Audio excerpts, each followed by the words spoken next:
Hello friends, about of the friends who watch my videos are not subscribed, and I would be really happy if you do so.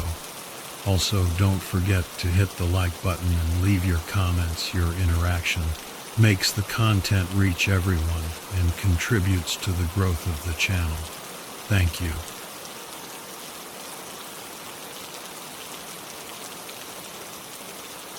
Our story I gotta tell. It's been eating at me for a decade, this memory that just won't let go. It's about this crazy trip I took with my friends to an abandoned logging camp in the Alaskan wilderness. It was the summer of 2005, and we were all fresh out of college, ready for adventure. My buddy Mark was obsessed with this old logging camp he'd found on some ancient maps. He was convinced it was this untouched piece of history, just waiting to be explored. It'll be epic, Mark kept saying, his eyes all lit up. Just us, the mountains, and a whole camp to ourselves. The camp was way out in the middle of nowhere, accessible only by this overgrown mining road that cut through miles of forest. The logging companies had given up on the place decades ago. The trees were too big, too remote, not worth the effort. They just left everything behind. Mark had found it while researching for his history degree, and he was determined to see it for himself. He'd already convinced his girlfriend Julie to go with him, and now he was trying to rope us in. Come on, it'll be an adventure, he pleaded. Think about it. We'll be the first people there in over 50 years. Julie looked a bit hesitant, but she was smiling at Mark like he was the only guy in the world. Our friend Steve, though, wasn't buying it. You're crazy, man, he said, shaking his head. Why would we hike all that way just to see some abandoned shed? It's more than a shed, Mark insisted. There are bunkhouses, equipment, even an old steam locomotive. Steve still wasn't convinced, but Jake and I were starting to get interested. As Julie and Mark debated, I looked up at the Alaskan night sky. The stars were incredible, brighter than I'd ever seen them before. Maybe it was the wilderness vibe, but suddenly, the idea didn't seem so crazy anymore. Look, you really think it's still there? Jake asked. Couldn't it have collapsed or rotted away by now? Mark shrugged. Who knows? Even if the camp is gone, think of the hike. When's the last time any of us did something like this? I felt this restlessness wash over me. We'd just graduated, and the future was looming. Job hunting, rent payments, the whole 9 yards. I don't know about you guys, I said, but I'd rather try to find some abandoned locomotive than start filling out job applications. Jake laughed. All right, I'm in. Let's do this. Steve groaned, but he finally gave in. Fine, he said. But if we get eaten by bears, I'm blaming you, Mark. We spent the next week planning and gathering gear. Mark was practically bouncing off the walls with excitement, and the way he was looking at Julie, it was clear this trip was about more than just exploring some old camp. Early one Saturday morning, we loaded up Mark's SUV and headed for the mountains. As we left the paved roads behind, I felt a mix of excitement and doubt. Were we really cut out for this? The mining road was rough, but Mark's SUV handled it like a champ. We bumped along for miles, the forest getting denser and denser. No turning back now, Jake said, and I could hear the nervousness in his voice. As the sun started to set, Julie asked, shouldn't we camp soon? But Mark was determined to keep going. We drove on, headlights cutting through the darkness, until we finally emerged into a clearing, and there it was, the abandoned logging camp. It was incredible. This huge barn-like structure, bathed in moonlight. We just sat there, speechless, taking it all in. We were the first people to see this place in decades. We reached the logging camp in the late afternoon. The shadows from the trees were already getting long, but we could still see the whole place clearly. Jake let out a low whistle as he took in the sight of the decaying buildings. "Well, I'll be damned," he said. "It really is still here." There were 3 big bunkhouses, a massive barn, and a bunch of rusted machinery scattered around. At the far end, we could see the metal frame of a steam locomotive, half hidden by bushes and weeds. "Told you guys this would be epic," Mark said, grinning. "Now let's find a spot to set up camp before it gets dark." We drove to a flat area near the trees and unloaded our gear.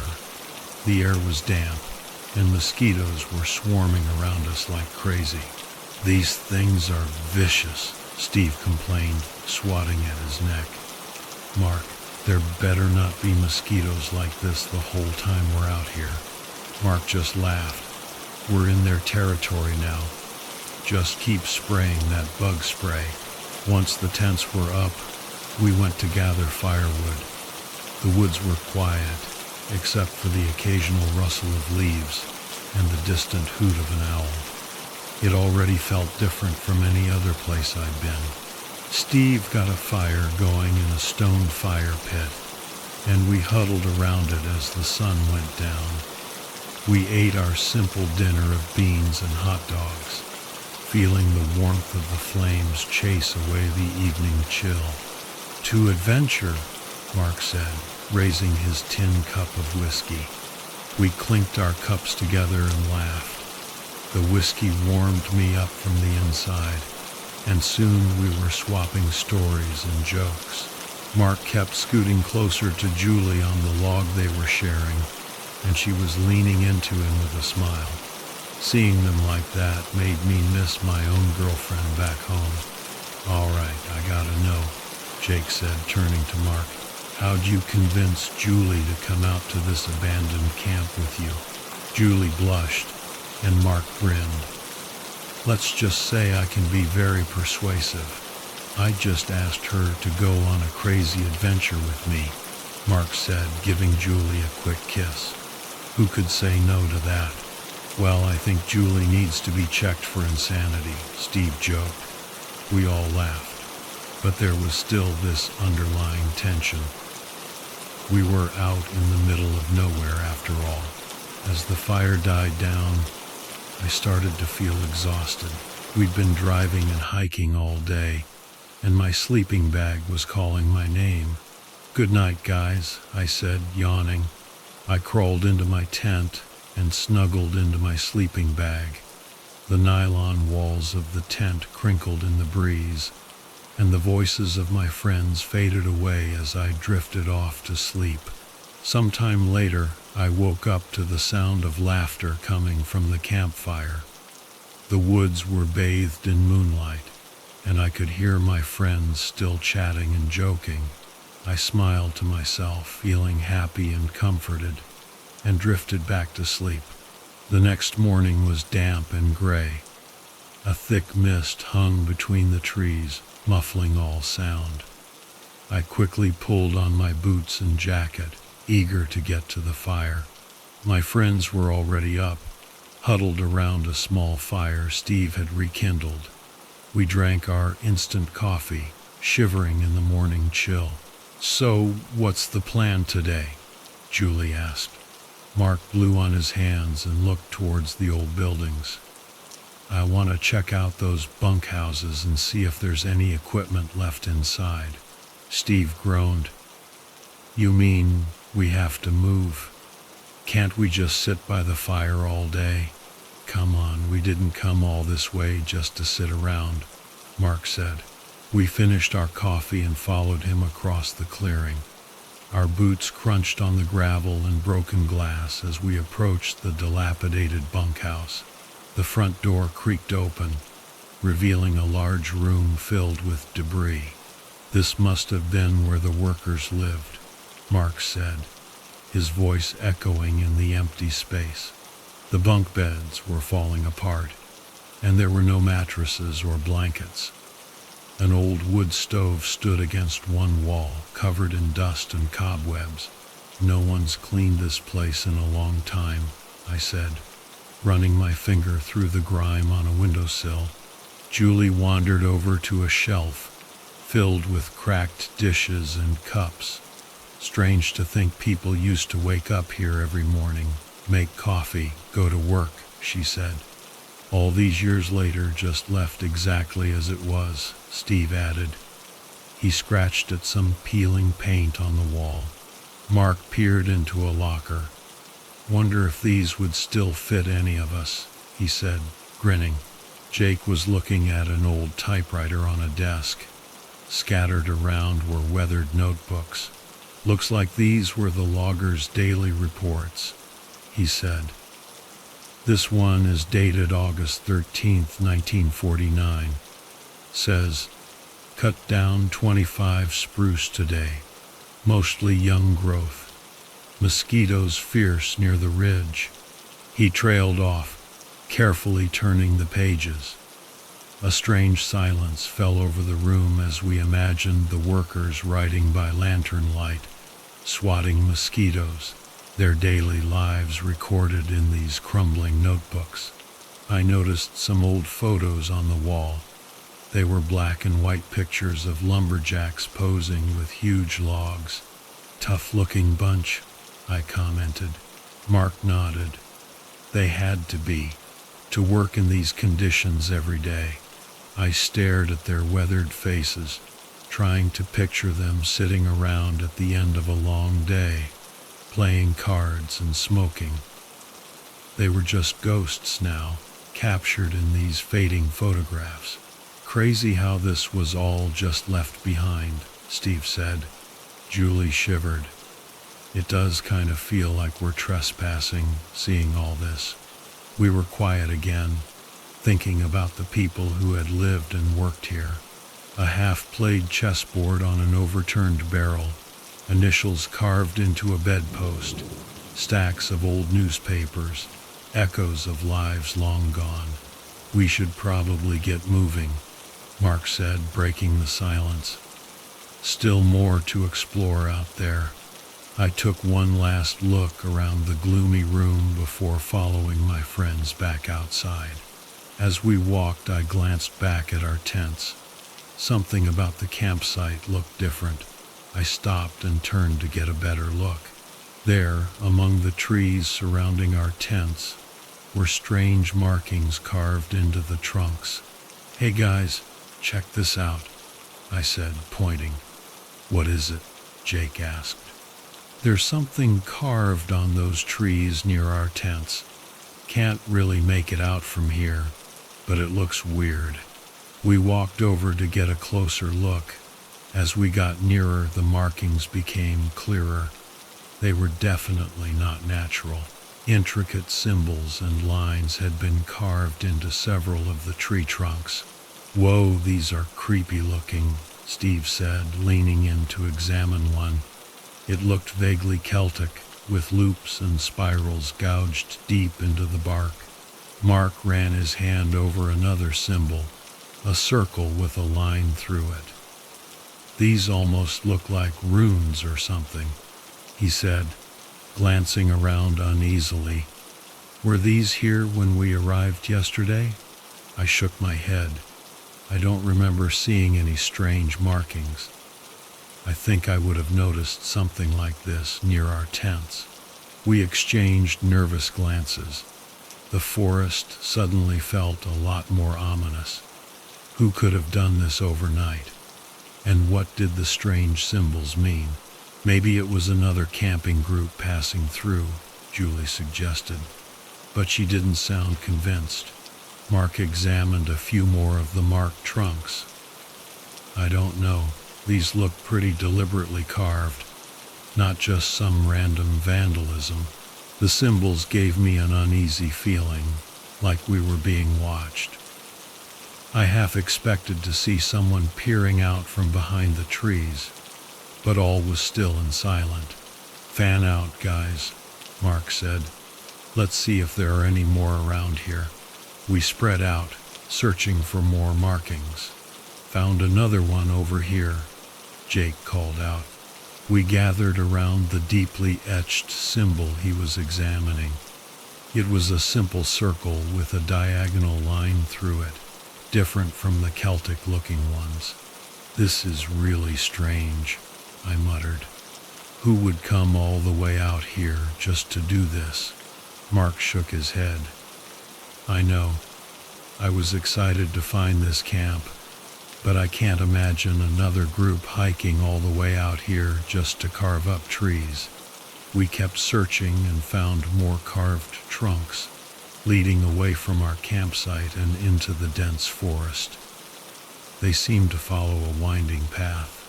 I felt a shiver run down my spine as we passed a birch tree, etched with a symbol that looked like a spider. Something about these markings disturbed me, like a warning sign in an ancient language.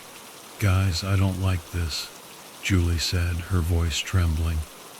"It's like someone was leaving a trail right to our campsite." "Yeah, this is all really creepy," Steve agreed. "Any chance this is your idea of a prank, Mark?" Mark held up his hands. "You really think I'd sneak around carving spooky symbols on trees? This wasn't us." That only deepened the mystery. We were miles from any roads or trails. Was someone else out here in these remote woods? The whole atmosphere felt different now, charged with an unsettling energy. I wanted to pack up and leave, but at the same time I was captivated by the strange symbols. I couldn't shake the feeling that they were clues to something bigger, even if my rational mind resisted such thoughts. Mark pulled out his hatchet and tapped it against a tree trunk. "You know, I'd like to follow this trail a bit and see where it leads. Maybe we can figure out who's doing this." Steve looked like he was about to bolt. "Yeah, I don't know, man. Maybe we should just leave it alone." "I'm with Steve," Julie said, her face pale. "This feels wrong. Let's just go." Mark looked at Jake and me, his eyebrows raised. I understood Julie's fear, but the mystery was too tempting to ignore.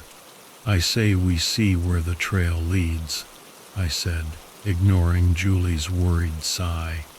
"As long as we stick together and stay alert. But no splitting up." Mark grinned. "You got it. We'll track this just a bit and see if we can spot anyone else out here." With Jake and me on board, Steve reluctantly agreed to come along. Safety in numbers, I guess. I could tell Julie was nervous as we followed the trail deeper into the shadowy forest, but she stayed close to Mark, her jaw set in determination. We hiked for what felt like hours, the trail winding through the dense forest. The symbols we followed were getting weirder and weirder, intricate patterns carved deep into the bark, some fresh, some old. It was definitely deliberate, not just random vandalism. I kept glancing around, half expecting to see someone watching us from the trees. The normal sounds of the forest seemed muted, replaced by an unsettling silence. "This place gives me the creeps," Julie said, shivering. "Those symbols, the trail. It's like something out there is watching us." Mark put a comforting arm around her. "We don't know that for sure. Could just be some weird local tradition we're not aware of." But he didn't sound convinced. "I'm with Julie," Steve said, his voice shaky. "This is seriously freaky. I say we get the hell out of here first thing tomorrow." I stared into the trees, torn between fear and curiosity. "What do you guys think the symbols mean?" I asked. "Maybe it's some kind of ancient language," Jake suggested. like a lost native tribe or something, living out here. Steve snorted. A lost tribe? Come on, man, this isn't a cheesy movie. Hey, you got a better explanation? Jake shot back. Steve just shook his head and went back to nervously whittling a stick. It is pretty remote out here, I said slowly. If some group wanted to disappear, I imagine these woods would be perfect for it. Mark nodded. I've read about hermits and holdouts still hiding deep in the wilderness, but carving up trees is an odd way to stay hidden. Whatever is doing this, I wish it would leave us alone, Julie said, throwing a stick into the fire. It feels targeted, like we're being tracked. A heavy silence fell over us as we considered the possibilities. Even with my friends around me, I'd never felt so exposed and vulnerable.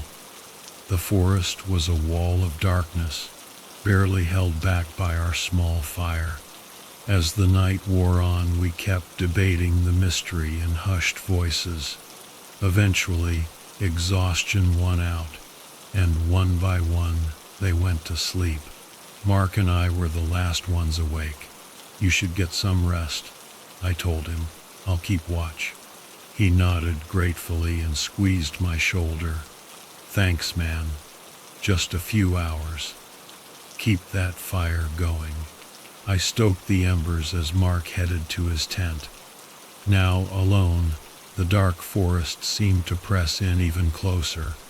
Every snapping twig or rustling bush made my heart pound. I kept glancing nervously at the trees, dreading the moment some creature might emerge from the shadows. When my eyelids started to droop, I piled more wood on the fire, welcoming the light and warmth that pushed back the darkness. But despite my best efforts, sleep eventually crept in. Sometime before dawn, I woke with a start. Jake was shaking my shoulder, his face pale in the dim light. "Alex, look," he whispered, pointing towards the trees. My heart sank as I saw what he was pointing at. Carved into the trees surrounding our campsite were more of the bizarre symbols. "They followed us," Julie said, her voice filled with fear. Mark ran a hand over his face. "This can't be a coincidence. Something out there is tracking us, moving in the night." "Then let's not stick around to find out what," Steve urged, his eyes bloodshot from lack of sleep. "We need to hike straight back to the cars today. No more detours." I stared at the ominous symbols, my skin crawling. I imagined unseen eyes watching us as we slept. "Steve's right," I said. "We should head back." It felt like admitting defeat, but we were shaken and needed to regroup. As we prepared to leave, Mark started following another trail of freshly carved symbols leading away from the camp. He turned back to us, his face determined.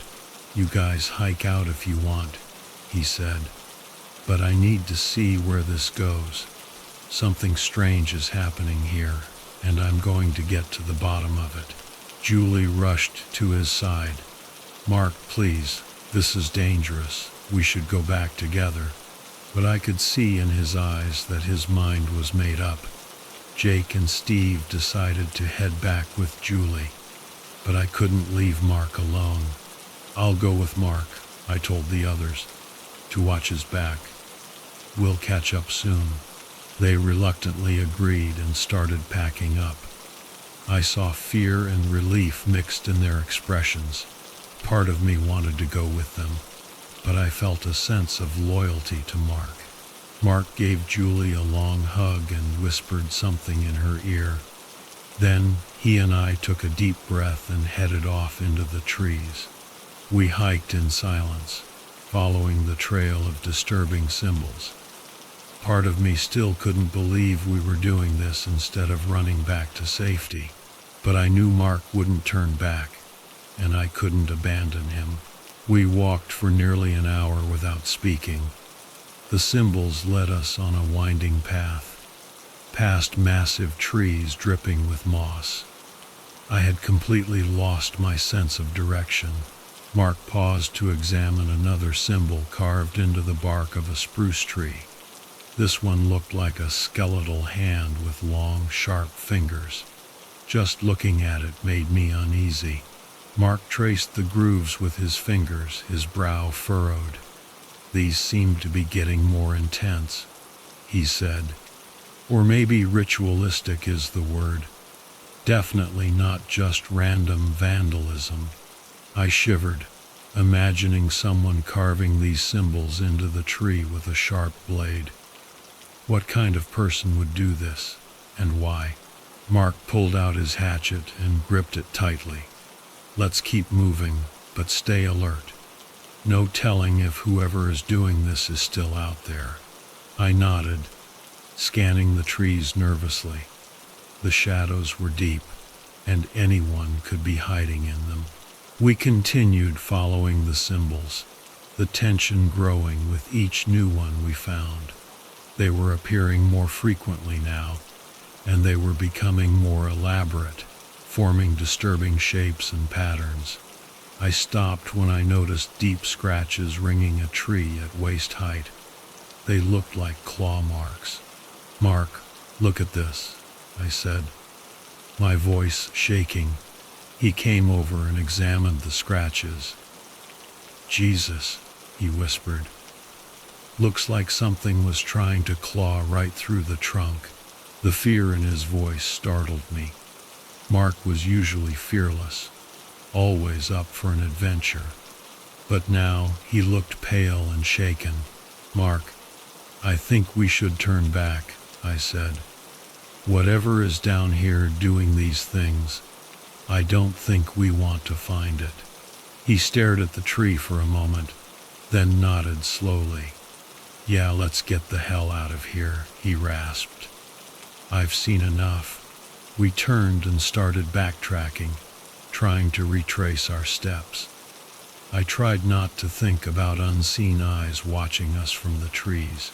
We walked for a while, but then the trail of symbols just disappeared. Where did they go?" Mark asked, panic creeping into his voice. We searched the area, but the trail was gone. It was like we'd crossed some invisible line, and the carver of the symbols didn't want us to go any further. Adrenaline surged through me as I realized we were lost. Completely lost. "Can you remember the way back?" I asked Mark, my voice trembling. He shook his head, his eyes darting around frantically. "No, it all looks the same. We must have gotten off track somewhere." I tried to stay calm, but fear was overwhelming me. We were alone, vulnerable, lost in this nightmarish forest. I pulled out my compass. At least we knew which way was south, the general direction of the camp. But who knew how far away it was, or what lay between us and safety? "We'll just keep heading south," Mark said, trying to sound positive. "As long as we don't deviate, we've got to run into something familiar sooner or later." Neither of us believed it, but we had no other choice. We gripped our gear and started trudging through the trackless woods, heading south. The trees were silent, offering no clues. Time seemed to crawl by. The sun sank lower, casting long shadows. Every snap of a branch, every rustle of leaves made us jump. As darkness fell, we knew we had to make camp.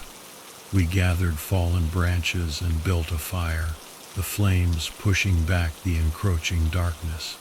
We huddled close to the warmth, chewing on our remaining trail mix in silence.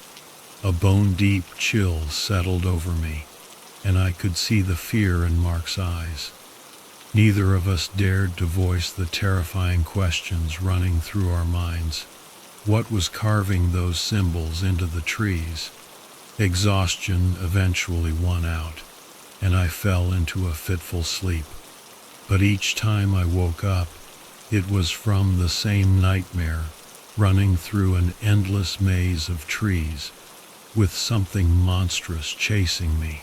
Mark's face, illuminated by the firelight, told me he was having the same nightmares. Dawn brought little comfort. We were still lost, and the woods were just as frightening in the daylight. But we forced ourselves to keep moving, heading south. We ignored our hunger, our thirst, our exhaustion. Those were minor discomforts compared to what might be waiting for us if we didn't find our way out. By late afternoon, we were on the verge of collapse. The woods seemed even thicker now, more alien. Hope was fading fast, but then the trees ahead opened up, and we stumbled into a clearing. My heart leaped with joy. Finally, a change in the endless sea of trees. But as we entered the clearing, what we saw drained every last ounce of hope from our bodies. In the center lay the body of a large elk, its throat slit open, blood staining the ground. Strange symbols were carved into its sides. Mark looked like he was about to be sick, and I had to turn away, gagging. This was the work of whatever had been carving those symbols into the trees, and it was here. After the gruesome discovery in the clearing, Mark and I stumbled on for what felt like days. The woods were a blur, each shadowy thicket identical to the last. The compass kept us heading south, but we could have been walking in circles for all we knew. "We've got to find water soon," Mark muttered, swatting at mosquitoes. "Can't keep this up with no supplies." I barely registered his words. My legs were leaden, my feet blistered and raw, but stopping felt even more dangerous than pressing on. As the light began to fade, we desperately searched for a place to camp, but the trees offered no respite. Finally, too exhausted to go any further, we slumped against a massive cedar tree and shared our last bit of trail mix. "Here," Mark said, holding out the nearly empty bag. "Make sure to save a handful for the morning." I took a small portion and passed it back, unable to meet his eyes. We were in survival mode now. With no chance of building a fire, we unrolled our sleeping bags beneath the cedar branches. The woods were deathly silent, and I felt completely exposed, clutching my useless little hatchet for comfort. Sleep didn't come easy, but eventually exhaustion pulled me under. I dreamt of wandering through a pitch-black maze, hearing distant screams but finding no one. I woke up with a gasp, unsure what time it was. Mark was sitting up, his hatchet resting across his lap. "My turn to keep watch," I whispered. He just nodded, his eyes reflecting the faint moonlight. I sat up, leaning against the rough bark, fighting the urge to close my eyes. Time crawled by. Adrenaline and fear kept me awake until the first light of dawn began to filter through the trees. I woke Mark up, and we forced down another meager breakfast. The endless sea of trees stretched out before us, offering no clues to our location. A sense of dread washed over me. We were going to die in this forest, I was sure of it. Then Mark grabbed my shoulder. "Alex, look," he hissed.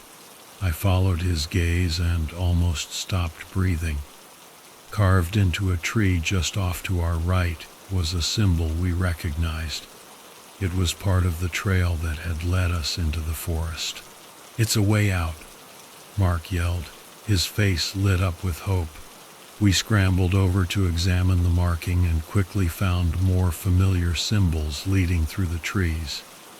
We followed them eagerly, like lifelines thrown to drowning sailors. By late afternoon, we were climbing a ridge, following the trail. We heard voices ahead, and our hearts leaped. Could it be? We rushed forward and were nearly tackled by Steve, Julie, and Jake. Their cries of relief and joy mingled with ours. They had been searching for us for days, and by some miracle they had found this path again. We'd nearly given up hope of finding you two, Steve said, grinning as he hugged me. Julie threw her arms around Mark. Thank God you're all right, she murmured. We've been so worried, man, Jake said, giving me a playful shake. We collapsed by their small camp, delirious with gratitude. We devoured the food they offered, taking turns recounting our separate ordeals. We never found any trail leading out, Julie said, her voice haunted. Just more of those disturbing markings, she shuddered. Mark took her hand. It's going to be okay now that we found each other. But I could see the doubt in his eyes. Steve threw a branch into the fire. I say we get up at the crack of dawn and hike straight back to the cars. No more weird detours. We're getting out of here. Enough's enough. We huddled close to the campfire, focusing on the warmth and the company, trying to forget the horrors of the past few days. But the next morning, as we packed up camp, a new sense of urgency filled the air. Let's move fast today, Mark said, his eyes serious. Stay sharp. I nodded, sliding my hatchet into my belt. We were getting out today no matter what. We set off, following the trail of symbols again. But as we hiked, I noticed that the markings were different now. They were deeper, more aggressive, almost angry. We quickened our pace, ignoring our aching muscles and hunger pangs. The rising sun lit our path, but the shadows seemed to be closing in. I was scanning the trail ahead when a sharp cry pierced the air.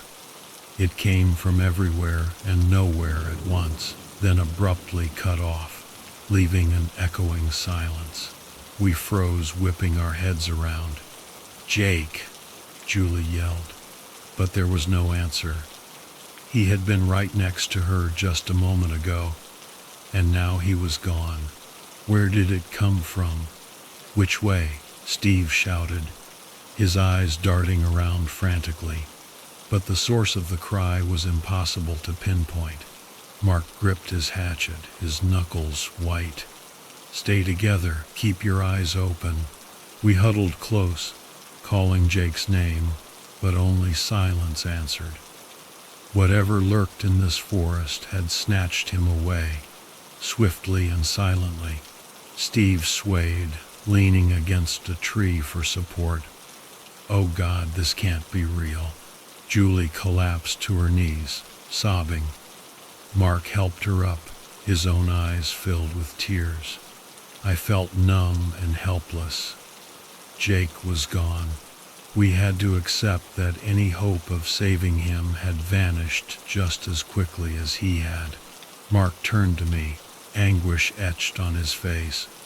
We can't leave him out here alone, not while there's any chance. His voice broke. I grasped his shoulder, knowing we had to try something.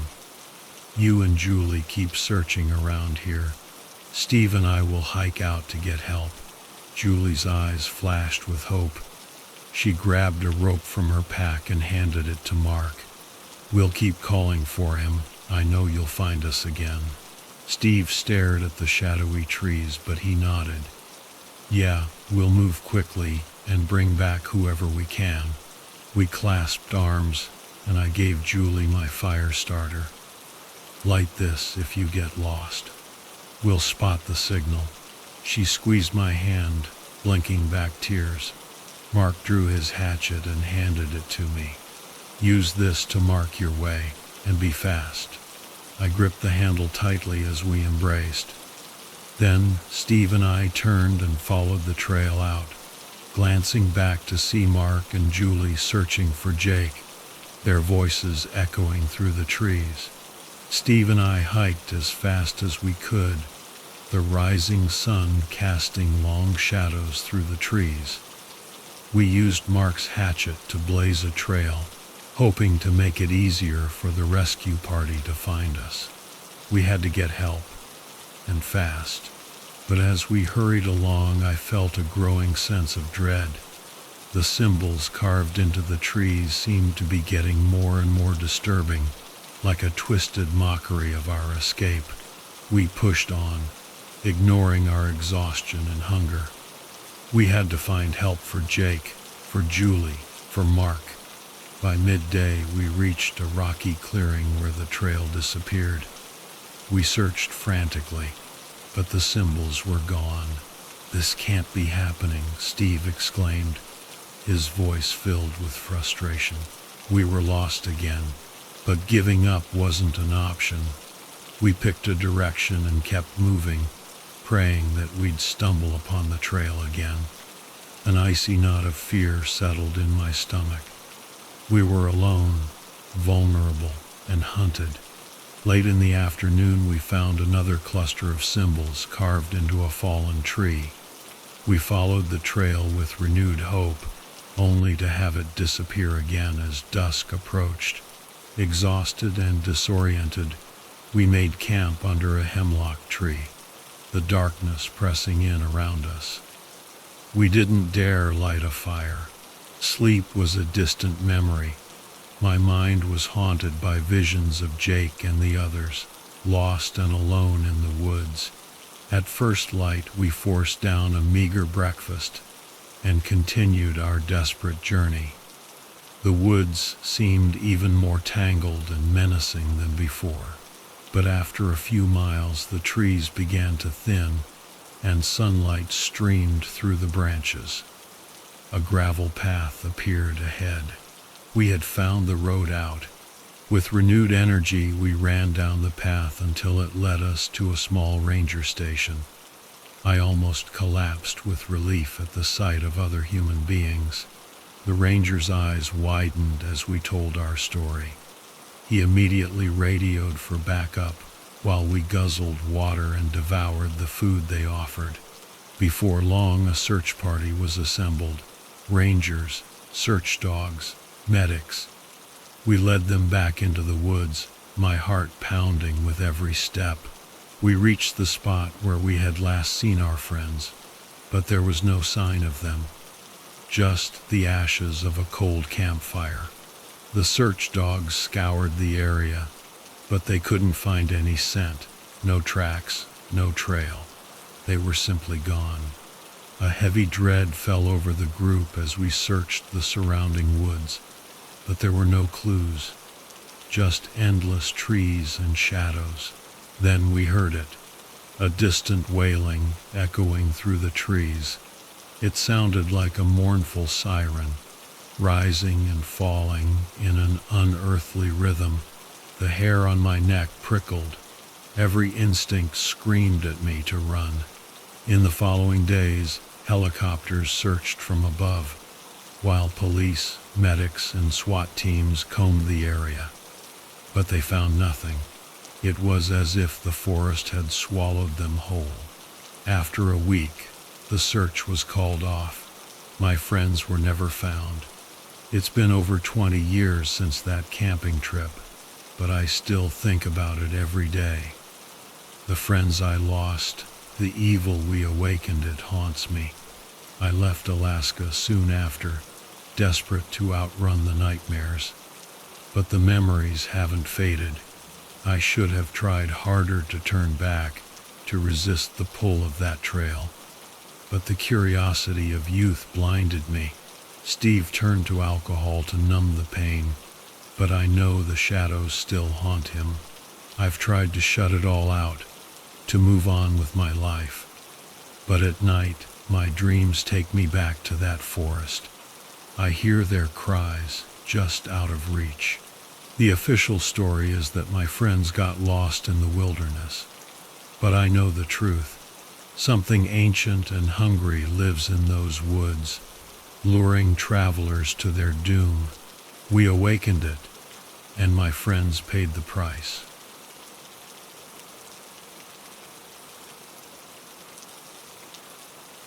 I need to tell you this story. It's been haunting me for a decade, and I just need to get it off my chest. It's about this seriously messed up trip I took with my friends to a place called the Weeping Woods. Now, before I get into it, I gotta warn you, this story is intense. Like, seriously messed up. It might make you never want to go camping again. But if you're still with me, let's dive in. So, it all started back in college. My friends and I, Jack, Tina, Marcus, and Niui, were all obsessed with social sciences. Culture, history, myths, religion, the whole shebang. We were looking for a research project, something big and original, you know? Jack, my best friend, suggested we check out the Weeping Woods. He was from Pennsylvania, and he told us all about this creepy legend surrounding the place. Supposedly, anyone who went into the woods came out crying. According to who? I asked him. He shrugged. That's just the legend. As unlikely as it sounds, the tale took hold enough that no one from my town liked to go there. Tina, our resident folklore junkie, was immediately hooked. Come on, guys, she said. We'd get to do a road trip, go camping, and do our research all in one. And I bet no other group is going to research anything as creepy as this. Marcus, our other friend, wasn't so keen on the idea. Spooky stuff wasn't really his thing, but he saw that the rest of us were into it, so he agreed. We packed up Jack's truck with everything we'd need for a 2-week trip. Luckily, his truck was huge, so we had plenty of space for all our gear, food, and recording equipment. Jack and I took turns driving, and the trip to Pennsylvania went by pretty quickly. We mostly just talked about the legend of the Weeping Woods. Jack told us about the Woodwick Walker, this creepy figure who was said to be part of the forest. The rule is, Jack explained, his voice getting serious, don't look at his face. If you see him, don't look up. Close your eyes if you can. If you can't, stare at your feet, nothing else. Dude, you're getting all serious now, Marcus said. Jack cleared his throat. Did I? Sorry. I guess I still get a little freaked out by it, even after all these years. Have you ever been to the Weeping Woods? I asked him. Just to the edge, he admitted. This legend scared the crap out of me as a kid. I grew up in a wooded area, and I'd always imagined seeing him between the trees. If you're so scared of it, why'd you suggest it for our project? I asked, raising an eyebrow. The only way to overcome a fear is to face it, he said. Tina nodded. True enough. I have to admit, the way Jack talked about it, it started to get to me too. Even Tina was a bit more subdued after that, and Marcus was so spooked we thought he might bail on us. But we pressed on. The road twisted and turned, and eventually we reached the edge of the Weeping Woods. It was late autumn, so most of the leaves were gone, and the trees were bare. We drove through Jack's town, which was so small and isolated that it was hard to imagine any place more remote. There was only one diner in the whole town. We stopped there for breakfast, and when we told the waitress what we were up to, she got really serious. You kids promise me one thing, she said in a low voice. You keep your eyes to the ground in those woods. We laughed it off, but she didn't. As we walked back to the truck, Jack said, See, it's a whole thing out here. And you thought this was a good idea? Relax, guys, I said. It's just a legend. Yeah, Jack sighed, climbing into the truck. Get in. We're losing daylight. Just how far do we have to go? I asked. 20, maybe 30 miles, Jack said. No one actually knows how far the Weeping Woods go. The road there is kind of weird. He wasn't kidding. Even the turn onto the road was creepy. The paved highway gave way to a dirt track littered with branches and leaves. The road itself was barely there, twisting and turning in a way that made no sense. We often felt like we were going in circles.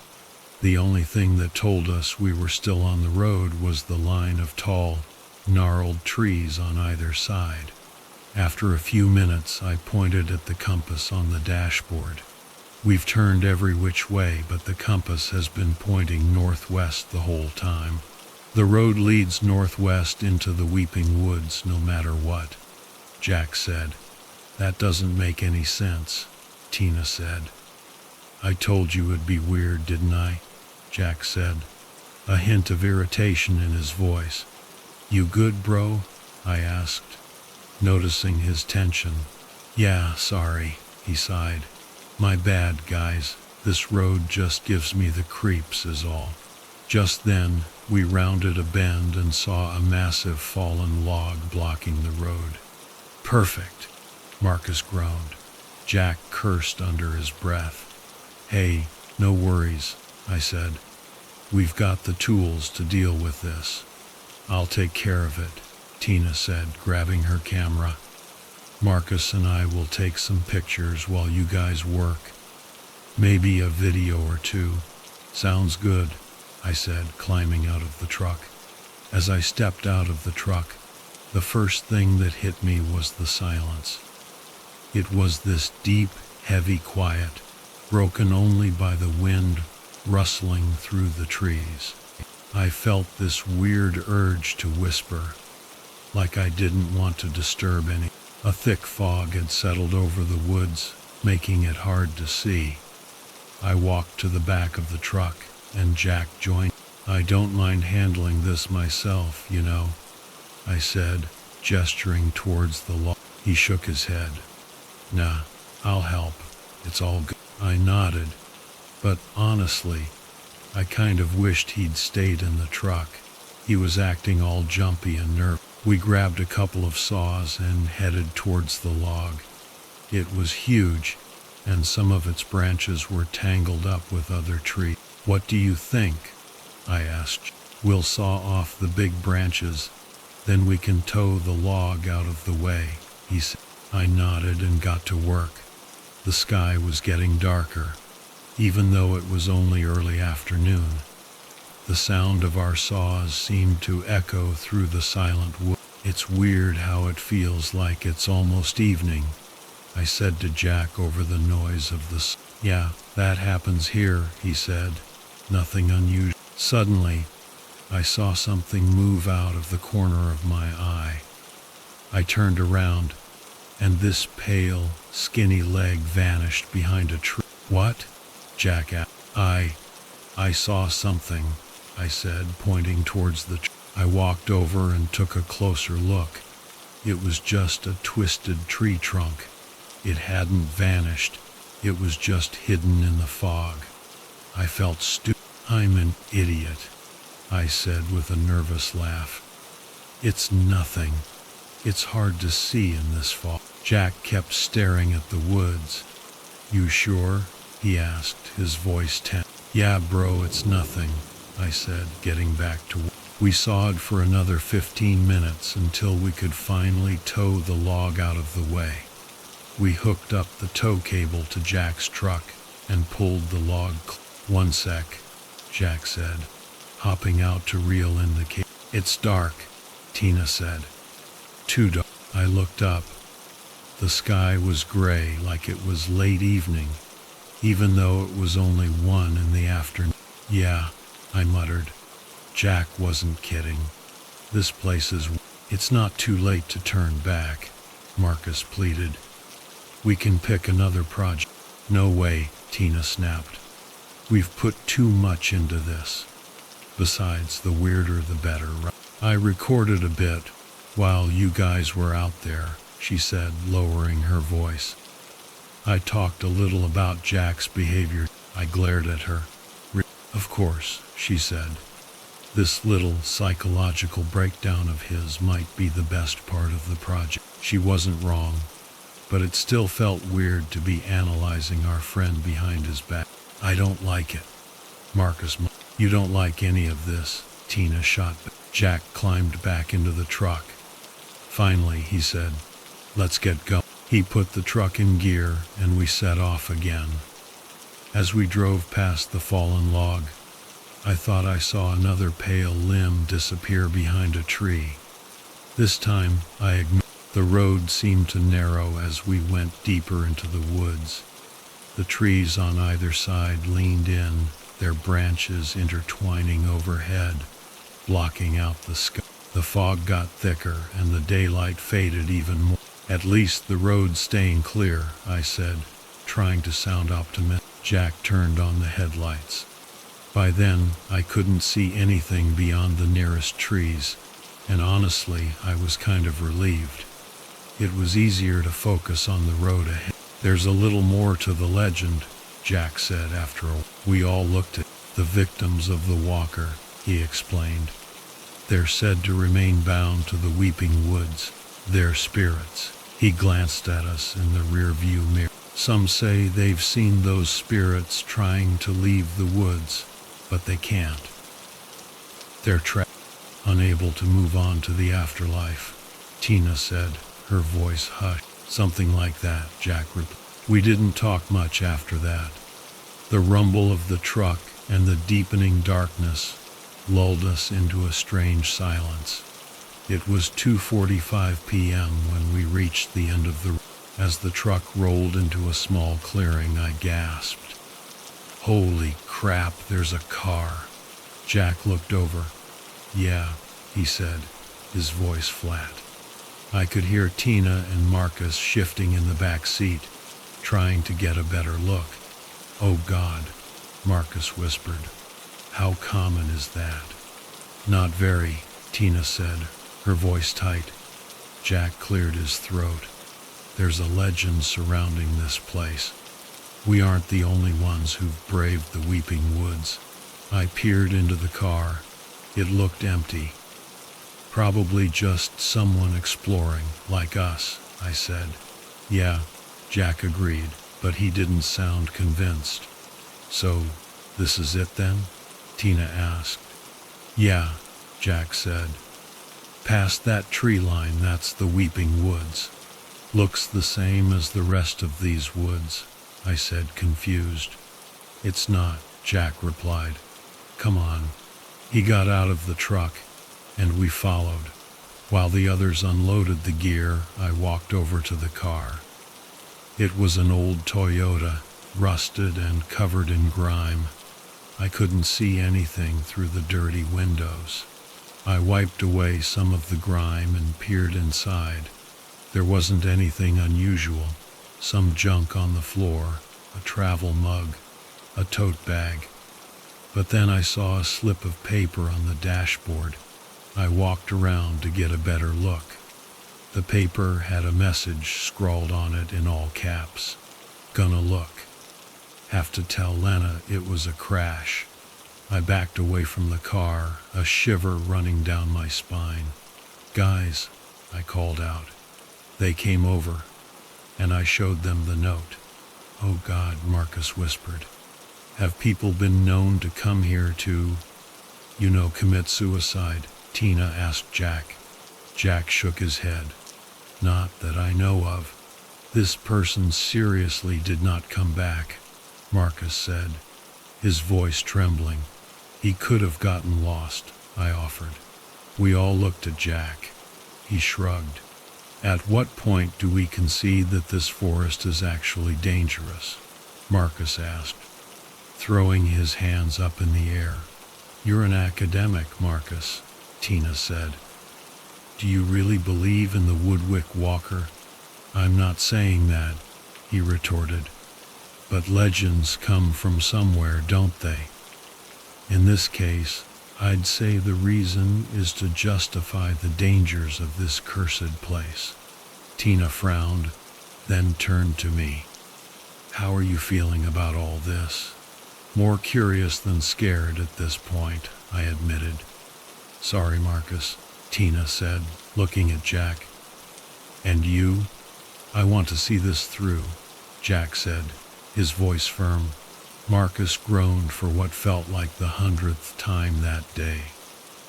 All right, whatever, let's go. We shouldered our backpacks and headed into the weeping woods. I was half expecting some supernatural shift the moment we crossed the tree line, but it was anticlimactic. If anything was off, it was the same stuff I'd already noticed. The unnatural silence, the encroaching darkness, and the occasional pale shape disappearing into the gloom. We hiked for a while, Jack marking the trees as we went. How far? Marcus asked after about 30 minutes. However far we want, I guess, Jack answered. There's nowhere specific to go. Once you're in, Tina said. We drove all this way. Might as well make it count. No, Marcus argued.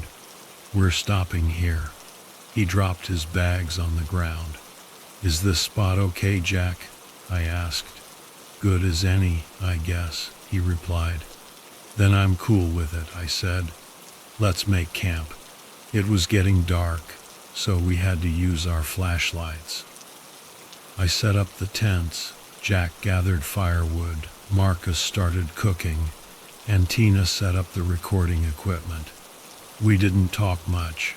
I think we were all feeling the weight of the day and just wanted to relax. Jack managed to get a fire going, despite the damp wood. We pitched our tents in a circle around the fire pit, unfolded our chairs, and settled in. Tina finished setting up the cameras and microphones, and we finally sat down. I checked my phone. It was 4:42 p.m. I looked up and saw a faint gray light filtering through the trees. A breeze rustled the leaves. Do you have any bars? Marcus asked me. I checked my phone again. Nope. Me neither. My reception dropped one bar at a time, starting from the moment we turned onto that road, he said. I told you guys it was going to be weird, Jack mumbled. We talked quietly for a while longer, the stew simmering over the fire. Every so often, one of us would glance nervously over our shoulders.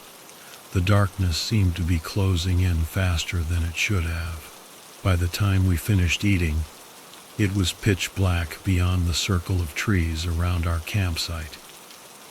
As we sat there, the wind died down. Instead of rustling leaves and creaking branches, all we could hear was this eerie sighing sound. The darkness felt alive. The shadows beyond the trees seemed to be reaching towards us, but each time they got close, the crackling of the fire would push them back. Of course, I thought I was just imagining things. At the time, anyway. That was delicious, Tina said, finishing her stew. Thanks, Marcus, I said.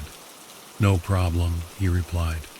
Well, Tina continued, it's probably too dark to film anything, and it's too early to sleep. So, I suggest we lean into the whole camping in the woods cliché and tell some ghost stories. I laughed, and so did Jack. Marcus didn't. Hell yeah, I said, clapping Marcus on the shoulder. Come on, Marcus. Surely you've got a spooky story or two. So we sat around the fire, telling cheesy ghost stories. To our surprise, the scariest story came from Marcus. It was about the haunting of Little Landry, but that's a story for another time. After a couple of hours, we decided to call it a night. We were exhausted from the long drive and the hike, and we needed to be up early to explore the woods. We put out the fire and crawled into our tents. Once I was settled in my sleeping bag, I turned off my flashlight. A little light leaked in from the other tents as my friends got ready for bed, and then they turned off their lights too. I was surrounded by complete darkness. I held my hand in front of my face and couldn't see a thing. Apart from the occasional cough or shuffle from one of my friends, the only sound was the wind sighing through the trees. As creepy as it was, there was something cozy about being bundled up in my sleeping bag, surrounded by nature. Plus, I was exhausted, so I drifted off to sleep pretty quickly. But my sleep was far from peaceful. I tossed and turned, plagued by nightmares I couldn't quite remember. It was like I knew what they were about, but the details were just out of reach. All I knew was that they were dark and disturbing. Then I woke up to the sound of creaking wood. It sent chills down my spine. I know, we were in a forest, so of course there would be creaking wood, but this was different. This creaking was slow, deliberate, with whispers hidden within it. It felt alive. I sat up in my tent, straining to hear where the sound was coming from, but it was like it was coming from everywhere at once. There was no wind anymore, just the creaking. I wondered if my friends were awake too. Would they believe me if I told them about the sound? I thought about calling out to them, but I was too scared.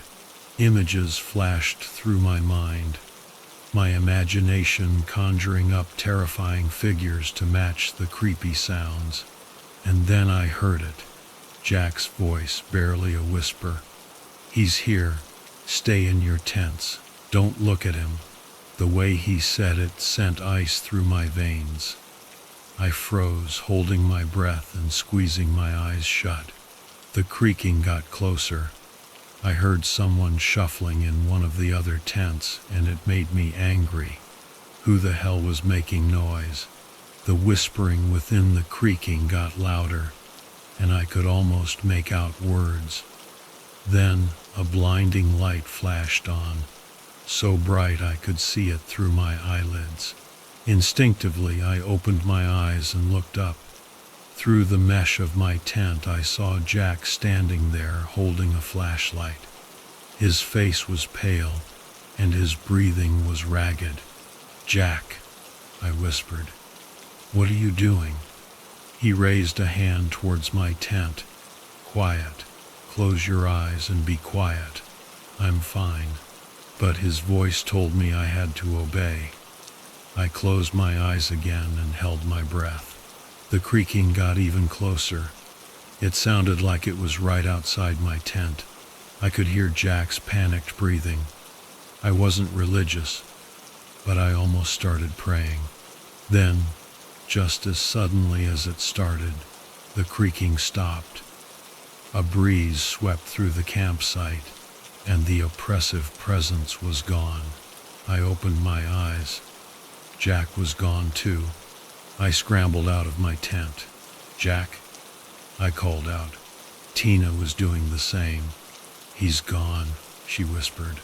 Marcus emerged from his tent, his face pale. "Jack!" I yelled, my voice echoing through the trees. There was no answer. I picked up his flashlight and swung it around, searching the darkness. Nothing. I pointed the flashlight at the ground where it had been lying. There was a clear impression in the dirt, but there were no footprints leading away. Tina started laughing. "Oh, this is great. This is absolutely fantastic." "What are you talking about?" I asked, scowling at her. "It's a prank, of course. Jack's messing with us," she said, shaking her head. I tried to think clearly, despite my racing heart. After a moment, I nodded. "I guess that's the most logical explanation." "Are you kidding me?" Marcus whispered. "You both heard the wood, didn't you?" "Yeah, but we're in a forest," I said. "A creepy forest," Tina added. "I bet Jack's got the whole thing recorded. We'll never live this down." "We'll look at the footage," I said to Marcus. That'll calm your nerves, won't it? He nodded. Tina grabbed the camera that was pointed at our campsite. I built up the fire again while she reviewed the footage.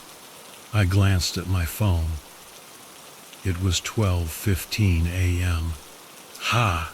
Tina exclaimed. "Told you so." She crouched down between Marcus and me and hit play. We saw a grainy image of our tents, lit only by Jack's flashlight. He was looking around, and for a second I thought I saw some pale figures in the background, but I dismissed it. The image was too blurry. "Is there audio?" I asked. "Should be," Tina answered. "But why isn't there any sound?" She shrugged. "We must have been imagining things." We watched as Jack suddenly froze, his flashlight pointed at something we couldn't see. Maybe it was off camera, or maybe he was just messing with us. He set the flashlight down and walked towards whatever he was looking at. "You see," Tina said, pausing the video. "That bastard pranked us." She stood up and put the camera back on its strap. "Jack, come out already. The prank's done, you win." She called out a few more times, and I even joined in, but there was no answer. "You still think this is a prank?" Marcus asked, his voice trembling. I looked at him, unsure. "Yes," Tina said firmly. "Then where the hell is Jack?" Marcus asked. Tina looked away. I sighed and stood up. "Look, whatever this is, we have to find him. We're in the middle of nowhere. And even if this is a prank, we can't risk him getting lost or hurt." "Oh, come on," Marcus groaned. "It's fair," Tina agreed. "It's freezing. Let's bundle up, grab some lights, and head out. I'll keep the camera rolling." "I'll grab a knife," Marcus said. Tina and I exchanged uneasy glances. "To mark the trees," he explained, rolling his eyes, "so we can find our way back." "Ah, smart," I said. A few minutes later we set out into the forest following the direction Jack had gone. We called out his name, but our voices grew less hopeful with each repetition. Our flashlights were useless against the thick darkness. Fear and frustration welled up inside me as I searched through the trees. "Jack! Jack! I've marked 15 trees, guys," Marcus said. "We should really turn back." "Okay," I sighed. "We'll head back and try a different direction." As we turned around, there was a sharp crack. Tina screamed. What is it?" I asked, rushing over to her. She was staring at the ground, one hand on her chest. Oh, God. "Come look," she whispered. Marcus and I hurried over. There was a broken bone lying in Tina's footprint. "It's human," she whispered. "What?" I said, startled. "How do you know?" "Because I studied this in a recent course," she hissed. "That is without a doubt a human femur." I grimaced and brushed away the leaves and dirt, revealing more of the skeleton. "You don't think?" Marcus started, his voice trailing off. "No," I said, shaking my head. "Definitely not. These bones are old." "Maybe it's the guy from the car," Tina suggested. "Maybe," I murmured, uncovering more of the skeleton. By the time I was done, we were looking at a full human skeleton. The hands were folded over the rib cage, and clutched in the bones of one hand was a bundle of sticks. "Jesus Christ," Tina muttered, still recording. "Let's hurry back," I said, a wave of dread washing over me. Marcus led the way, following his markings on the trees. We were all spooked now, even Tina. When we got back to camp, Marcus immediately started a new fire. Tina paced back and forth, lost in thought. I was restless. "We need to head out again," I said. "Jack's still out there." Marcus and Tina looked at me. "Where would we even look?" Tina asked. "I don't know," I said. "Anywhere. Just pick a direction." I pointed my flashlight in the opposite direction from where Jack had disappeared. As I shone the light through the trees, I gasped. I saw a pair of legs sticking out from behind a tree trunk. I recognized Jack's pants. My heart pounding, I ran towards him. I rounded the tree and found him alive. But something was wrong. He was sitting on the ground, his eyes staring blankly ahead, his arms folded over his chest. In his hands was a bundle of sticks. "Jack!" I cried, kneeling beside him. He didn't respond. He didn't even move. "Tina!" I yelled. "Are you all right? What's wrong with him?" "This must be part of the prank," Tina muttered, her voice shaky. I glared at her. "Are you serious?" She looked confused. I don't know. "We have to get out of here," Marcus said, his voice trembling. "But the project," Tina started. "Look," I interrupted, "we'll come back for the equipment. But right now, we need to get Jack some help." "How do we get him back to the truck?" Marcus asked. Jack was a big guy. There was no way we could carry him. "Let's get him up and see if he'll walk," I said. We pulled him to his feet, and the bundle of sticks fell to the ground. He was limp, his legs dragging. "Enough already," Tina shouted, her voice desperate. "The joke's over, damn it." "All right, Marcus," I said. "We'll each take an arm and drag him. Tina, you guide us. Take Jack's flashlight and look for his markings. We need to get to the truck." She did as I asked, but she didn't say a word. She even set down her camera. We set off, dragging Jack through the woods. His legs left deep grooves in the dirt. We were facing away from Tina, so we had to navigate in the dark. The darkness felt like it was closing in on us, seeping into our skin. It was a horrible feeling. The sighing of the wind seemed louder now. I wondered what time it was. Probably 1 or 2 in the morning. A few hours until dawn. Then Marcus screamed. I looked over and saw it. A tall, thin figure with unnaturally long limbs and ropey flesh. It was standing just close enough that I could see it clearly in the dim light. The creature's twisted mouth opened in a silent sigh, and it reached out a long, bony arm towards Marcus and me. We both screamed and started running towards Tina's flashlight. "What happened?" she gasped, shining the light in our eyes. "There's something out there," Marcus shrieked. "Run!" Was it the Woodwick Walker? I wasn't sure. But we had both looked at it and were still okay, so maybe it wasn't. As we ran through the woods, I kept glancing back, expecting to see the creature chasing us. But instead, the wind suddenly stopped. The rustling leaves and creaking branches fell silent. We froze. I felt a chill run down my spine. Marcus and I exchanged terrified glances. Then we heard it. Creaking wood. My heart pounded as the creaking grew louder. "Don't look at him," I whispered to my friends. Marcus squeezed his eyes shut. I looked down at Jack. He was still staring blankly upwards.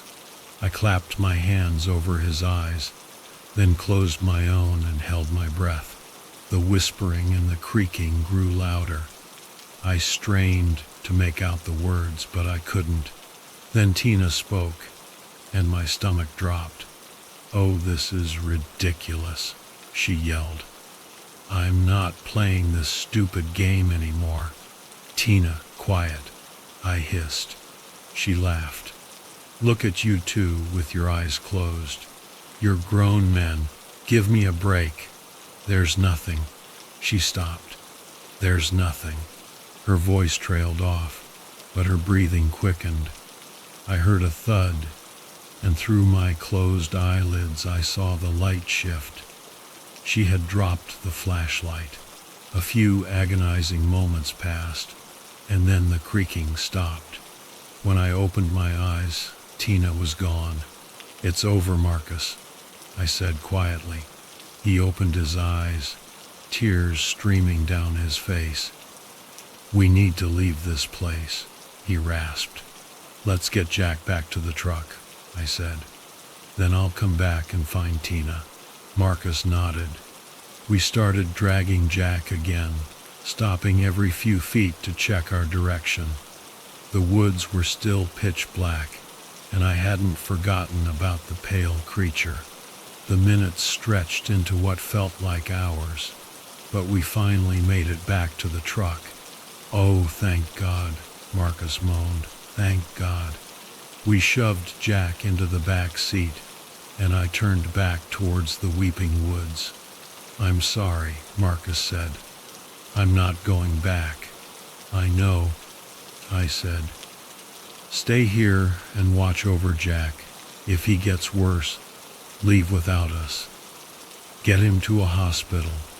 Otherwise, give me a few hours. I'll find Tina and get back. As I stepped back into the woods, I was amazed at my own courage.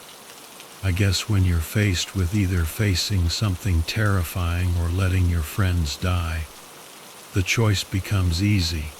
But God, I hated it. I felt like I was losing pieces of myself with every step I took back into that awful place. I kept seeing pale limbs at the edge of my vision, and I couldn't tell if they were just branches or actual monsters. But it didn't matter anymore. I was going in, no matter what. I figured I'd find Tina lying somewhere like Jack had been. I remembered that we found Jack right by the spot where he'd vanished, so I retraced our steps, hoping to find Tina. I walked all the way back to our campsite without seeing her. Then I turned around and tried again. It was on the way back that I saw her legs sticking out from behind a tree. I ran over, calling out her name. She was lying there, just like Jack, her eyes blank, her hands folded over her chest, clutching a bundle of sticks. I knew it was useless, but I still tried to wake her up. Tina, Tina, please say something. Can you hear me? She didn't respond, didn't even move. I angrily snatched the sticks from her hand. We're getting out of here, I whispered, lifting her into my arms. Dawn had finally broken, so I left the flashlight behind. As I struggled back towards the truck, the pale creatures were all around me, sighing and reaching for me with their long, bony fingers. I ignored them and kept going. Better this than the walker itself, I thought. And just as the thought crossed my mind, the sighing stopped. The woods fell completely silent. Then I heard it, creaking wood. My heart pounded as the creaking grew louder. This was the third time I'd faced it that night, but the first time alone. And this was the moment that truly broke me. The moment that has haunted me ever since. I fell to my knees, gently laying Tina on the ground. I covered her eyes with my hand. In that moment of terror, I couldn't bring myself to close my own eyes. It felt too vulnerable. So as the creaking got louder, I tilted my head down and stared at the ground. Something deep inside me urged me to look up, to see what was approaching. But I resisted. The whispering and creaking were angry this time, full of hate. I could feel it, even though I still couldn't make out the words. I didn't look, even when I could sense it right next to me, its breath on my neck. I didn't look as it circled me. I saw one of its legs come into view. It was a limb of both wood and flesh, twisted and broken, oozing sap and blood. The temptation to look up at its face was almost unbearable, but I resisted. The creature started making this new sound deep in its throat. It was a wet, guttural croaking, a sound that no human should ever hear. I kept my eyes down as it circled me, breathing on me, croaking at me. Seconds felt like hours, and then, finally, it went away. The croaking turned back to angry whispering, and the whispering faded into the creaking of the wood as the walker retreated.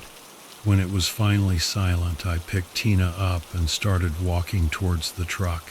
We made it back to the clearing, and Marcus just stared at me in horror as I put Tina in the back seat with Jack. I got in the driver's seat and got the hell out of there. Marcus and I didn't speak a word the whole way to the nearest hospital. The doctors ran all sorts of tests, but they couldn't find anything wrong with Jack and Tina. They said they were in a catatonic state, that they might snap out of it one day, or they might not. To this day, Jack and Tina are in a special care facility. They're still the same, eyes blank, bodies limp. They'd probably be if it wasn't for one thing. They show a strange interest in sticks and branches. They don't respond to anything else, but if there's a stick nearby, they'll reach for it and clutch it to their chest. As for Marcus and me, well, we never spoke again. I tried to reach out to him a few times, but he ghosted me. I can't say I blame him. What we went through was life-altering. I finished my degree, but I lost my passion for social sciences. I settled for an average job in a town far away from any forest. I even cut down all the trees and bushes around my house. But even now, in my safe little house, far from any woods, I still hear it sometimes. The creaking of wood.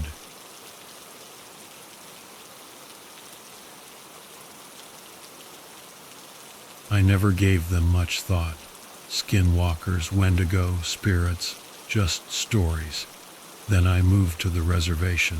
I was assigned to work as a park ranger in a remote stretch of land near the Navajo Nation, a place where the mountains are jagged and the land feels as ancient as time itself. It was my first real job in the field after training, and I thought I could handle whatever nature could throw at me.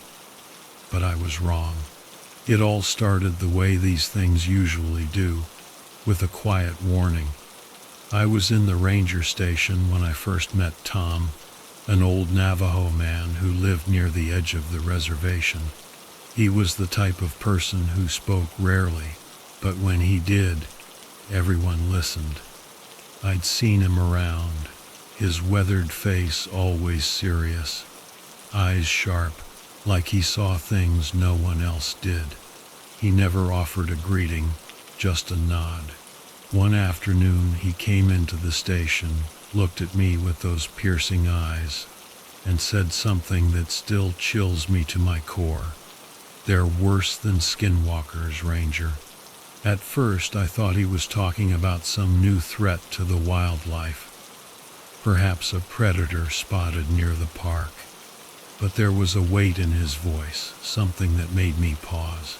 He had always seemed so calm, yet now he was on edge, visibly uncomfortable. "You talking about a pack of wolves, or something else?" I asked, trying to keep the conversation light. Tom didn't answer me right away. Instead, he stared out the window, his brow furrowing as though he were thinking of something long buried. Then he spoke again. "You need to be careful out there. The land is ancient, and there are things in those woods. Things older than the people who walk here now. Things worse than skinwalkers. He leaned in closer, lowering his voice. Those things can wear the skin of animals, but what I'm talking about, they wear the skin of us. I thought the old man was losing his mind. I laughed it off to myself, deciding it was just one of those superstitions passed down through generations. But something about the way he said it unsettled me. There was a warning in his voice I couldn't ignore. A week later, I'd wish I had. The park I patrolled was far from any city, surrounded by thick forests and steep cliffs. The locals rarely visited unless they had business on the reservation, which made it a peaceful, isolated place, just how I liked it. But one evening, as the sun dipped below the horizon and the forest began to settle into darkness, I found myself drawn deeper into the woods than I intended. I was on a routine patrol, checking for illegal hunting traps, when I stumbled upon something strange. The forest had fallen unnervingly silent. The usual hum of insects and chirping of birds had vanished. In its place, there was a heavy, suffocating stillness. My flashlight flickered as I walked, casting long shadows across the trees. Then I saw it. At first, it seemed like a trick of the light. A figure, tall and hunched, moving through the trees with unnerving speed. It wasn't a bear. It wasn't a person. But the shape was wrong. Too long, too thin, too unnatural. I froze, the hairs on the back of my neck rising. I wasn't sure why, but I knew, deep down, that whatever I was seeing wasn't a creature of this world. I tried to call out, but my voice caught in my throat. Something about the figure, its movement, its stillness, made me want to stay quiet, as if by speaking I would draw its attention. I turned and started walking back, slowly, trying to keep my footsteps light, my breath shallow.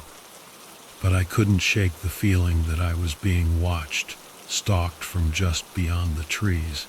That night, I didn't sleep. I couldn't. The image of the creature haunted me. Its dark, glimmering eyes, its hollow, human-like limbs. I had seen things in the wild, but this felt different. The weight of Tom's warning, the way he'd spoken of things that wore human skin, gnawed at me like a persistent itch. The next day I went to Tom, hoping for answers. I didn't believe in ghosts or spirits, but something had happened that I couldn't explain. When I found him, he was sitting on his porch, staring out at the vast, empty land. His face was grave. I sat down beside him without saying a word. He knew why I was there. "You saw it, didn't you?" he asked, his voice low and calm. I nodded. "The one you saw last night," he said, his eyes not leaving the horizon. "That wasn't a skinwalker. That was worse, much worse."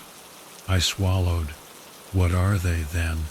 "They are the ones who were here before us. They are the ones who have always been here. Skinwalkers are just a story. They are a small thing compared to what lies in the heart of these woods. These creatures, these things, they are not flesh and bone. They're older than any curse.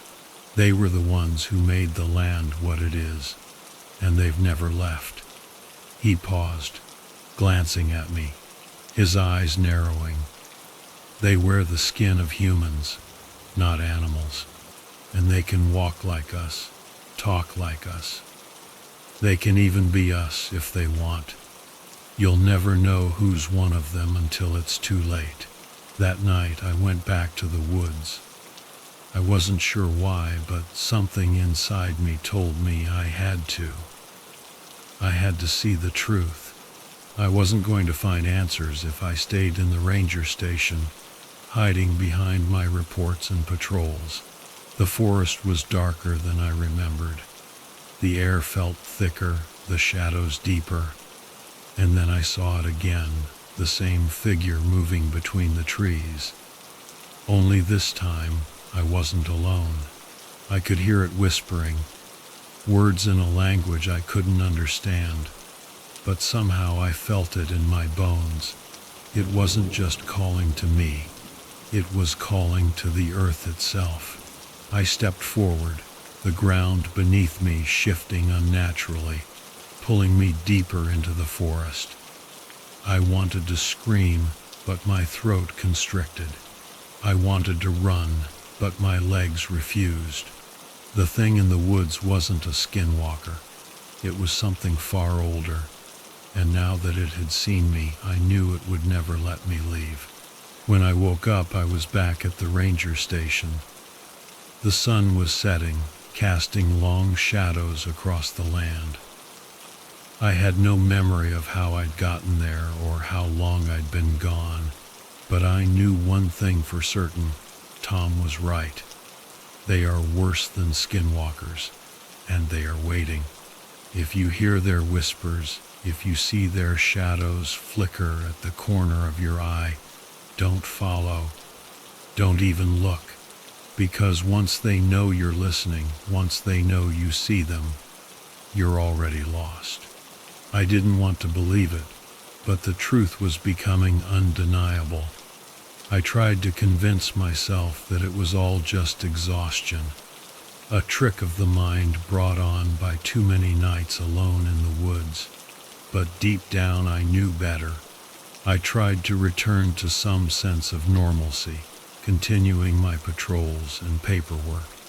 But the unease gnawed at me like a constant itch I couldn't scratch.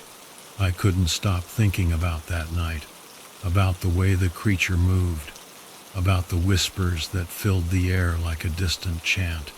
Every time I closed my eyes, I could still hear the rustling in the trees, the unsettling silence that had swallowed everything in its way. Then it happened again. This time I wasn't alone. I had invited one of the newer rangers, Sarah, to join me for a night patrol. She was bright, eager, and hadn't been jaded by the long hours in the field like I had. I figured a fresh pair of eyes would keep me from spiraling, keep me grounded. As we hiked deeper into the forest, the familiar tension settled over me, the air growing thick with something unnameable. Sarah didn't seem to notice, happily chatting away about her training and the wildlife we'd been monitoring. I was barely listening, my eyes scanning the woods for something, anything, that might confirm what I already knew. Then we saw it. At first it was just a flicker, a shadow darting between the trees. I froze, my heart skipping a beat. I turned to Sarah. "Did you see that?" I asked, my voice suddenly low. She paused, looking around. "What? The deer?" I shook my head. "No, something else, something bigger." I started moving toward the trees, instinctively drawn to the spot where I'd seen the movement. Sarah followed hesitantly, sensing my change in demeanor. As we moved deeper, I felt it again, the oppressive stillness that always seemed to precede them. I could feel their eyes, just out of sight, watching us, waiting, and I knew that whatever it wasn't just a creature. It was something that knew we were there, something that had been waiting for us to wander too far. And then the whispers came. It wasn't a sound I could hear directly, but I could feel it in the air, like an electric charge skimming my skin. It was soft at first, like the rustling of leaves in the wind, but then it grew louder, sharper. It wasn't words, I couldn't make out anything distinct, but it was a voice, a collective voice, resonating from the forest itself. "Get out," it seemed to say. My legs froze. "Get out," the voice repeated, louder now, clearer. It was coming from everywhere, from above, below. The very ground beneath us seemed to pulse with it. Sarah, visibly shaken, started backing away. "Nate, what the hell is that?" she whispered, her breath coming in, quick, sharp gasps. "Move," I hissed, grabbing her arm and pulling her toward the path. My eyes darted around the woods, scanning for movement. But the shadows were gone. The silence had returned, suffocating and heavy. But it wasn't over. We hadn't made it 10 feet before I saw it. A figure standing between the trees, just off the trail. It was tall. Too tall. Impossibly tall. And it was just standing there, motionless, watching us. I couldn't make out any distinct features, only a shape, dark and distorted, shifting unnaturally in the pale moonlight. "Run!" I shouted before I even realized the words were out of my mouth. I grabbed Sarah's hand, pulling her harder, faster, but every step I took felt like the ground was sinking beneath me. The trees seemed to close in, the path twisting, turning in directions that didn't make sense. We were lost. I knew it, even as the trees seemed to move around us. I could feel the weight of the thing behind us, just beyond the edge of my sight, drawing closer. The whispers were getting louder now, accompanied by a low growl, like something was shifting in the depths of the woods, something massive, ancient, and angry. We finally stumbled back onto the main trail, but it wasn't the same trail we had taken. The trees were different now, tighter, denser, darker. The forest felt alive. I couldn't see it, but I knew it was watching us. Every footstep echoed too loudly. Every breath felt too shallow. I felt like I was suffocating, like the forest itself was closing in, wrapping its fingers around my throat. "Don't look back," I whispered. But it was too late. We both turned, and there it was, the figure from before, standing in the shadows between the trees. No longer just watching, it was moving now, gliding forward, its form shifting in unnatural angles, its limbs too long, too thin, like the branches of a tree twisting in the wind. But this thing didn't belong in the forest. It wasn't part of the land. It was the land. And it was coming for us. I don't remember how we made it back to the station. My mind was a blur, everything happening too fast and too slow, all at once. I remember Sarah's terrified face, her hands trembling as she clutched my jacket, but nothing else. When we got back, we found ourselves alone. The station was eerily quiet, as if it had been waiting for us. That night, I couldn't sleep. I sat by the window, staring out at the darkened woods, knowing that I would never be able to escape the memories of what I had seen, what I had felt. And that's when I heard it again, the whispers just outside the window. They were softer now, almost seductive. But I knew better. The things in the woods weren't interested in conversation. They had no interest in peace. They were only interested in one thing, us. And I was certain, deep in my bones, that the forest would never let us leave, not unless it had already taken everything from us first. I don't know what happens next. I'm telling you this now because I don't have much time left. The forest is always watching, always waiting. I can feel it creeping closer, pushing in from the edges of my world. But I know one thing for sure. Once it has you, you don't leave. Not really. So if you ever find yourself near the edge of a forest, and you hear something rustling in the trees, or if you feel the ground shift beneath your feet, remember this. There are things in the woods, and they are not skinwalkers. They are much, much worse. As the days passed, I began to lose track of time. The whispers became more frequent, more insistent, until they weren't just confined to the trees. It felt like they were inside my head, inside my very bones, crawling under my skin, making my thoughts disjointed. I started to forget what was real and what wasn't. I told myself I was going crazy. I had to be. This couldn't be real. Not in any rational sense. But deep down, I knew the truth. I had seen it. I had felt it. The creatures in the woods, those shadowy, ancient things, they were real. They were as old as the land itself, and they were getting closer. The station, once a place of comfort, had become a prison. Every creak of the floorboards, every gust of wind outside, every rustling branch, each one seemed to be them, waiting for me to slip, waiting for me to break. And then the night came, the night I had been dreading. I had just finished my patrol, walking back to the station, when I heard the unmistakable sound of footsteps behind me, slow, deliberate. They echoed in the empty night air.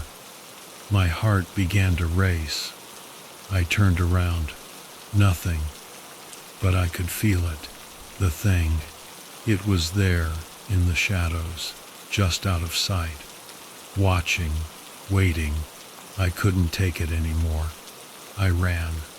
The woods were alive, shifting with every step I took. The trees seemed to close in, narrowing the path, bending unnaturally toward me as if they were reaching for me. I stumbled through the underbrush, tripping over roots and rocks, but I couldn't stop. I reached the clearing, the spot where I'd seen it before, the creature, the figure that wasn't supposed to exist. I could feel it watching me again, its presence suffocating, like the forest itself was holding its breath, waiting for the final moment. I looked up, and there it was. The shadow stretched impossibly tall against the backdrop of the moonlit sky. Its limbs, twisted and cracked like old wood. Its eyes, dark, infinite, were fixed on me. And for a moment I thought I saw a flicker of recognition, and then it spoke. "We were here before you." The words weren't in any language I knew, but I understood them, felt them deep inside, like a memory long forgotten. Suddenly, the earth beneath my feet began to give way.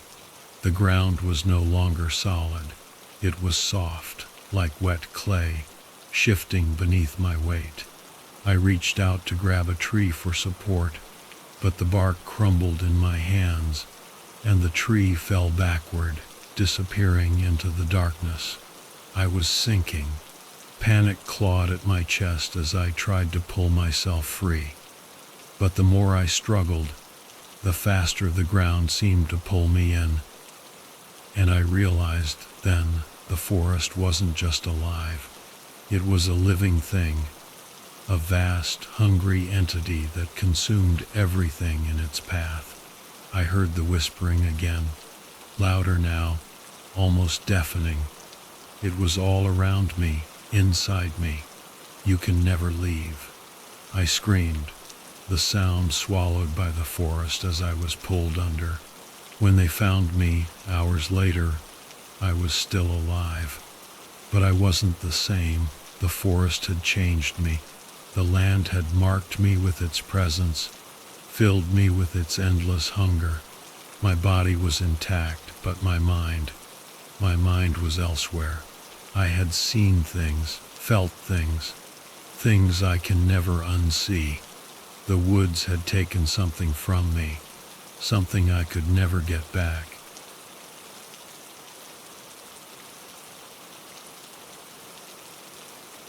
I still remember the last time I heard the final bell ring at Riverside High.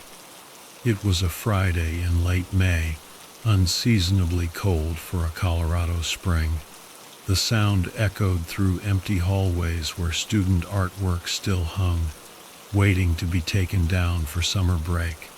I stood in my classroom, room 237, surrounded by the familiar smell of chalk dust and old books, knowing it would be the last time I'd ever grade papers at my desk or write tomorrow's lesson on the whiteboard. 12 years of teaching gone in an instant, all because of what happened with Jeremy. The official report said he was troubled, that no one could have seen it coming. But I did see it. I saw the way his essays grew darker, how his normally precise handwriting became erratic. I noticed when he stopped raising his hand in class discussions about The Catcher in the Rye, his favorite book just months before. I reported everything to the administration, filed all the proper paperwork, followed every protocol. They said I did everything right.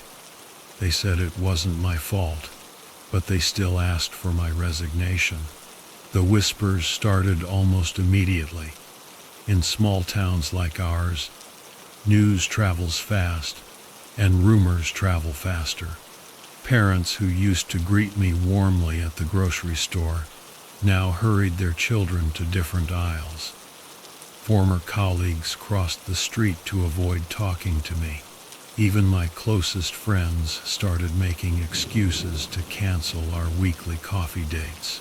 I lasted 3 months in that suffocating atmosphere before putting my house on the market. The real estate agent advised me to price it low for a quick sale. Given the circumstances, she said, not meeting my eyes. I took whatever I could get and moved into a small apartment in Denver, thinking the anonymity of the city might help. It didn't. The nightmares followed me. In them, I was always back in my classroom, but something was wrong. The desks would be arranged in perfect rows, but all facing the wrong way. The whiteboard would be covered in writing that looked like mine, but said things I would never write. And Jeremy, he was always there, sitting in the back row, staring at me with eyes that weren't quite human anymore. I'd wake up drenched in sweat, reaching for my phone to check the news, terrified I'd see his name again. But of course, I never did. You can't die twice after all. During the day, I tried to keep busy. I picked up substitute teaching jobs at various schools around Denver, but word always seemed to get around eventually. The assignments would slowly dry up, and I'd have to find new schools, further and further from my apartment. That's how I found myself scrolling through job listings at 3 a.m. on a Tuesday, desperate for something, anything that would let me start over. The advertisement caught my eye immediately. Caretaker wanted. Remote mountain location. Seeking solitary individual for winter caretaking duties at private property in Colorado Rockies. Minimal human contact required. Must be comfortable with isolation and strictly following guidelines. Housing provided. Generous compensation.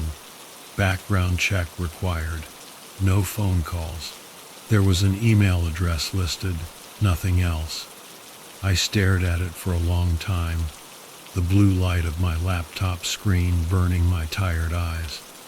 It seemed too perfect, almost suspiciously so, but what did I have to lose?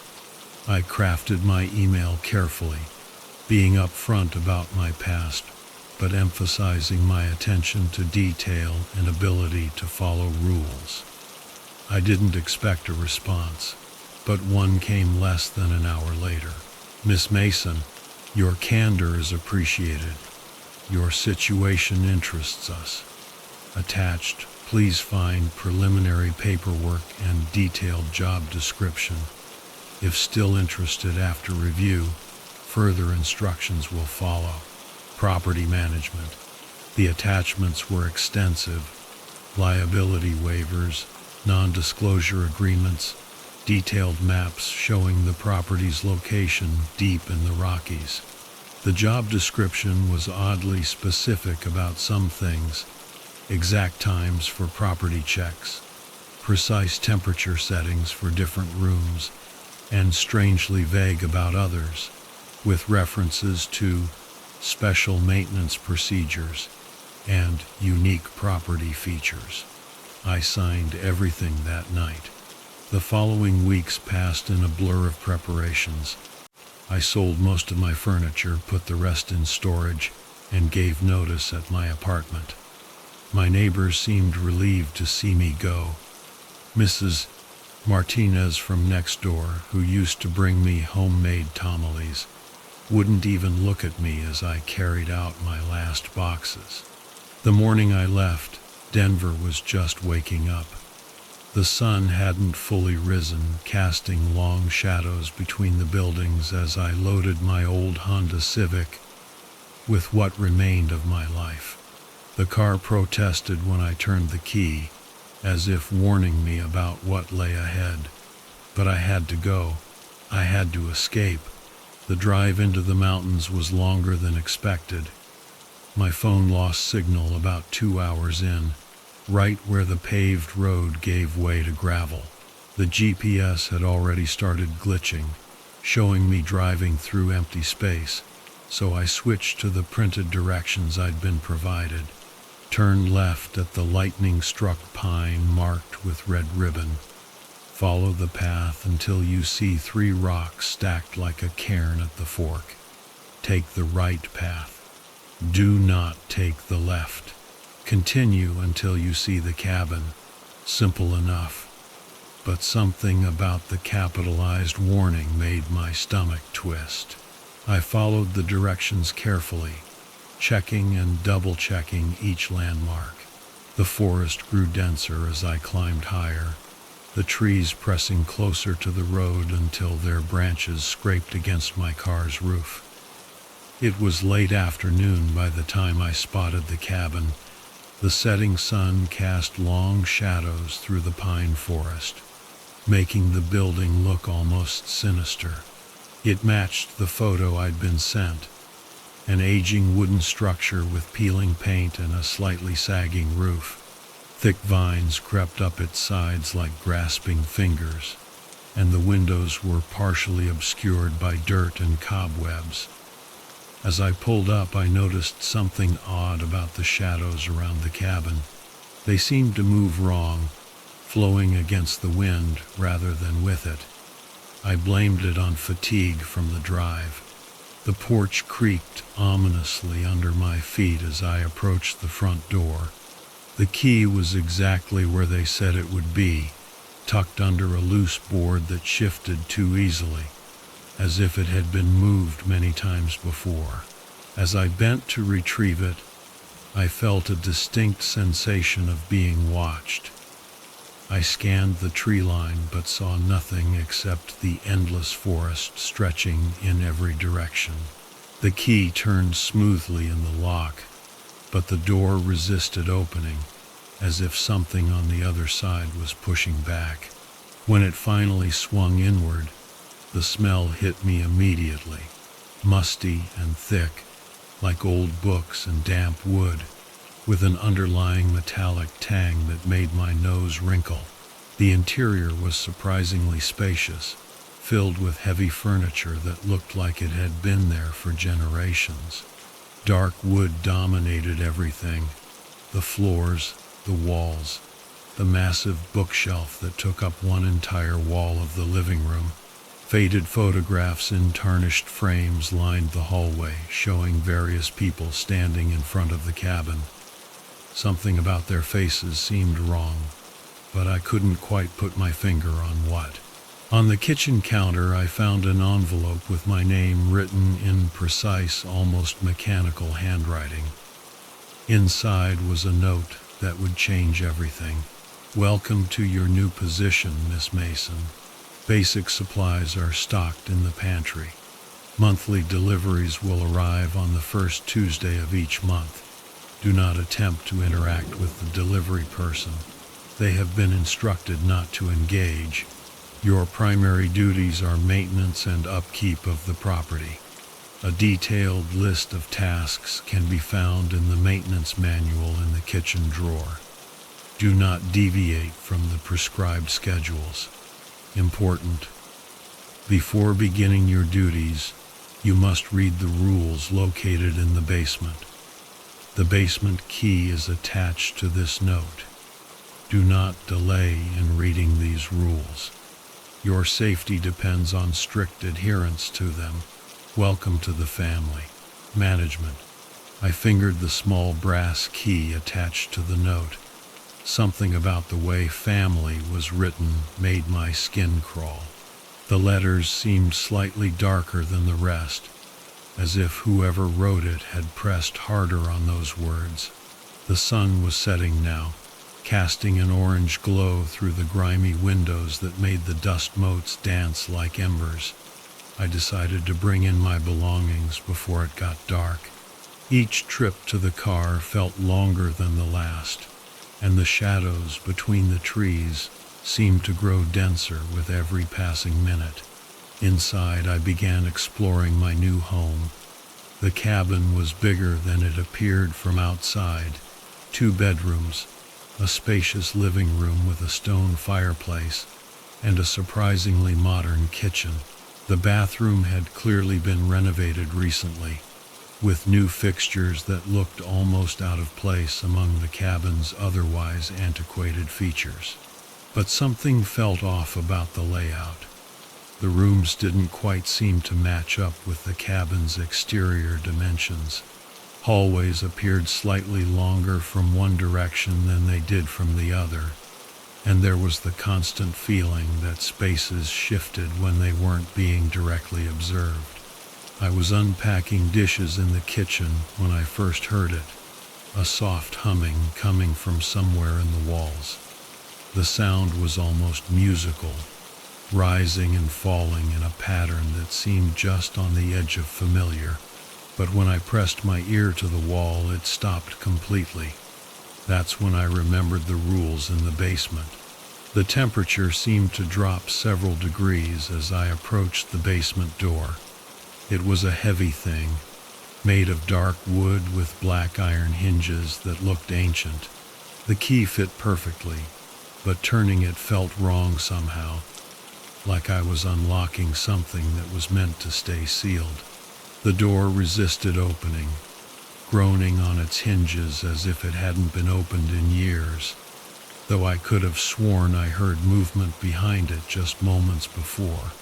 A set of steep stairs descended into darkness, disappearing into shadows that seemed too deep, too solid. I fumbled for a light switch and found one, but the bulb that flickered to life was weak, casting more shadows than light. The air that drifted up from below was cold and damp, carrying that same metallic scent I'd noticed earlier, only stronger now. Each step creaked under my weight as I descended, the sound echoing in ways that didn't quite make sense. About halfway down, I noticed the writing on the walls, spidery black letters that seemed to shift and move in my peripheral vision. My heart began to pound as I read them. Rules for the caretaker. 1. Always close every door behind you, especially the basement door. What comes up must go back down. 2. Before sleeping, knock 3 times on the bedroom wall. This keeps the peace. If you forget, you may hear knocking from the other side. Do not answer it. 3. If you hear music from outside, do not look out the windows. It isn't meant for your eyes. 4. Turn on the lights in every room you enter at night. Darkness breeds darkness. 5. Leave a light on in the living room overnight. If you wake up to darkness, something has entered the cabin. Do not try to restore the light. 6. Do not leave the cabin for any reason between 11:00 p.m. and 5:00 a.m. They are hungry then. 7. Under no circumstances should you read the guest ledger in the living room. Some knowledge comes at too high a price. Below the rules, in different handwriting that looked rushed and shaky, someone had added, "They're watching. They're always watching, even now." I stood there for what felt like hours, reading and rereading the rules. Part of me wanted to laugh. This had to be some kind of elaborate joke, right? But something about the desperate way the final message was written made it impossible to dismiss entirely. That first night was the hardest. Every creak of the old house made me jump. Every shadow seemed to hold movement. I followed the rules meticulously, closing each door firmly behind me, checking and double-checking the living room light. When it came time for bed, I felt ridiculous knocking 3 times on the bedroom wall. But I did it anyway. I lay awake for hours, listening to the sounds of the cabin settling. Or at least I told myself it was settling. The alternative, that the footsteps I heard in the hallway or the whispers that seemed to come from the walls were something else entirely, was too terrifying to consider. Around midnight, a strange calm settled over me. The isolation that had seemed so oppressive earlier now felt almost protective. I drifted off to sleep, thinking about Jeremy, wondering if he ever felt the same sense of peace before the end. I woke to sunlight streaming through my window, and for a moment, everything felt normal. Then I noticed the 3 perfect circles scratched into the wall where I'd knocked the night before. The scratches in the wall were just the beginning. That first week I tried to maintain some semblance of normalcy, establishing a routine that might help me ignore the increasingly strange occurrences around me. During daylight hours, I focused on my caretaking duties, cleaning, checking the generator, ensuring the pipes hadn't frozen as winter approached. But each day brought new oddities that became harder to rationalize away. On Tuesday morning, I found all my coffee mugs had been rearranged in the cabinet, placed upside down in a perfect spiral pattern. When I mentioned this in my daily log, another requirement of the job, I noticed my previous day's entry had changed. The words were the same, but the handwriting slowly morphed across the page, starting as mine and ending in an elaborate script I didn't recognize. Wednesday, I spent hours cleaning the living room windows, trying to let in more light. But no matter how much I scrubbed, the glass remained cloudy, as if something on the outside was pressing against it. At one point I could have sworn I saw handprints appearing on the other side of the glass, small ones, like a child's. But when I went outside to check, there were no marks and no footprints in the mud beneath the window. That night, I forgot to knock on the bedroom wall before falling asleep.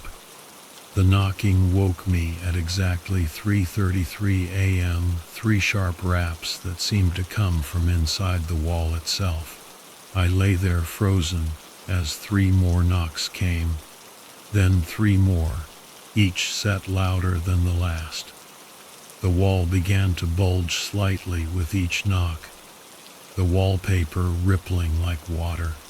Finally, gathering what little courage I had, I reached out and knocked 3 times in response. The sound stopped immediately, replaced by what sounded like a child giggling.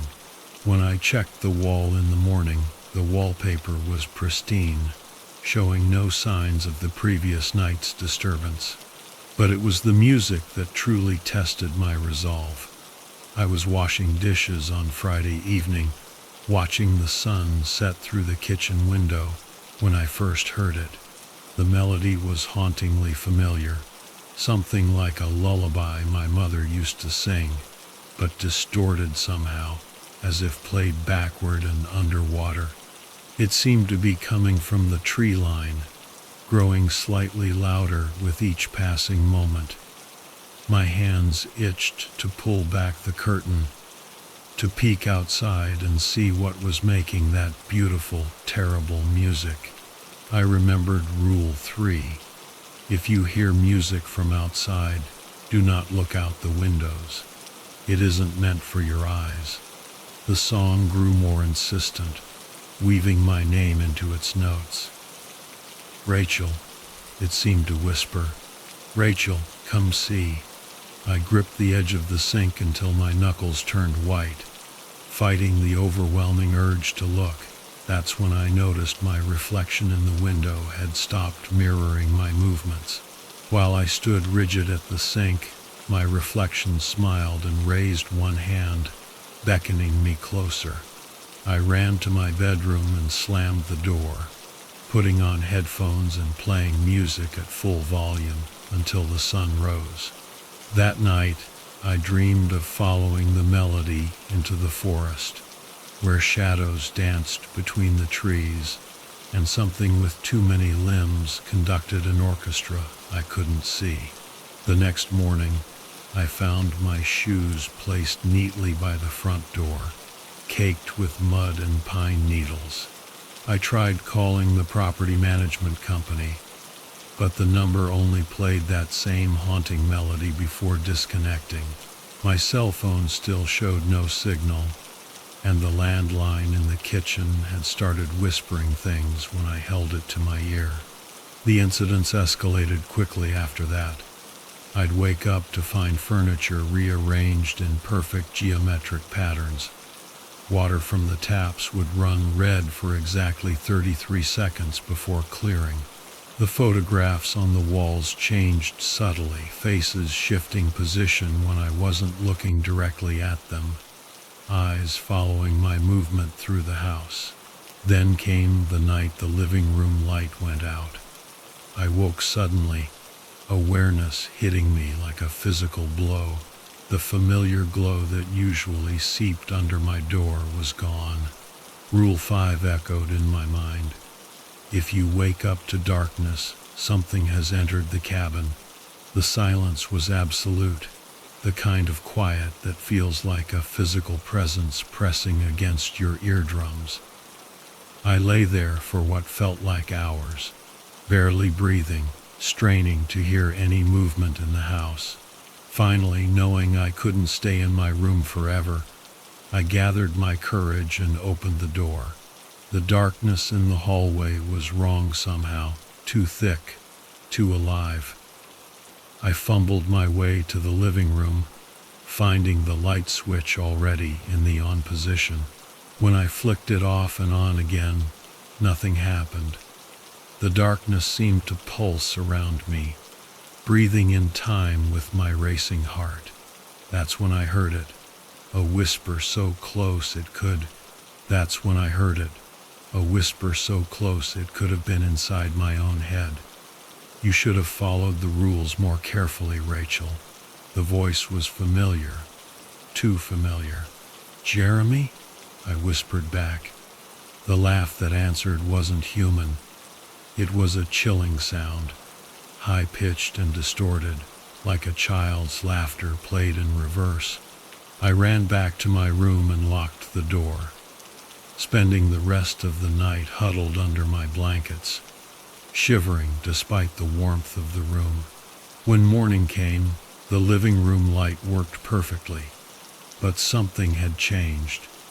The cabin felt different now, more aware, more predatory. I began to notice things in my peripheral vision, shadows that moved when they shouldn't, reflections that didn't match reality. Once, I could have sworn I saw myself standing at the end of the hallway while I was in the kitchen. But this other me was wrong.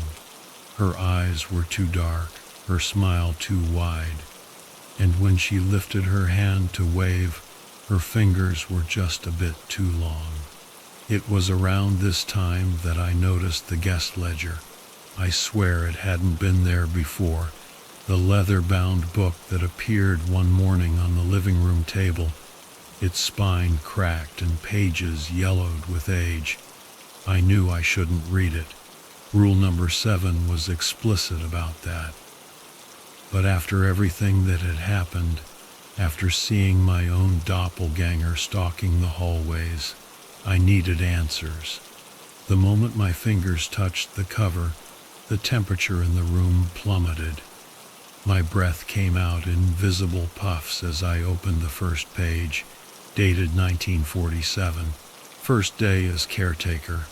Property seems normal enough, though there's something odd about the basement. The door keeps opening on its own. We'll need to check the hinges. The next entry was 3 days later, the handwriting slightly more rushed. Basement door won't stay closed. Heard children laughing down there, but when I checked, nothing. Must be the wind playing tricks.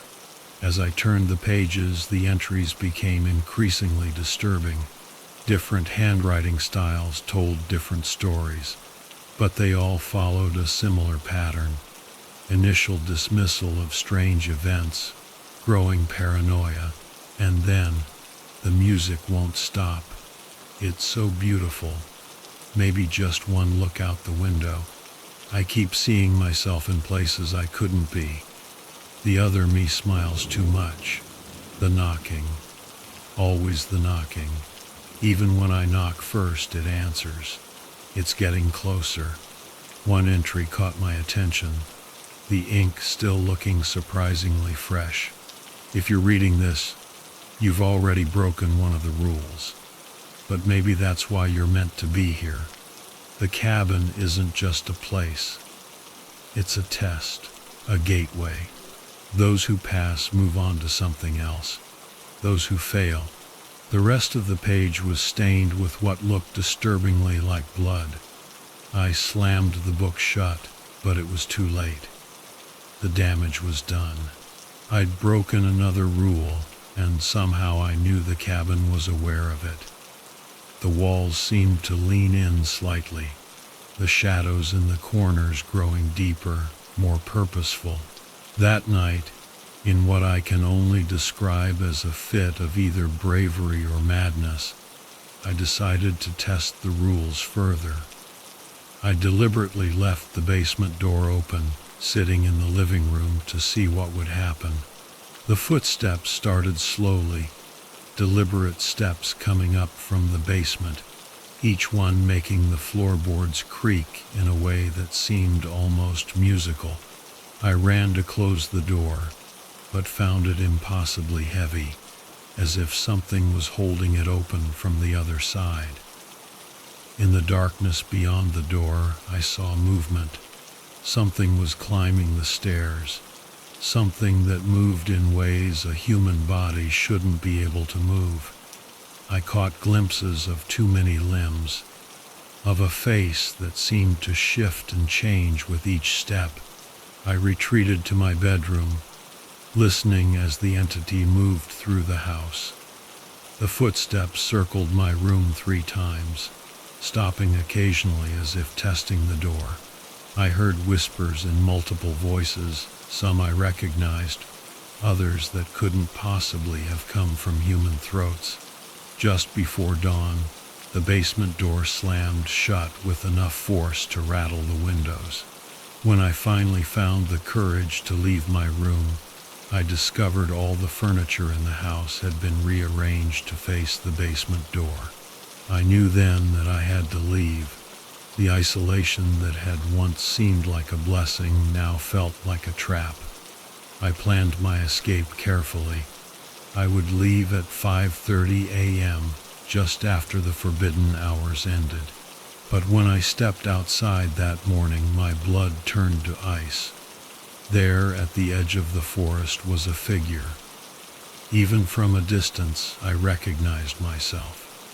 But wrong, somehow, hollow-eyed and pale, staring back at me with an expression that made my soul shrivel. This other me raised her hand, pointing back at the cabin behind me. The music started again, louder than ever before. When I turned around, I saw dozens of faces pressed against the cabin's windows, faces I recognized from the photographs in the hallway, all watching me with black, empty eyes. I retreated back inside, understanding now that leaving wouldn't be as simple as walking away.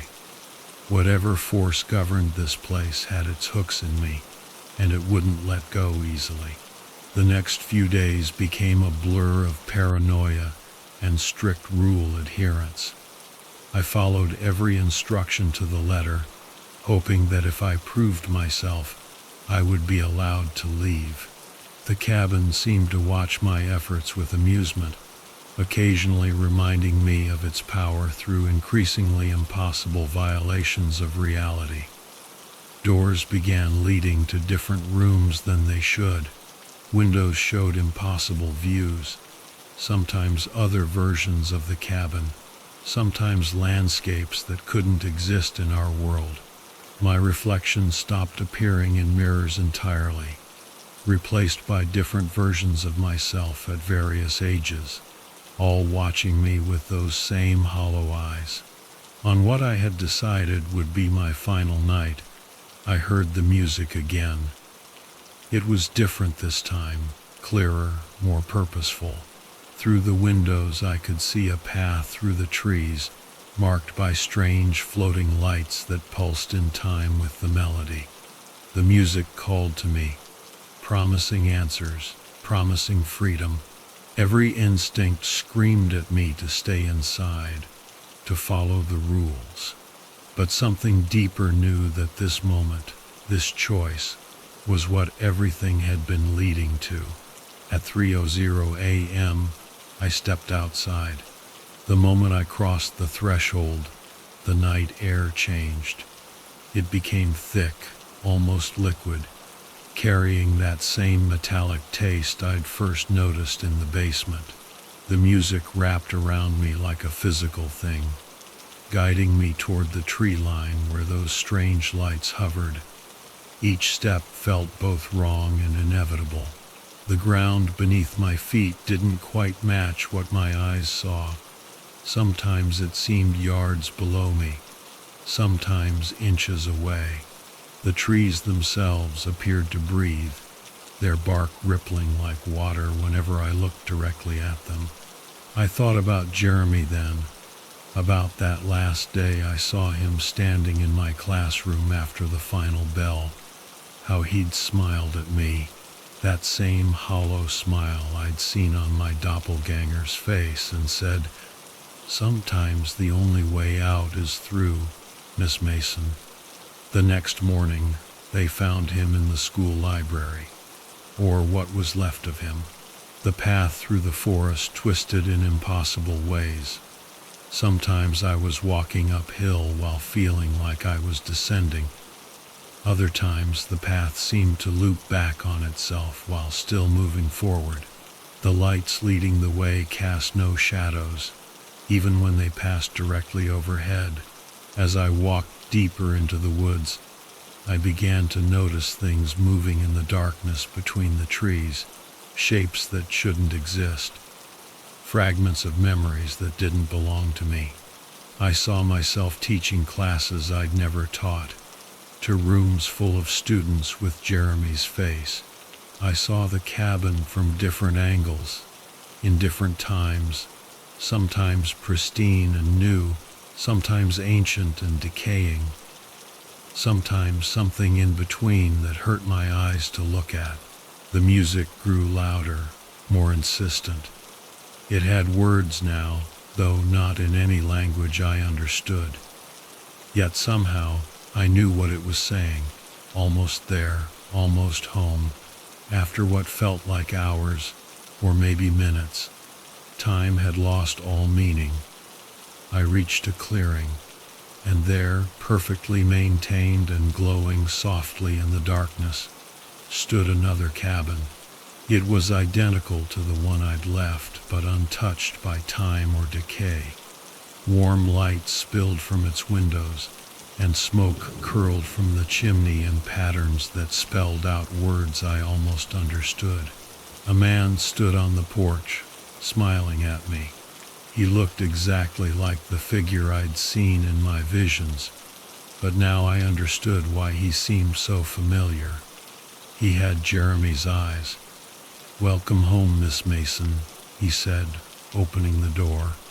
"You've passed the test." "What test?" My voice sounded strange to my ears, as if it was coming from very far away. "What is this place?" He gestured around us. "A gateway, a crossing point. Those who come here are chosen people who've touched the edge between worlds before. People like you, who've watched someone cross over. People like Jeremy." "Jeremy?" I whispered.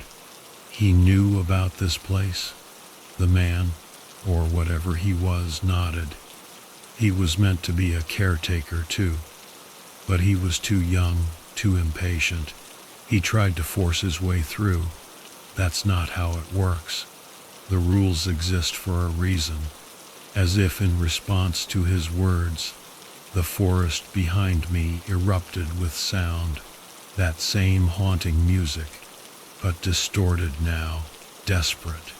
I turned to look and saw shapes emerging from between the trees, people, or things that had once been people, all moving in that wrong way I'd seen in the basement, all reaching, all calling.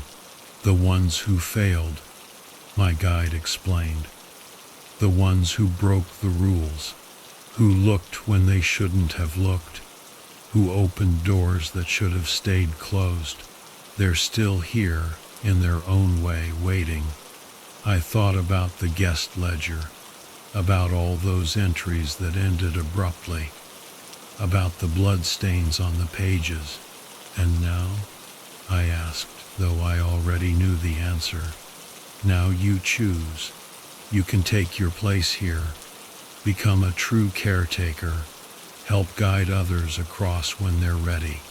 Or," he gestured back toward the forest, where the shapes were growing more distinct, more hungry.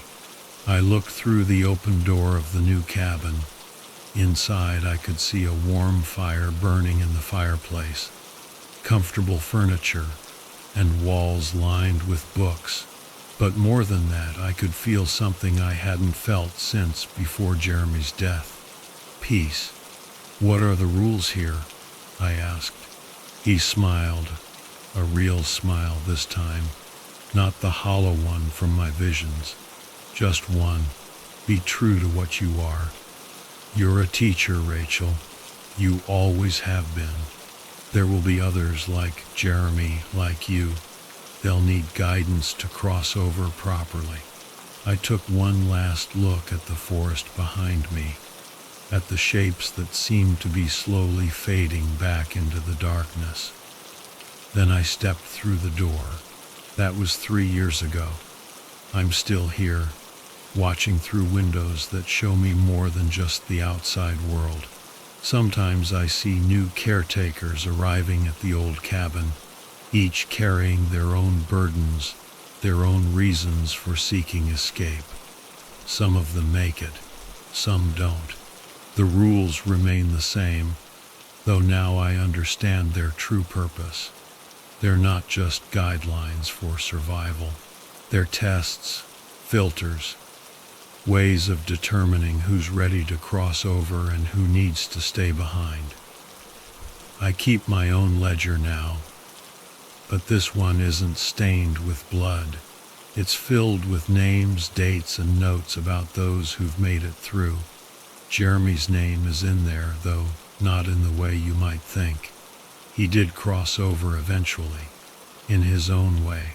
So if you ever find yourself taking a caretaker position at a remote cabin in the mountains, pay attention to the rules. Follow them, not because you're afraid, but because they're showing you the way home. And if you hear music in the night, If you see lights between the trees, well, maybe you're ready to. Just remember, some doors only open one way, and the knocking, it never really stops. It just changes meaning.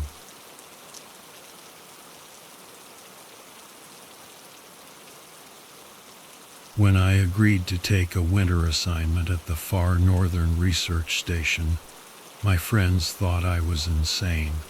They didn't understand the appeal of silence, of solitude, in a place where snow drifted endlessly beneath an unbroken gray sky. But to me, it felt like an escape. The isolation was part of the allure, a way to disconnect, to get away from the noise and routines that had become as exhausting as they were predictable. The research station, or Station N1 as it was blandly designated, sat about as far from civilization as I could get without crossing the Arctic Circle. It was a compact structure, built like a bunker, capable of withstanding both brutal winters and months of unrelenting darkness. No town for hundreds of miles, just the station, surrounded by endless snow and silence, buried beneath layers of ice. I arrived in late October, just as the last helicopter out was leaving. The flight team unloaded a few essentials before taking off, the whirring blades slicing the heavy, cold air before they vanished over the horizon, leaving me alone. It was an odd feeling, standing in that empty landscape as the sound faded, knowing that until spring, the only life here would be me. Inside the station was everything I'd expected. Metal walls painted a sterile white, industrial floors, thick steel doors. It had all the charm of an empty hospital ward. The common area had a few couches, a battered coffee machine, and a small television that picked up nothing but static. Further back were the lab rooms, a maintenance shed, and a cramped kitchen stocked with enough supplies to last well past winter. I'd been briefed by the previous technician about my maintenance duties, keeping the generator going, monitoring basic research equipment, and maintaining the security system, which included a network of cameras scattered throughout the station. For the first few weeks, life was peaceful. Days turned into a blur of routine checks, journal entries, and watching snow pile up outside. I'd wake to the deep silence, go through the same steps, listen to the hum of the generator or the occasional creak of metal as the station adjusted to the shifting cold. I kept a log of every day's tasks, details of the station's upkeep, weather changes, and occasional temperature drops that forced me to huddle in thick layers. It wasn't until late November that the unease started to creep in. One morning, a routine task led me to the security room. The cameras were split between the main hallways, the supply rooms, the labs, and a couple of external feeds. The cold had been playing havoc with the equipment recently, causing brief static interruptions that I had to log and monitor closely. Normally I'd check the footage, mark any static, and move on. But that morning, something felt off. I clicked through the last 24 hours of footage, moving faster than usual, just skimming. But then I noticed a strange flicker. It was quick, a momentary blur in the main corridor. Thinking it was another static interruption, I slowed the footage, watching carefully. The corridor was empty. The dim light from the overhead panels cast shadows along the walls, stretching down to the storage room doors. For a few seconds, nothing happened.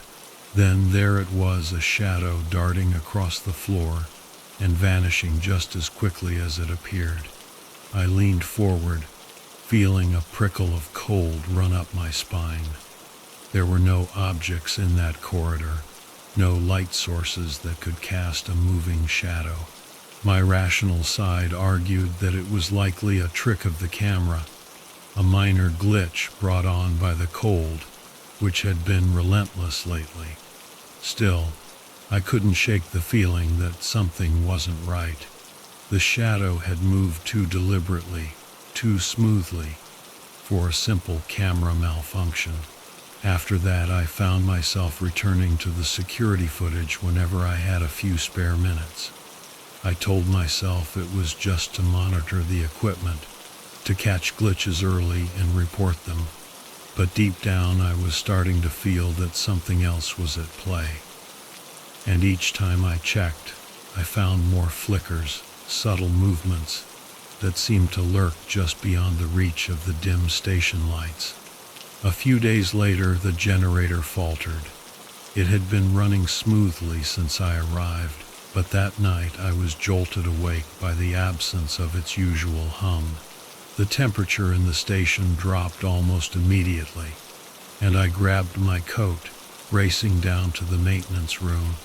I'd barely gotten the lights back on when the camera feeds came back online, flickering for a moment before returning to normal. I tried to shake it off, blaming the extreme cold and the endless solitude, but I could feel the unease growing.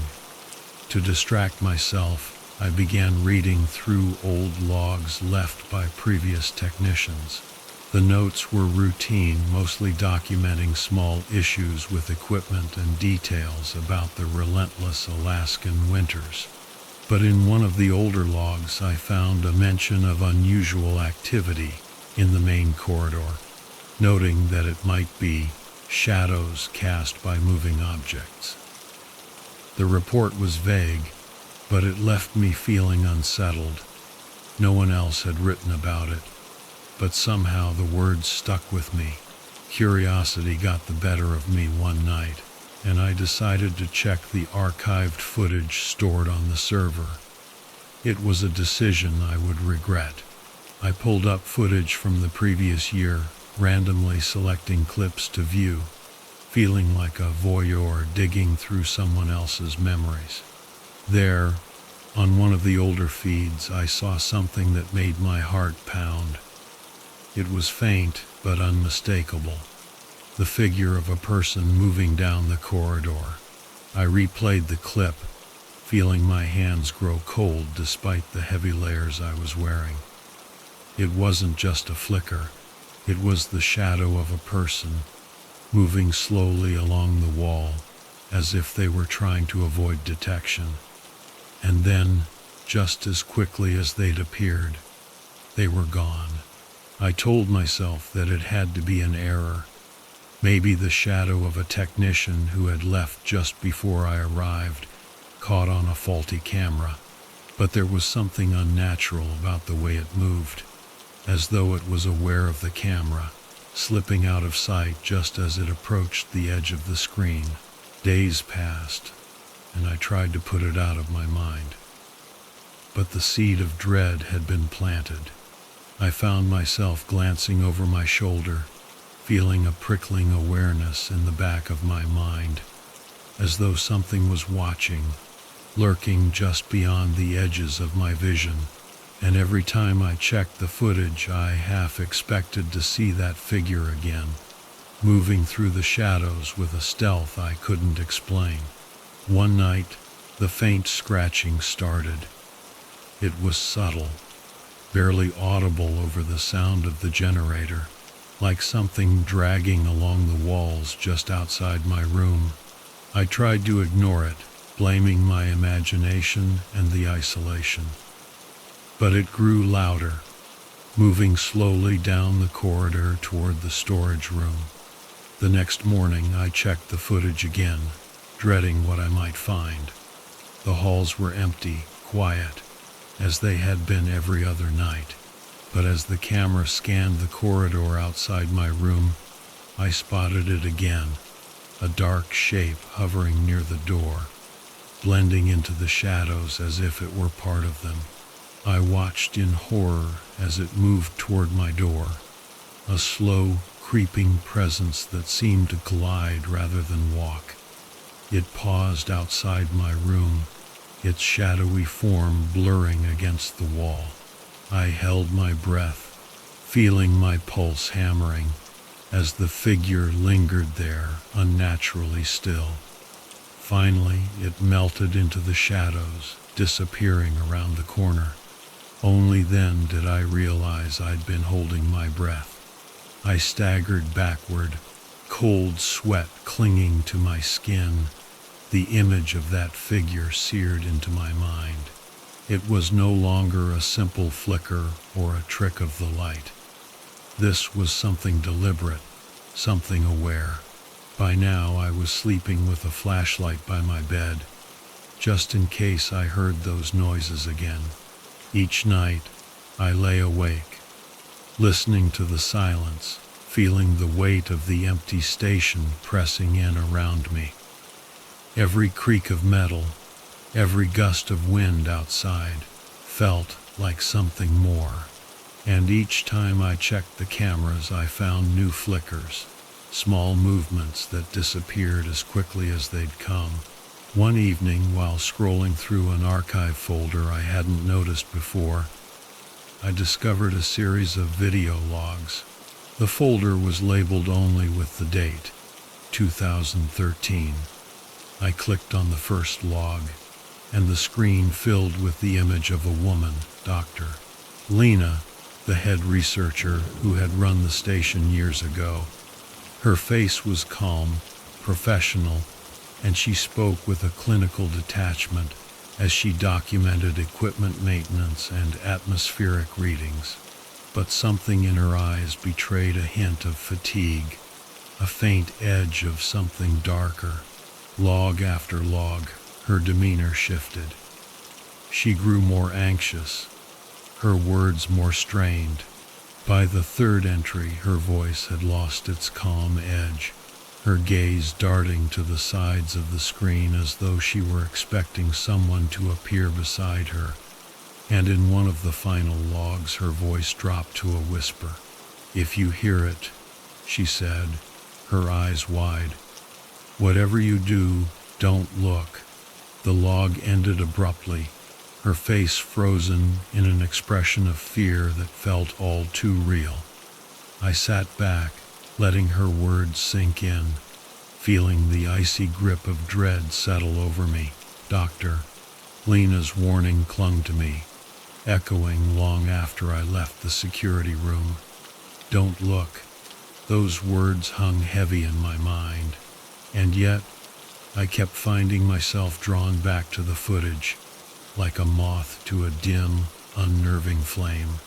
I didn't want to look, but the thought of stopping felt worse, like I'd be left defenseless, unaware of what was lurking in the dark spaces I couldn't see. It had been about 2 weeks since I'd first seen the shadow, yet every day seemed to thicken with dread. I'd walk the dim corridors, catching myself glancing at the shadows on the walls or pausing whenever I thought I heard something shuffling beyond the range of the lights. There was no logic to my worry, no solid reason to feel threatened, and yet the feeling of being watched intensified, an invisible presence woven into the silence. One night, determined to understand what Dr. Lena had experienced, I returned to the footage. This time I found an older log buried deep within the archives. As I clicked play, Dr. Lena appeared, seated in the small kitchenette, her face illuminated only by the dim overhead lights. She looked more tired than before, her eyes rimmed with dark circles. "I've done everything by the book," she whispered. Her tone hushed as if afraid of being overheard. "I've documented everything, tried to stay rational, but..." She hesitated, then leaned in closer to the camera, her eyes wide and darting to the corners of the room. "Something's here with me. I don't know what it is, but it's watching. Last night I thought I saw it. a figure standing at the end of the corridor. I tried to tell myself it was just my mind playing tricks, but her words trailed off, and she looked away, her expression haunted. If anyone finds this, just be careful. Don't stay in the main hallway after midnight. And if you hear something, whatever you do, don't look. The screen went dark. Her last words echoed in my mind, refusing to leave me. Don't stay in the main hallway after midnight. I checked my watch. It was just after 11:30 p.m. A chill crept down my spine, settling like a weight in my chest. The hallway outside my door stretched into the shadows, every creak and groan amplified by the silence. I was alone, yet it felt like the station itself was holding its breath, waiting. That night, I lay in bed, eyes fixed on the clock beside me. I listened, ears straining to catch any sound beyond the hum of the generator. I was drifting on the edge of sleep when I heard it, a faint scraping sound, like something moving slowly along the corridor wall. My pulse quickened, but I kept my eyes shut, refusing to look. The scratching grew louder, echoing through the station as it inched closer to my room. Every instinct told me to open my eyes, to check the monitors. But I clung to Dr. Lena's warning, her voice a steady reminder. Whatever you do, don't look. After what felt like an eternity, the scratching faded, leaving only silence behind. I stayed frozen, my breaths shallow, waiting for any sign that it had truly gone. Finally, I drifted into a restless sleep, haunted by shadowed corridors and Dr. Lena's voice. The next morning, I woke with a sense of dread heavier than before. I knew I had to check the footage to see if anything had been captured outside my room. My hands shook as I rewound the recording, watching the corridor. It remained still, empty. Then, at exactly 12:06 a.m., a shadow flickered at the far end of the hallway, hovering there for a heartbeat before disappearing. I replayed it, trying to find some rational explanation, but each viewing only deepened the fear gnawing at me.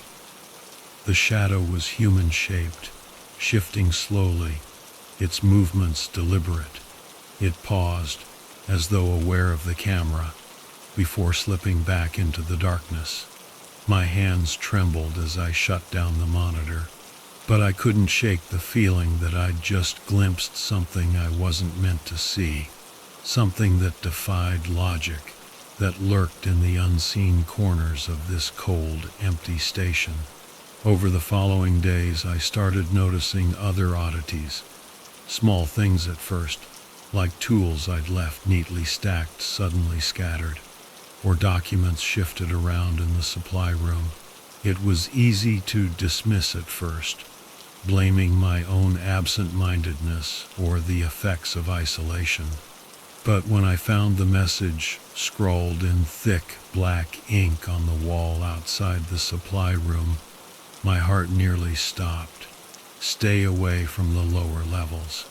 The words looked like they'd been there for a while, the ink slightly faded, as though they'd been left by someone long gone. But that made no sense. This was a secure facility, and I was the only person here. I tried to scrub it off, but it left a faint stain, a lingering reminder that someone, sometime, had felt the need to leave that warning.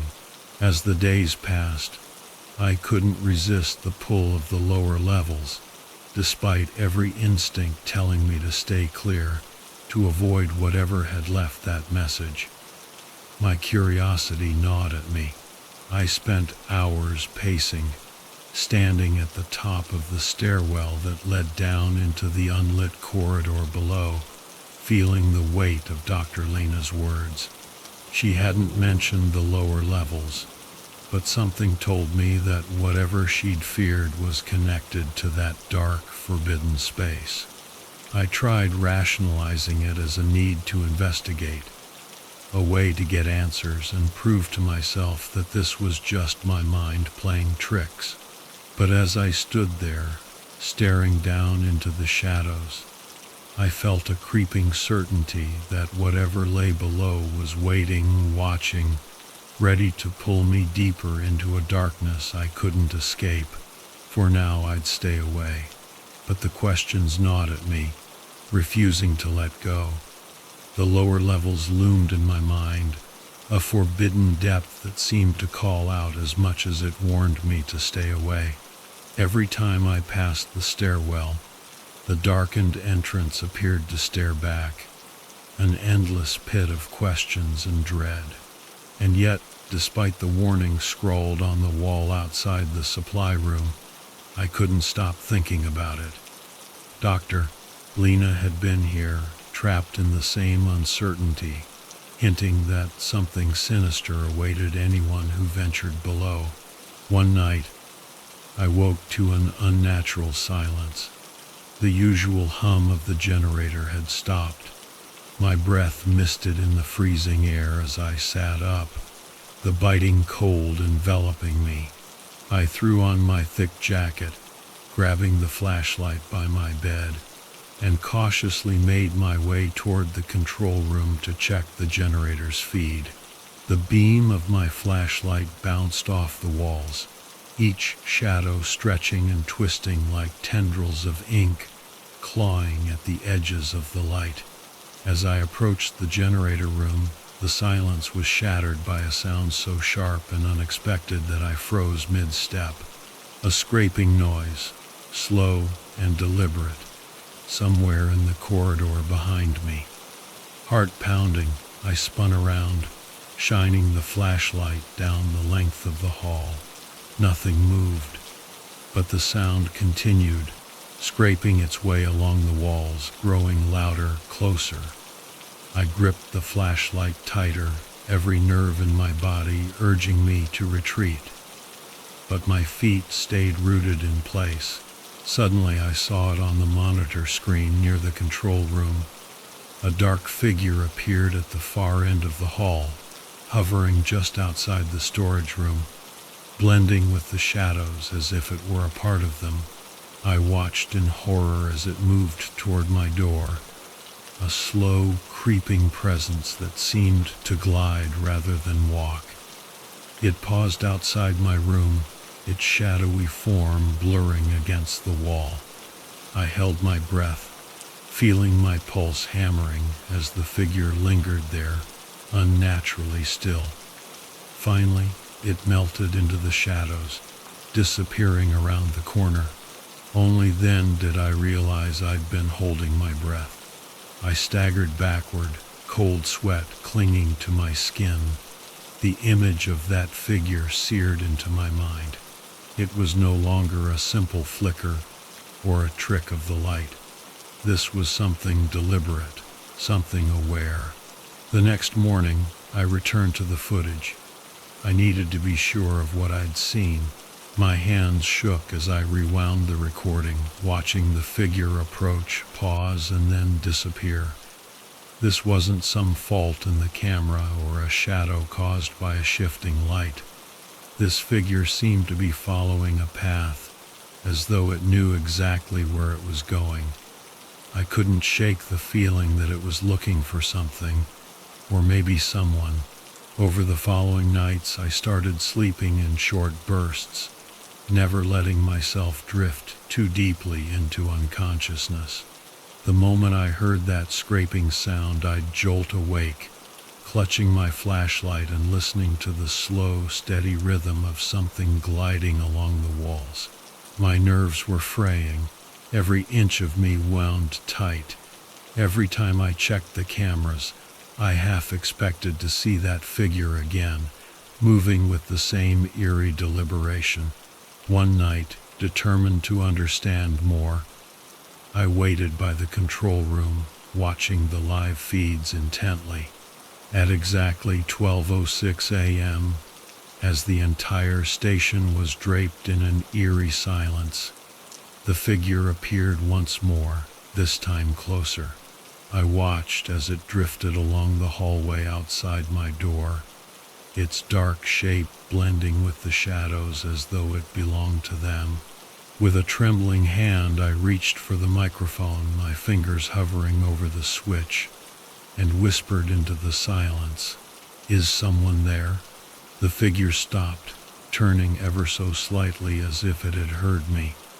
The air felt thick, pressing down on me, as though the shadows themselves were listening, waiting. And then, without a sound, the figure turned and slipped into the darkness, vanishing from sight.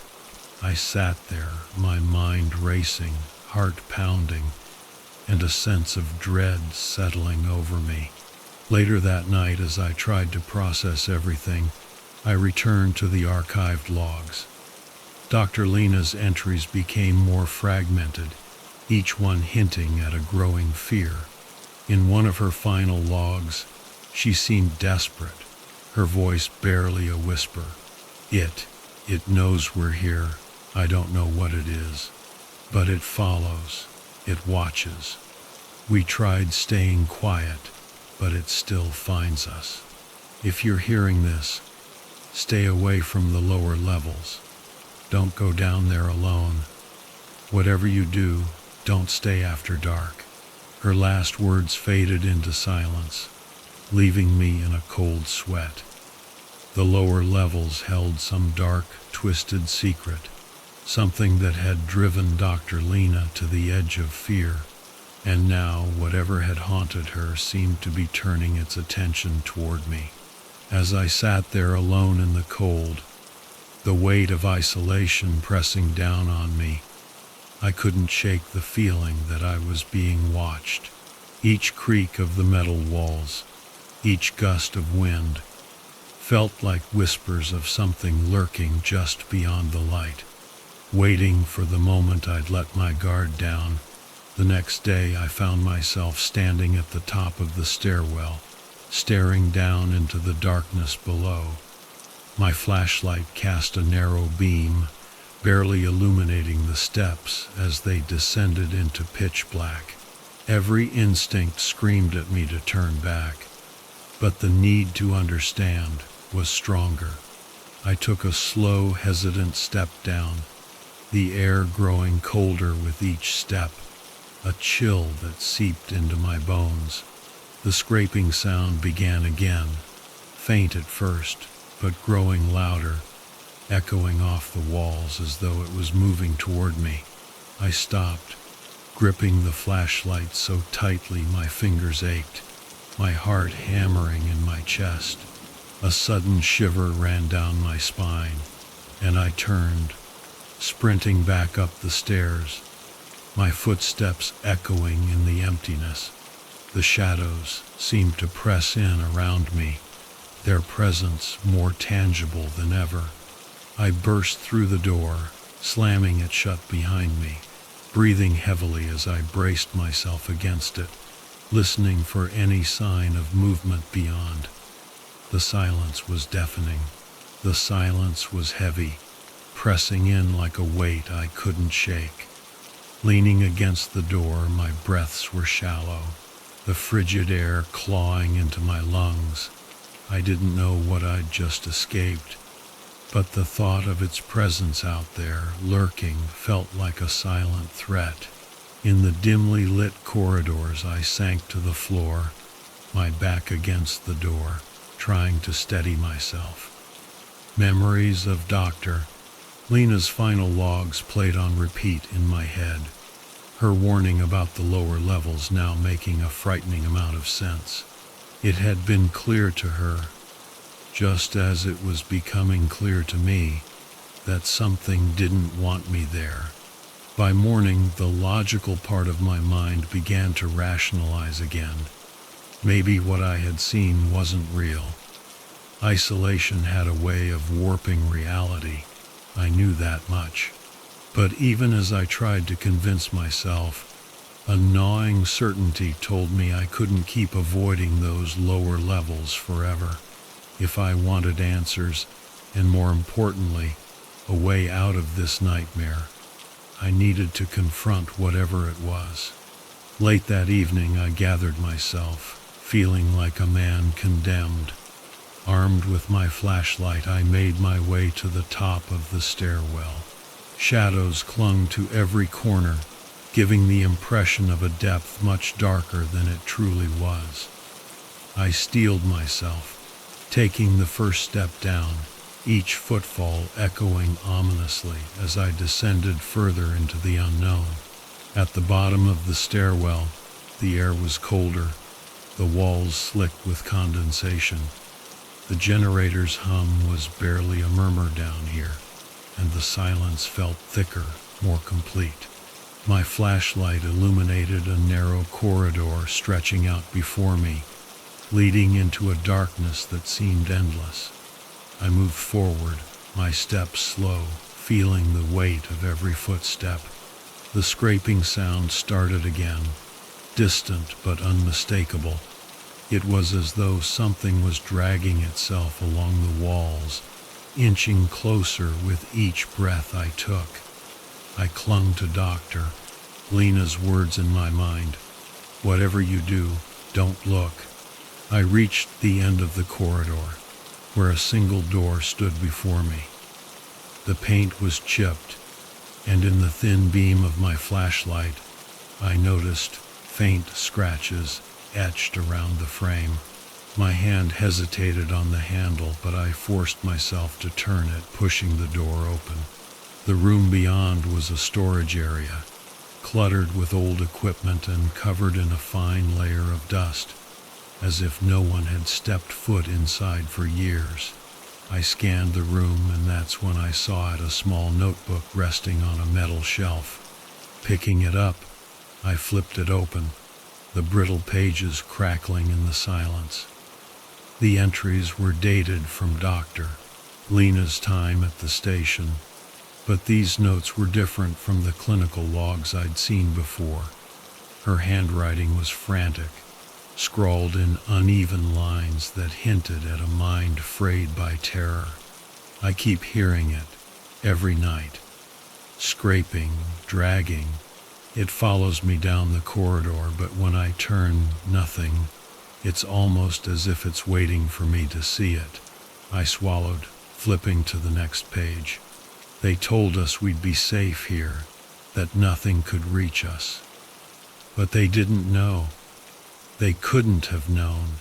The final entry was barely legible, her handwriting erratic and jagged. I saw it. God help me, I saw it. It's right behind you. The words seemed to leap off the page, and I jerked backward, dropping the notebook. My flashlight flickered, the light stuttering as though it too was afraid. A sense of dread washed over me, and I felt an overpowering urge to run, to get as far from this room as possible. As I stepped back into the hallway, a faint whisper brushed against my ear. It was soft, almost gentle, like a breath in the darkness. Don't look. The voice was eerily familiar. I felt the cold press of terror lock me in place, but I forced myself to move, inching back toward the stairwell. My flashlight caught a glimpse of something at the end of the corridor, a shadow darker than the surrounding black, moving with a strange, gliding rhythm. It was as if the darkness itself was taking form, a figure blending into the very shadows it inhabited. I backed away, careful not to break eye contact with the empty air in front of me, hoping, praying it wouldn't notice. As I turned to flee, the scratching sound intensified, louder, closer. My heart thundered, and I stumbled up the stairs, not daring to look back, not daring to let my fear slow me down. Finally, I reached the safety of the main level, slamming the door shut behind me. my lungs burning, my breath ragged. I felt drained, the cold seeping into me as though it had followed me all the way from below. That night, sleep eluded me. Every time I closed my eyes, I saw Dr. Lena's final message, her warning etched into my mind.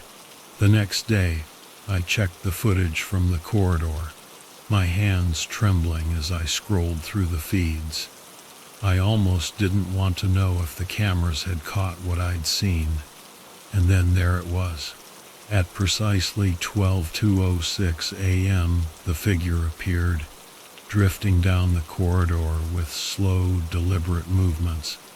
But this time, it stopped at the top of the stairs, right where I had fled. The shape seemed to pause, almost as if it was waiting, listening. The shadow lingered there for what felt like minutes before turning and slipping back into the lower levels. I shut off the monitor, unable to shake the feeling that whatever this was, it knew. It knew I had seen it, felt its presence, and now, somehow, it was waiting for me to come back. But I knew one thing for certain. Whatever this entity was, it wasn't just a shadow or a trick of my mind. It was real, and it had a purpose, a terrifying intent that went beyond anything I could understand. As I sat alone in the station, I realized I was no longer an observer. I was part of whatever nightmare had been left here, an unwelcome intruder in a game I hadn't meant to play. The darkness had eyes, and they were fixed on me. And in the pit of my stomach, I knew that sooner or later, it would come calling again. The silence of the station had taken on a life of its own, heavy and almost sentient, as though it were conspiring with the shadows to consume me. After what I'd seen, what I'd felt, I couldn't deny it any longer. There was something here with me, something watching, waiting. By day, I wandered the sterile corridors, my own footsteps the only sound. I checked the generator, the storage rooms, the tiny kitchen, all to convince myself of a normalcy that didn't exist. But each evening, as the sun dipped below the horizon, that sense of being hunted returned. It was as if the walls themselves leaned in, eager to reveal their secrets to me. One night, desperate for a sense of control, I made my way to the control room and fired up the monitors, reviewing the footage from the previous night. Every camera, every hallway. I needed to know what I was dealing with. For hours I pored over the grainy recordings, hoping, dreading, that I'd see it again. Then, in the footage from the main corridor, I saw the shadow return, slowly gliding past the control room door. It was deliberate, even methodical. The figure paused, looking, searching, almost like it was waiting for something. And that's when I noticed it. The figure had form. It was hazy and indistinct, but no longer just a fleeting shadow. It had a vaguely human outline, limbs moving in careful rhythm as it navigated the halls, pausing here and there, and then it looked up, directly into the camera lens, a dark hollow where a face should have been. I forced myself to keep watching, my pulse thundering in my ears. In those seconds, the figure didn't just glance up, it stared, and in the pit of my stomach, I felt a dreadful understanding settle in. It knew I was watching. My hands trembled as I shut off the monitor. I had to get out. Whatever Dr. Lena had feared, whatever had driven her to leave her last message, it was after me now. I grabbed the emergency survival kit and a heavy coat. My only option was to make it to the supply shed outside and hope I could last in the elements until help arrived. As I crossed the common area, I heard it again, the faint, relentless scraping, like something dragging itself along the walls. It grew louder, following my path through the station. I kept my eyes forward, not daring to look back. I could almost feel it there, waiting in the shadows, keeping pace with my every step. At the exit, I reached for the handle, my hands icy with dread. Just as I was about to push it open, my gaze drifted upward to a message scratched into the doorframe, letters jagged, slashed into the metal, as if in a desperate warning. "You can't leave." My heart raced as I shoved the door open, ignoring the message. The wind outside whipped against me, biting cold, searing my skin as I forced myself to run, stumbling through the knee-deep snow toward the supply shed. The dim lights of the station cast long shadows, and I didn't dare look back. All I could think about was putting distance between myself and that place. I burst into the shed, slamming the door behind me, my breath misting in the frigid air as I sank to the floor, trembling, my back pressed against the cold metal wall. For the first time, I felt like I'd escaped. I allowed myself a brief moment of relief, trying to ignore the numbness creeping into my fingers and toes. But then, from somewhere deep within the shed, I heard it, a faint rustling, followed by the unmistakable sound of breathing, shallow, deliberate breaths echoing softly against the walls. I held my own breath, pressing myself harder into the wall, wishing I could disappear. Slowly, I turned my head, flashlight trembling in my hand as I raised it toward the back of the shed. The beam cut through the darkness, illuminating boxes, tools, shelves, all empty. But the breathing didn't stop. It grew louder, as if closing in, each breath thick and raspy. And then, as my light passed over an old mirror propped against the back wall, I froze. The reflection didn't match the room behind me.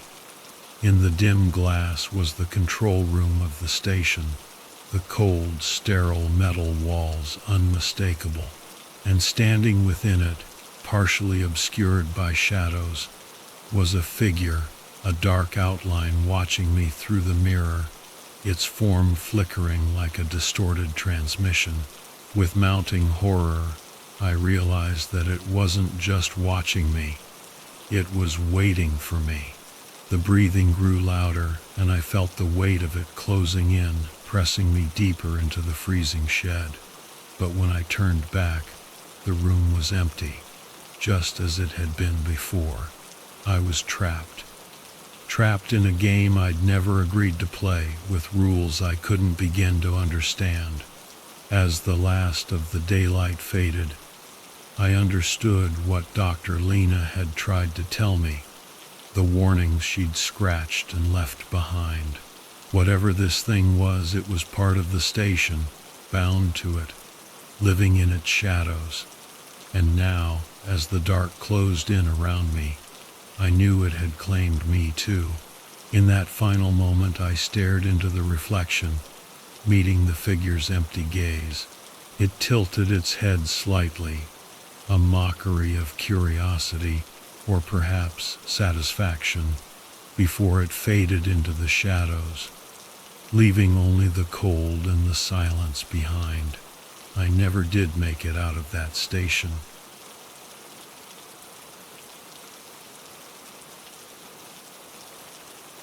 Okay, so this is a story I gotta tell. It's been eating at me for a decade, this memory that just won't let go. It's about this crazy trip I took with my friends to an abandoned logging camp in the Alaskan wilderness. It was the summer of 2005, and we were all fresh out of college, ready for adventure. My buddy Mark was obsessed with this old logging camp he'd found on some ancient maps. He was convinced it was this untouched piece of history. just waiting to be explored. It'll be epic, Mark kept saying, his eyes all lit up. Just us, the mountains, and a whole camp to ourselves. The camp was way out in the middle of nowhere, accessible only by this overgrown mining road that cut through miles of forest. The logging companies had given up on the place decades ago. The trees were too big, too remote, not worth the effort. They just left everything behind. Mark had found it while researching for his history degree, and he was determined to see it for himself. He'd already convinced his girlfriend Julie to go with him, and now he was trying to rope us in. "Come on, it'll be an adventure," he pleaded. "Think about it, we'll be the first people there in over 50 years. Julie looked a bit hesitant, but she was smiling at Mark like he was the only guy in the world. Our friend Steve, though, wasn't buying it. "You're crazy, man," he said, shaking his head. "Why would we hike all that way just to see some abandoned shed?" "It's more than a shed," Mark insisted. "There are bunkhouses, equipment, even an old steam locomotive." Steve still wasn't convinced, but Jake and I were starting to get interested. As Julie and Mark debated, I looked up at the Alaskan night sky. The stars were incredible, brighter than I'd ever seen them before. Maybe it was the wilderness vibe, but suddenly the idea didn't seem so crazy anymore. "Look, you really think it's still there?" Jake asked. "Couldn't it have collapsed or rotted away by now?" Mark shrugged. "Who knows? Even if the camp is gone, think of the hike. When's the last time any of us did something like this?" I felt this restlessness wash over me. We'd just graduated, and the future was looming: job hunting, rent payments, the whole 9 yards. "I don't know about you guys," I said, "but I'd rather try to find some abandoned locomotive than start filling out job applications." Jake laughed. "All right, I'm in. Let's do this." Steve groaned, but he finally gave in. "Fine," he said. "But if we get eaten by bears, I'm blaming you, Mark." We spent the next week planning and gathering gear. Mark was practically bouncing off the walls with excitement, and the way he was looking at Julie, it was clear this trip was about more than just exploring some old camp. Early one Saturday morning, we loaded up Mark's SUV and headed for the mountains. As we left the paved roads behind, I felt a mix of excitement and doubt. Were we really cut out for this? The mining road was rough, but Mark's SUV handled it like a champ. We bumped along for miles, the forest getting denser and denser. "No turning back now," Jake said, and I could hear the nervousness in his voice. As the sun started to set, Julie asked, "Shouldn't we camp soon?" But Mark was determined to keep going. We drove on, headlights cutting through the darkness, until we finally emerged into a clearing, and there it was, the abandoned logging camp. It was incredible. This huge barn-like structure, bathed in moonlight. We just sat there, speechless, taking it all in. We were the first people to see this place in decades.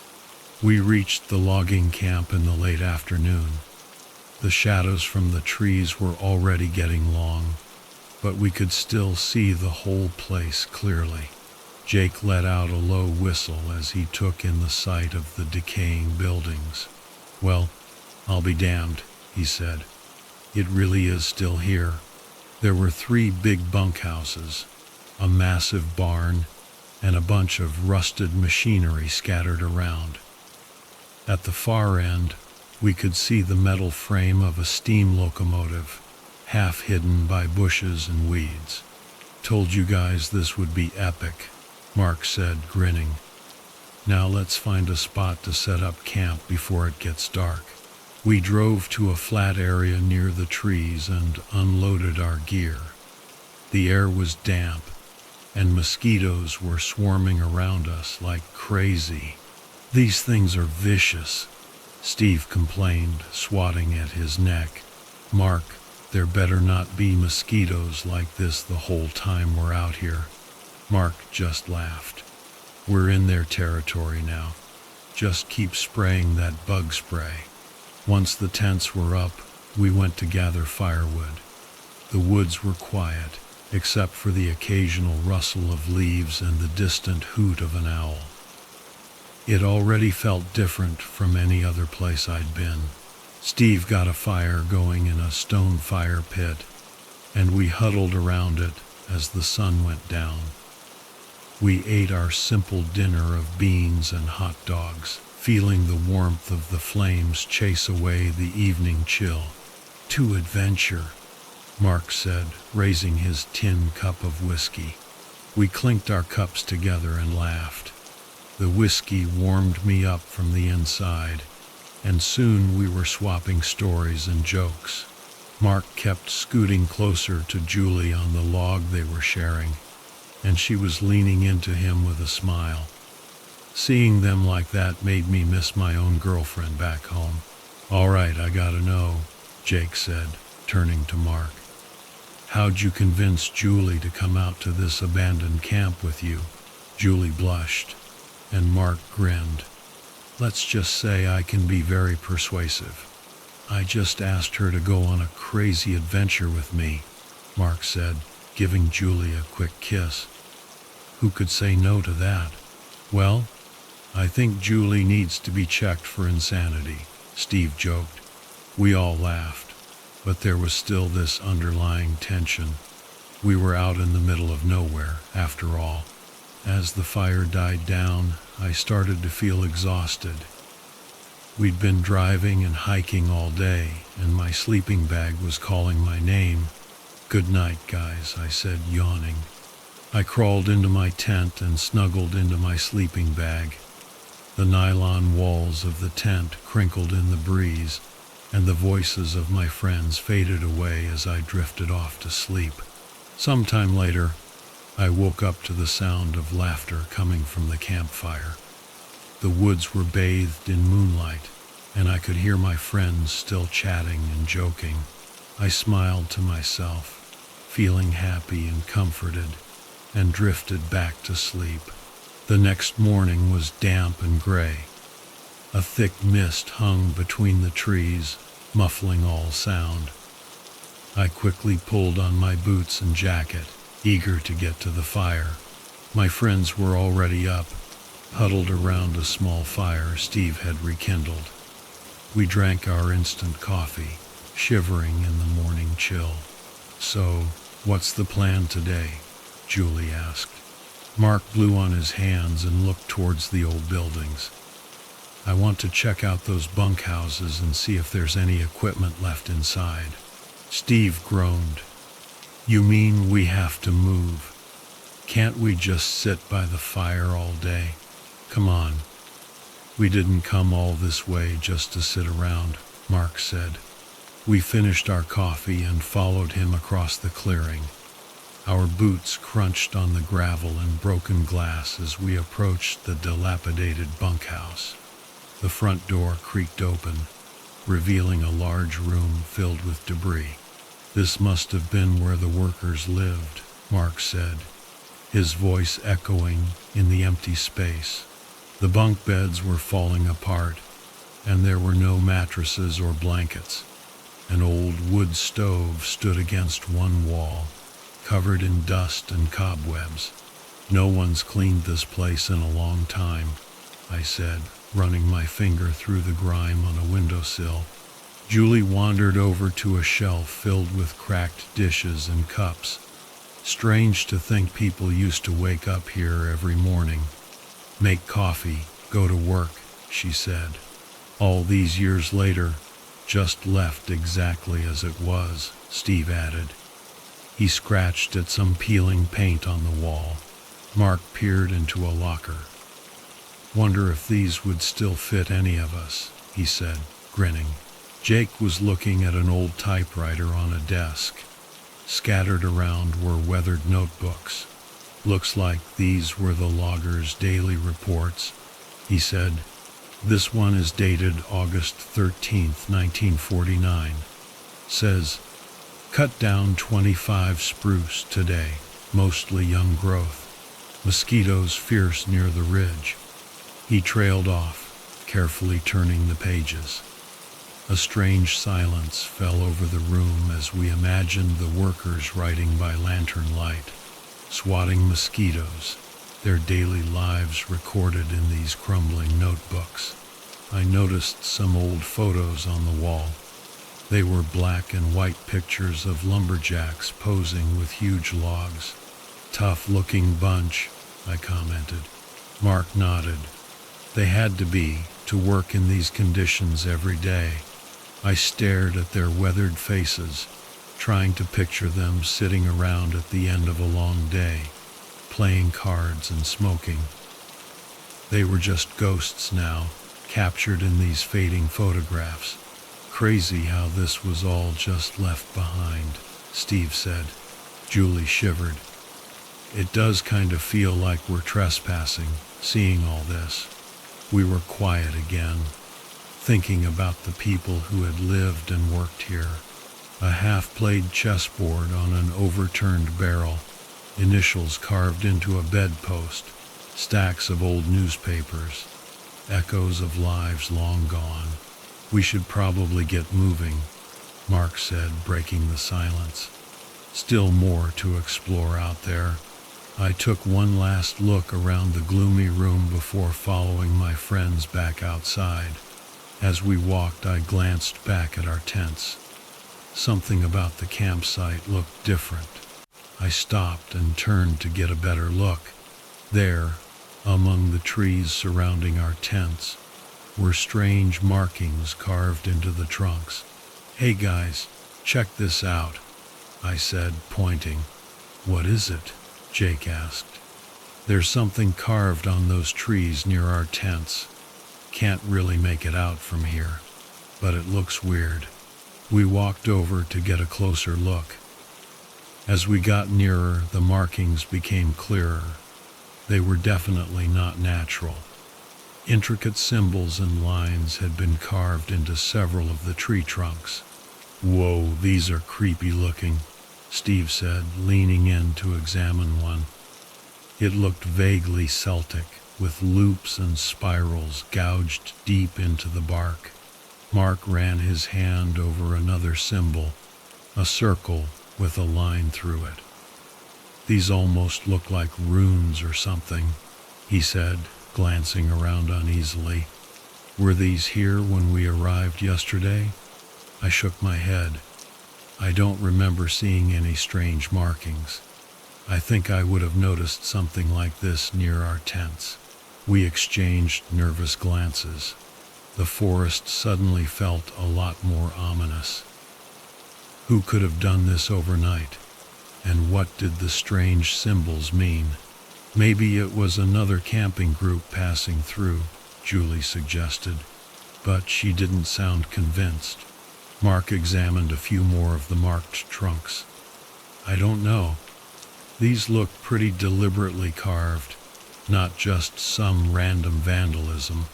The symbols gave me an uneasy feeling, like we were being watched.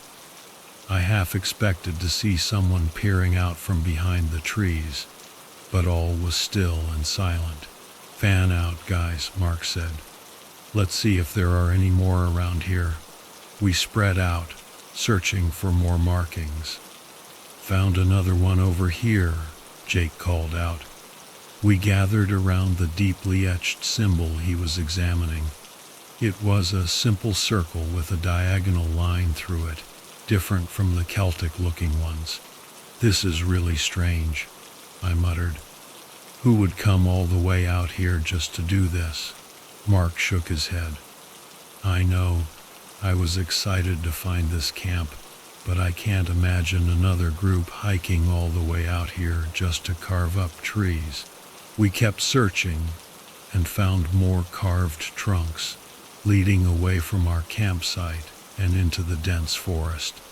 They seemed to follow a winding path. I felt a shiver run down my spine as we passed a birch tree etched with a symbol that looked like a spider. Something about these markings disturbed me, like a warning sign in an ancient language. "Guys, I don't like this," Julie said, her voice trembling. "It's like someone was leaving a trail right to our campsite." "Yeah, this is all really creepy," Steve agreed. "Any chance this is your idea of a prank, Mark?" Mark held up his hands. "You really think I'd sneak around carving spooky symbols on trees? This wasn't us." That only deepened the mystery. We were miles from any roads or trails. Was someone else out here in these remote woods? The whole atmosphere felt different now, charged with an unsettling energy. I wanted to pack up and leave, but at the same time I was captivated by the strange symbols. I couldn't shake the feeling that they were clues to something bigger, even if my rational mind resisted such thoughts. Mark pulled out his hatchet and tapped it against a tree trunk. "You know, I'd like to follow this trail a bit and see where it leads. Maybe we can figure out who's doing this." Steve looked like he was about to bolt. "Yeah, I don't know, man. Maybe we should just leave it alone." "I'm with Steve," Julie said, her face pale. "This feels wrong. Let's just go." Mark looked at Jake and me, his eyebrows raised. I understood Julie's fear, but the mystery was too tempting to ignore. "I say we see where the trail leads," I said, ignoring Julie's worried sigh. "As long as we stick together and stay alert, but no splitting up." Mark grinned. "You got it. We'll track this just a bit and see if we can spot anyone else out here." With Jake and me on board, Steve reluctantly agreed to come along. Safety in numbers, I guess.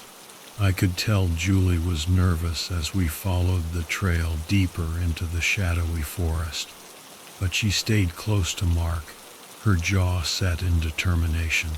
The next day was clear and cold, but the chill I felt wasn't just from the weather. It was the lingering fear from the night before. Despite that, I decided to try and go about my normal routine. I needed to check on that tree I'd tried to cut down, maybe try to chop down a new one.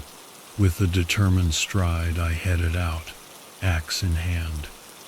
As I approached the tree from yesterday, I saw that the dark red sap was still oozing from the cut, staining the ground beneath it.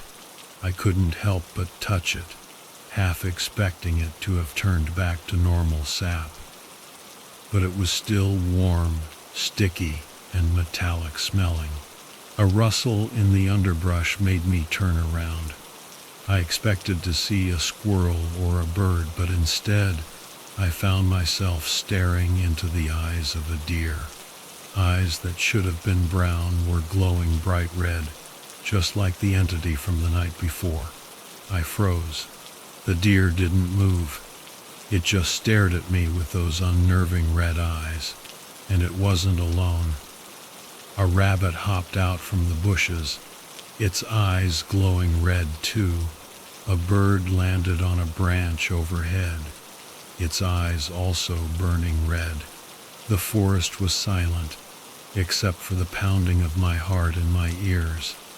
I took a step back, dropping the axe. The animals didn't run away like they normally would.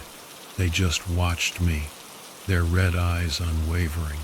I felt a mix of fear and fascination as I slowly backed away and returned to the tower. The forest, once a place of peace and solitude, had become something alien, something unknown. Back in the safety of the tower, my hands were shaking as I reached for the radio. I dialed the frequency for Sam. "Sam, you there?"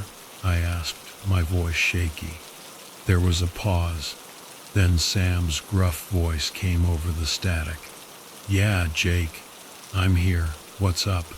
I took a deep breath, trying to steady myself. Sam, I need you to listen, okay? I need you to really listen to what I'm about to say. There was another pause, and then Sam's voice, slightly amused, came back. Okay, Jake, you've got my attention. What's going on? I gripped the radio tighter, as if to give myself strength. It started with the moon, I said, my voice barely above a whisper. It's been hanging low, lower than I've ever seen it before, and it's not its usual color. It's crimson, Sam, like blood. Silence. For a moment, I thought the connection had been lost. Then Sam's voice crackled back. A red moon, huh? Could be an atmospheric thing. I cut him off, urgency rising in my voice. That's not all, Sam.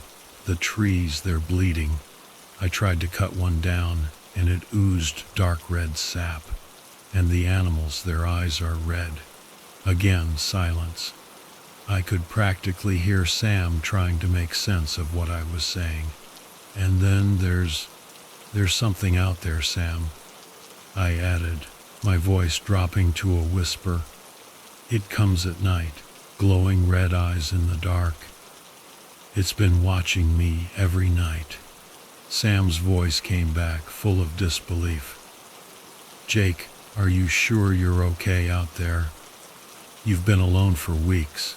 It can play tricks on your mind, you know. I'm not crazy, Sam, I said, a flicker of anger mixing with my fear. Something's happening here. The forest, it's changing. Sam chuckled, a deep, warm sound that usually calmed me down, but not today. Jake, you've been out there alone for a while now. It's normal to see things differently. I'm not imagining things, I insisted, but there was a tremor in my voice that betrayed my uncertainty. Sam was silent for a moment. Then he spoke more gently. Look, Jake, why don't you take the rest of the day off? Get some rest. And remember, it's just a forest, nothing more. With that, he signed off. I sat there, staring at the radio, his words echoing in my head. As the crimson moon rose again, casting its eerie glow over the landscape, I knew I wouldn't be able to sleep. I couldn't shake off the disturbing encounters of the day. The entity was coming back tonight. I was sure of it. And just as the thought crossed my mind, I saw it. The familiar red glow at the edge of the forest. There they were, the pair of red eyes, glowing brighter against the blood-red backdrop of the moon. But tonight, they weren't alone. There was a shape accompanying the eyes, slowly materializing from the shadows. It was tall, at least 7 feet tall, and humanoid, but with distorted proportions. Its arms were too long, its body too thin, its head turned upwards towards the tower, and I instinctively stepped back, but I couldn't look away. I saw its face, or rather, the absence of one. There were no discernible features, just those glowing red eyes. It was like looking into a void. As I watched from the tower, the entity started moving. Its movements were unnervingly smooth and silent. It didn't walk, it glided, covering the ground between the forest and the tower with unnatural ease. For a brief moment, it stopped right underneath the tower, its gaze fixed upwards, piercing through the wooden floor and through me. It was as though it could see right into my soul. It stayed there for what felt like an eternity, watching, waiting. Then, as abruptly as it arrived, the entity retreated, its form dissolving into the darkness. The glowing eyes were the last to disappear, a haunting reminder of its presence. I was left alone once more, collapsing onto my cot, the image of the faceless entity seared into my mind. As the sun dipped below the horizon, I watched the vibrant colors of the day surrender to the crimson hues of the night. My heart raced, not with anticipation, but with fear. I knew what was coming, and for the first time since I started this job, I dreaded the night. But I had made up my mind. I couldn't live in fear, hiding in this tower every night. I needed answers. I needed to face whatever it was that lurked in the shadows. Inside the tower, I prepared myself. I picked up my flashlight, testing the beam against the floor. Then, I grabbed the flare gun. It was an old model, part of the emergency kit, never meant to be used against whatever that thing was. But it was the only weapon I had. I checked the flare gun, making sure it was loaded. I had a single shot. I didn't even know what I was hoping to achieve. As darkness finally enveloped the landscape, I watched the forest. I waited, my eyes scanning the edge of the trees for the familiar red glow, and sure enough, it appeared. The pair of red eyes, glowing brightly in the darkness, accompanied by the tall, ominous silhouette. But tonight, I wasn't going to hide. I tightened my grip on the flashlight and the flare gun, took a deep breath, and stepped out onto the tower's balcony. There it was, looking up at me, watching and waiting. I shivered, not from the cold, but from the fear that snaked its way up my spine. My heart pounded as I took one last look at the safety of the tower. Then, mustering every bit of courage I had, I descended the steps. Each step brought me closer to the entity. I could feel its gaze on me, an unsettling focus that seemed to pierce through the darkness. It was watching me approach, but it made no move to react. I was a few yards away now, the tower at my back, the entity before me. This was it. With a determined stride, I stepped onto the crimson-tinged ground. The entity was only a few paces away. I could see it clearly now, its faceless form, its elongated arms, and those haunting red eyes. Holding my breath, I raised my flashlight and shone the beam directly at it. The light cut through the darkness, illuminating the entity. It didn't react, remaining eerily still even as the light washed over it. Up close, it was even more unnerving. Its form seemed to shift and ripple, like an illusion wavering at the edge of reality. Ignoring the chill of fear crawling up my spine, I raised my free hand, the one holding the flare gun. "Can you understand me?" I called out, my voice echoing through the silent forest. The entity didn't respond, but it didn't retreat either. "I don't want to hurt you," I continued, swallowing the lump in my throat. "I just want to understand. What are you? Why are you here?" Still no response, just the unblinking crimson eyes staring back at me. The silence stretched on, becoming a palpable presence between us. I clenched the flare gun tighter, my fingers trembling. I took one last breath, feeling the cold Alaskan air fill my lungs. There was a moment of hesitation, a split second where I questioned if I was doing the right thing. But then the entity shifted, its form rippling in the harsh light. It felt like a silent provocation, a threat. It was enough to shatter my doubt. With a newfound resolve, I pulled the trigger of the flare gun. The gun kicked back with a roar, breaking the silence. The flare soared through the air, arcing towards the entity. The light from the flare illuminated the surrounding area, turning the forest into a surreal landscape of reds and blacks. As the light dimmed, I squinted through the dissipating smoke, my heart hammering in my chest. The entity stood there, seemingly unaffected. The flare had done nothing more than create a temporary light show. But there was something different now. The entity was no longer still. It stirred, a slow, deliberate movement that sent shivers down my spine. Its glowing eyes seemed to burn brighter, a piercing red gaze that locked onto me. In the silence of the aftermath, I realized that the entity hadn't retreated. Instead, it had begun to move towards me. I stood there, the spent flare gun in my hand, feeling suddenly vulnerable. Had I made a mistake? As the entity glided towards me, smooth and silent, a wave of terror washed over me.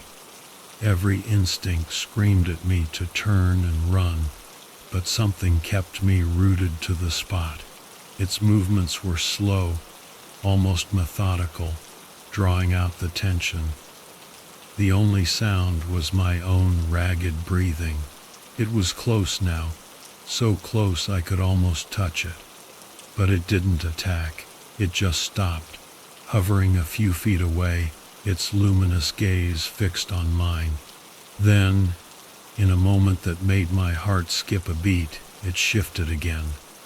Its form flickered and distorted, becoming even more indistinct. It was as if it was trying to communicate in a language I didn't understand. A chill ran down my spine as I waited for it to make the next move. But it didn't. It just watched me, a silent observer in the crimson night. After what felt like hours, the entity began to retreat. Its form slowly dissolved into the darkness until only the red eyes remained. And then they too faded away, leaving me alone in the crimson-lit forest. As I stood there, the adrenaline fading, I realized I was shaking. With a shuddering breath, I lowered the flashlight. The encounter had left me with more questions than answers. What was the entity? Why was it here? Why hadn't it harmed me? With dawn still hours away, I turned back towards the tower. My legs felt like jelly, and it took all my strength to climb the stairs. Once inside, I collapsed onto the cot, exhausted. But sleep wouldn't come. I kept replaying the encounter in my mind. Those glowing red eyes seared into my memory. For a moment, I considered calling Sam again, telling him about what had happened. But I stopped myself, knowing it would be useless. Sam hadn't believed me the first time. Why would he now? Besides, I couldn't find the words to describe what I had just experienced. Hours passed, and the adrenaline wore off, replaced by fatigue. But sleep remained elusive. Every sound from the forest below made me jump. The usual nighttime noises now seemed menacing. As the night deepened, I decided to step back out onto the balcony. A breeze rustled through the treetops, the sound eerily soothing. I gazed out into the forest, my flashlight casting a narrow beam into the darkness. I saw nothing unusual. The glowing red eyes were gone. The entity was absent. Was it truly gone? Or was it just lurking in the shadows, watching from a distance? Suddenly the silence was shattered by a distant howl. I tensed, shining my flashlight towards the sound. But it was just a wolf, its eyes glowing in the beam. But they weren't red. They were their normal color. Was the forest returning to normal? Or was this just the calm before another storm? As the first rays of dawn began to paint the sky, I breathed a sigh of relief. I had made it through the night. The forest, for now, seemed calm. The animals were behaving naturally, and the entity was nowhere to be seen. There was a sense of normalcy, and I clung to it, seeking comfort in the familiar sights and sounds. Despite what had happened, I had a job to do. With the coming of daylight, my fear subsided enough to let me focus on my work. I spent the day in the tower, scanning the forest for any signs of fire. But as the day progressed, I couldn't help but remember the bleeding trees. I decided to venture back into the forest, driven by a mix of fear and curiosity. The axe felt heavy in my hand as I approached a small tree. My palms sweated as I remembered the dark red sap from the day before. I made a small cut, bracing myself for what might come, but instead of the eerie red sap, the tree bled clear, normal sap. Relief flooded me. It was as if the forest had returned to its natural state. The animals behaved normally, the trees bled clear sap, and the entity was nowhere to be seen. Yet, as the sun began to set, painting the sky with hues of orange and pink, I couldn't help but feel a sense of unease. The entity could return. I knew that. The quiet day might just be a deceptive pause. As darkness blanketed the forest, I watched with bated breath. I was bracing for the same crimson hue, the same menacing glow, but tonight the moon looked normal. It hung high in the sky, bathing the forest in its soft, natural light. The trees swayed gently in the breeze, their forms casting long, ordinary shadows. The forest was beautiful, calm, almost serene. Hours passed with no sign of the entity. No glowing red eyes, no ominous form. A sense of relief washed over me. Maybe it was over. Maybe the entity had moved on. Or maybe it was never really there at all. Could it have been a figment of my imagination? A trick of the light? The thought was comforting, but deep down I knew what I had seen was real. Despite the tranquility, I couldn't shake off the lingering fear. The entity's absence didn't mean it was gone. It might return tonight, tomorrow, or any other night. The uncertainty kept me on edge, but for now all I could do was appreciate the peace. For the first time since starting this job, I truly took in the beauty of the wilderness around me. The tranquil night, the rustling leaves, the distant hoot of an owl, all wrapped in the soft, silver glow of the moon. The night passed without incident. No red sap, no glowing eyes, no mysterious entity. Just a normal night in a remote fire watchtower in Alaska. I'm in my 20s. Fresh out of a brutal breakup, and college had chewed me up and spit me out. I needed an escape, and fast. That's when I landed this gig as a park ranger. Perfect, right? Being outdoors, new challenges every day, and mostly working solo, just what the doctor ordered. The days were awesome. Hike around, check on things, maybe find a sweet spot to chill and read when the work was done. Pure bliss. But the nights, not so much. Especially when I got stuck with the night shift at the Sentinel. This watchtower was like something out of a horror movie. Massive, over 100 feet tall, made of this old pine that still smelled fresh. Basically a tiny cabin on stilts, overlooking the whole park. Inside it was bare bones, a couple of chairs, a desk, a single light bulb, and a fan that barely kept the mosquitoes away. And getting up there, 10 stories of stairs in the pitch black. Not exactly a walk in the park. But hey, the view was killer, especially on a clear night. You could see the whole forest spread out below you. My job was basically to watch for fires and anything else out of the ordinary. Most of the time, it was boring as hell. I'd bring a book or a journal just to keep myself entertained. And yeah, I might have dozed off a few times. Don't judge. Now you might think being a park ranger is all about rescuing lost puppies and helping old ladies cross the trail. But let me tell you, there's a dark side to it too. People get into fights, fall into fires, get lost and never found. And then there are the criminals. Yeah, criminals. Parks, especially at night, can be a magnet for shady characters. Drug deals, vandalism, even the occasional murder.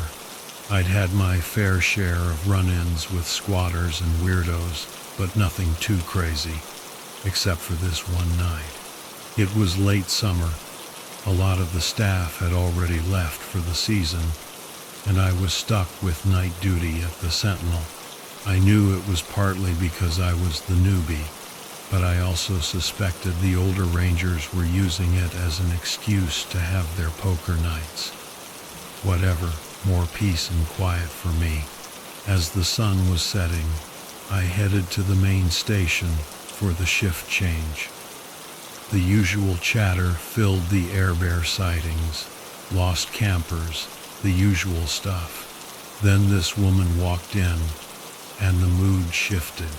She was in her 40s, dressed in workout clothes, and looked a little shaken. She told my boss, Jonesy, who was a total flirt, that she thought someone had been stalking her on the trail. They looked shadowy, she said, like they were afraid of the sun. She said they followed her for a while, making weird chittering and whistling noises, before she finally ran away. Jonesy sent a couple of guys to check it out, but they didn't find anything. The woman left, but her story stuck with me. Those weird noises, the shadowy figure, it was creepy as hell. And with a storm rolling in, I knew it was going to be a long night in the Sentinel. As the sun dipped below the horizon, I started my trek to the Sentinel. It was one of those nights where the darkness felt thick enough to choke on. The wind howled like a hungry wolf, and the air was heavy with the smell of rain.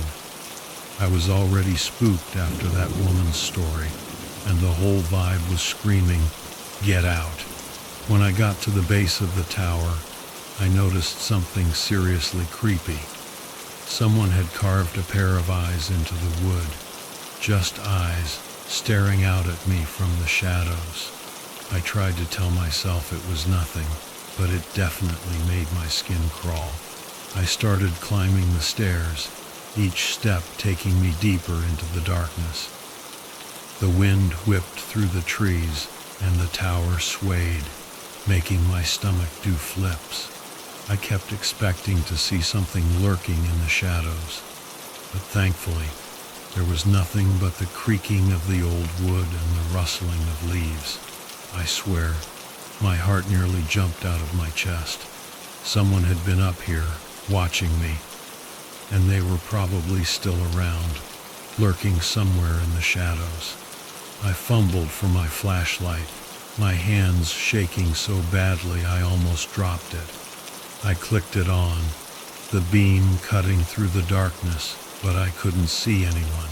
The wind howled, and the rain started coming down, splattering against the wood. Going back up to the cabin felt like a death trap. I'd be cornered in that tiny space with whatever was out there. So I decided to head down, hoping I could make it to the ground before whoever was up there caught me. I started down the stairs, my heart pounding like a drum solo. I tried to be quiet, but the old wooden steps creaked with every move. And of course I'd left my walkie-talkie in the cabin. Brilliant. Completely alone, cut off from any help. As I rounded the landing on the 6th floor, I heard it, a whistle. It was that same wood thrush call the woman had described. But it wasn't a bird. It was someone down below, signaling to whoever was above me. They were hunting me, trapped. One above, one below, nowhere to go. My mind raced, trying to come up with a plan. I couldn't go up, and I couldn't go down. I was screwed. Then, in a moment of pure desperation, I did something incredibly reckless. I climbed over the railing and hung off the side of the stairs, my fingers clinging to the rough wood. My arms burned and my legs dangled in the empty space. I squeezed my eyes shut, praying they wouldn't see me. I heard footsteps coming down the stairs, slow and deliberate. They were getting closer. I held my breath, my body trembling. The footsteps stopped right above me. I could hear the person breathing so close I could almost feel their warmth. Then they started whistling again, the wood thrush call echoing through the darkness. A response came from below, confirming my worst fears. They were working together. The footsteps started moving again, this time going back up the stairs. Relief washed over me for a second, but then I realized their plan.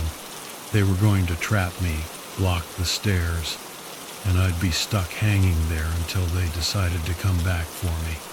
I had to do something, and fast. I kicked off my boots, sending them tumbling down the stairs.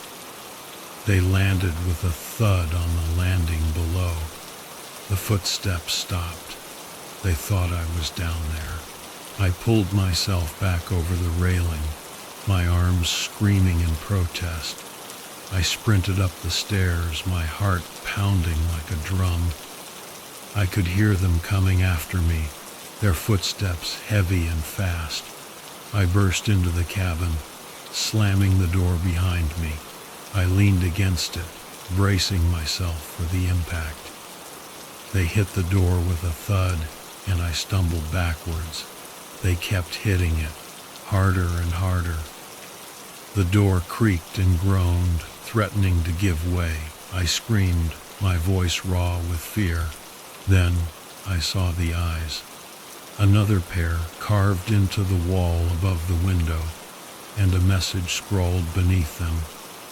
You watch us, but who's watching you? I felt a surge of adrenaline, a primal instinct to survive. I ran across the room and sat on the insulated stool, my feet off the ground. The door burst open, and two figures lunged at me, a knife glinting in the dim light. I screamed, and then, boom! The world exploded in a blinding flash of white. Finally, I reached the cabin at the top. I flipped on the light. That little bare bulb, suddenly my best friend. I settled into the chair, pulled out my book, and tried to focus. But my mind kept replaying the woman's story and those creepy eyes carved into the tower. About an hour into my shift, my walkie-talkie crackled. It was Jonesy, letting me know they were doing a patrol around the park.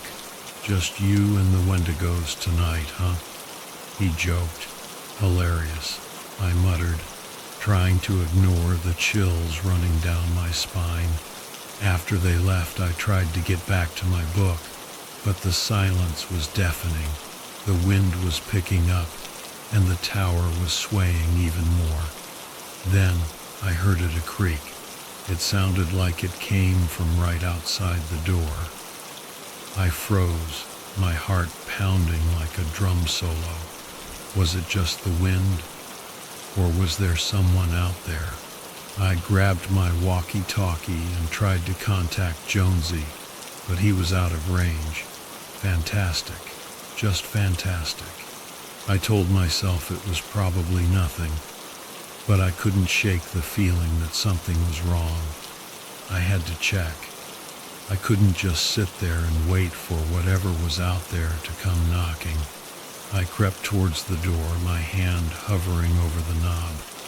I took a deep breath and swung it open. Nothing. Just the empty landing and the darkness beyond. I stepped out onto the landing, the wind whipping at my face. I shone my flashlight down the stairs, but I couldn't see anything. I started to relax, thinking I was just being paranoid. Then I saw it. A small piece of reflective material, like it had been ripped off a jacket lying on the stairs. I hadn't seen it on the way up. I bent down to pick it up, and that's when I saw the eyes. Another pair carved into the railing, staring up at me from the darkness. My blood ran cold. Someone had been here. Someone was watching me. The world went white, then black. I was thrown back against the wall, my ears ringing, my body numb. The smell of smoke filled the air, and I could hear the crackling of flames. I opened my eyes, my vision blurry. The cabin was on fire. The lightning strike had set the whole damn tower ablaze. Flames were licking at the walls, and smoke was billowing everywhere. Panic set in. I had to get out of there. I stumbled towards the door, coughing and choking on the smoke. I burst out onto the landing, the heat of the flames scorching my skin. I looked down, and my stomach lurched. The stairs were engulfed in flames. There was no way down. I turned and ran back into the cabin, the smoke thick and choking. I could hear the fire roaring behind me, like a hungry beast. I reached the window and looked out. Below me, the ground seemed miles away. I couldn't jump. I would die. I turned back to the flames, my eyes stinging, my lungs burning. I was trapped. There was no escape. Then I heard a voice, Jonesy's voice, cutting through the crackling flames. "Hold on," he yelled. "We're coming." I looked down, and there they were, the other rangers, their faces illuminated by the firelight. They were climbing the tower, their axes chopping at the burning wood, creating a path for me. I watched in disbelief as they reached the cabin, their faces grim but determined. They pulled me out of the window, carrying me down the makeshift ladder they had created. I collapsed on the ground, coughing and gasping for air. I looked back at the tower, the flames now engulfing the entire structure. It was terrifying, but also strangely beautiful. The fire burned for hours, the flames reaching for the sky, the smoke billowing out like a dark cloud. It was a spectacle, a raw display of nature's power. But it was also a symbol of hope. I had survived. Against all odds, I had escaped the flames, thanks to the bravery of my fellow rangers. I never went back to the Sentinel. The tower was rebuilt, but it wasn't the same. The memories of that night were too strong, the scars too deep. But I learned a valuable lesson that night. I learned that even in the darkest of times, there is always hope. And I learned that the human spirit is capable of incredible resilience, even in the face of unimaginable terror. I left my job as a park ranger shortly after that.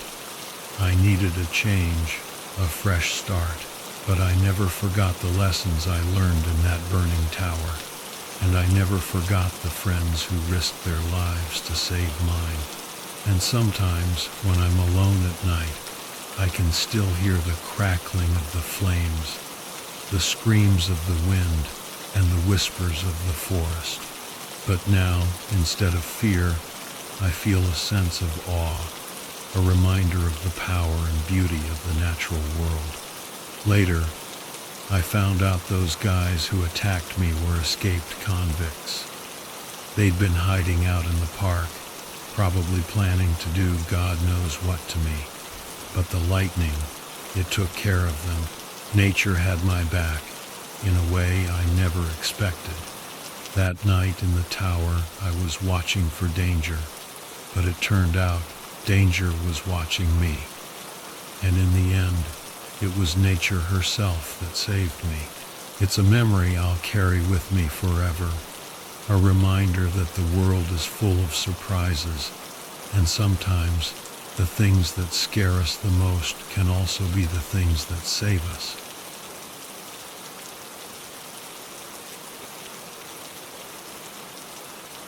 It was around 3 in the afternoon when I heard a knock at the door of the ranger station. Pretty weird, considering it was the middle of winter in the Adirondacks. It was freezing out there, like 12 degrees, and the wind was howling like crazy. I was actually worried about the storm causing some damage to the station. I'd been keeping an eye on the weather all day, and it looked like a blizzard was headed our way. Usually I don't lock the front door. Hikers and campers often stop by on their way up the trail, either to register their campsite or just to grab a hot cup of coffee. But the door had been sticking lately, so I'd been keeping it locked until I could fix it. This knock was super light, almost hesitant, like the person was unsure about knocking at all. I almost didn't hear it over the wind and the creaking of the station. I was in the middle of writing an email about getting a new generator. Mine was on the fritz, and I had to stop and listen hard to make sure I wasn't imagining things. When the knock came again, a little louder this time, I got up and went to the door. Outside were 5 people, 3 guys and 2 girls, all bundled up in these brand new, expensive-looking winter coats and snow pants. They all looked like they were ready to climb Mount Everest, not hike a trail in the Adirondacks. Tourists, I thought. Probably from Europe and probably not used to this kind of weather. "Hi there," I said cheerfully, stepping back to let them in. "Come in out of the snow and warm up by the fire."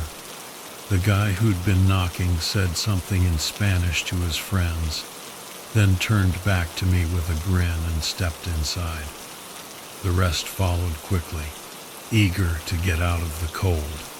I closed the door behind them and made sure it was locked. "Gracias, sir. I am Martin," the guy said, pulling back his hood and unzipping his coat. He introduced the others. "This is Lucas, Diego, Sofia, and Triana." I nodded to each of them. "It is very cold," Martin continued. "We come to visit USA from Spain to see your beautiful mountains." He had a thick accent, but his English was pretty good. "But it seems a storm is coming, and we fear there will be too much snow. Unfortunately, we are not so prepared for that." "You're telling me," I said, patting him on the shoulder. I opened the door to the shelter room and turned on the lights. "Looks like we're in for a blizzard tonight. Bad time for a winter hike." I smiled. "Luckily, we've got plenty of space for you folks to wait out the storm. There's coffee over there, and bunks in a sitting area in here." They all looked a little confused, so I just gestured to the room with a smile. They grinned and thanked me as they hurried inside, dropping their packs and taking off their gear. I made sure everyone had something hot to drink, then went back to my desk. They seemed like nice people, and I figured they'd be fine. About an hour later, there was another knock at the door. This one was slow and uneven, not at all like the first knock.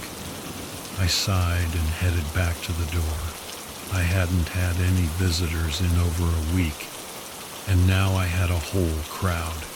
I unlocked the door and put on my best welcoming smile.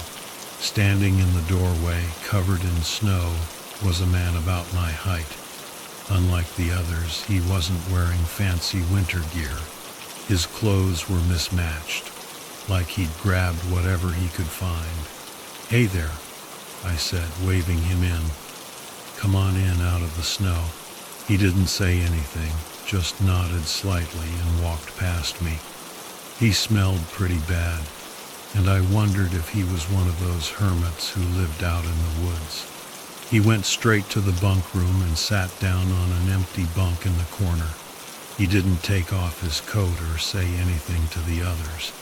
I noticed he didn't have a pack with him, which made me think he might live nearby. The others tried to be friendly, but he just sat there watching them with this weird little smile on his face. It was kind of creepy. They gave up after a while and went back to talking among themselves.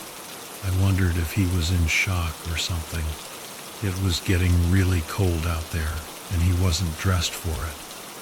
I thought about checking him for frostbite, but something about him made me hesitate.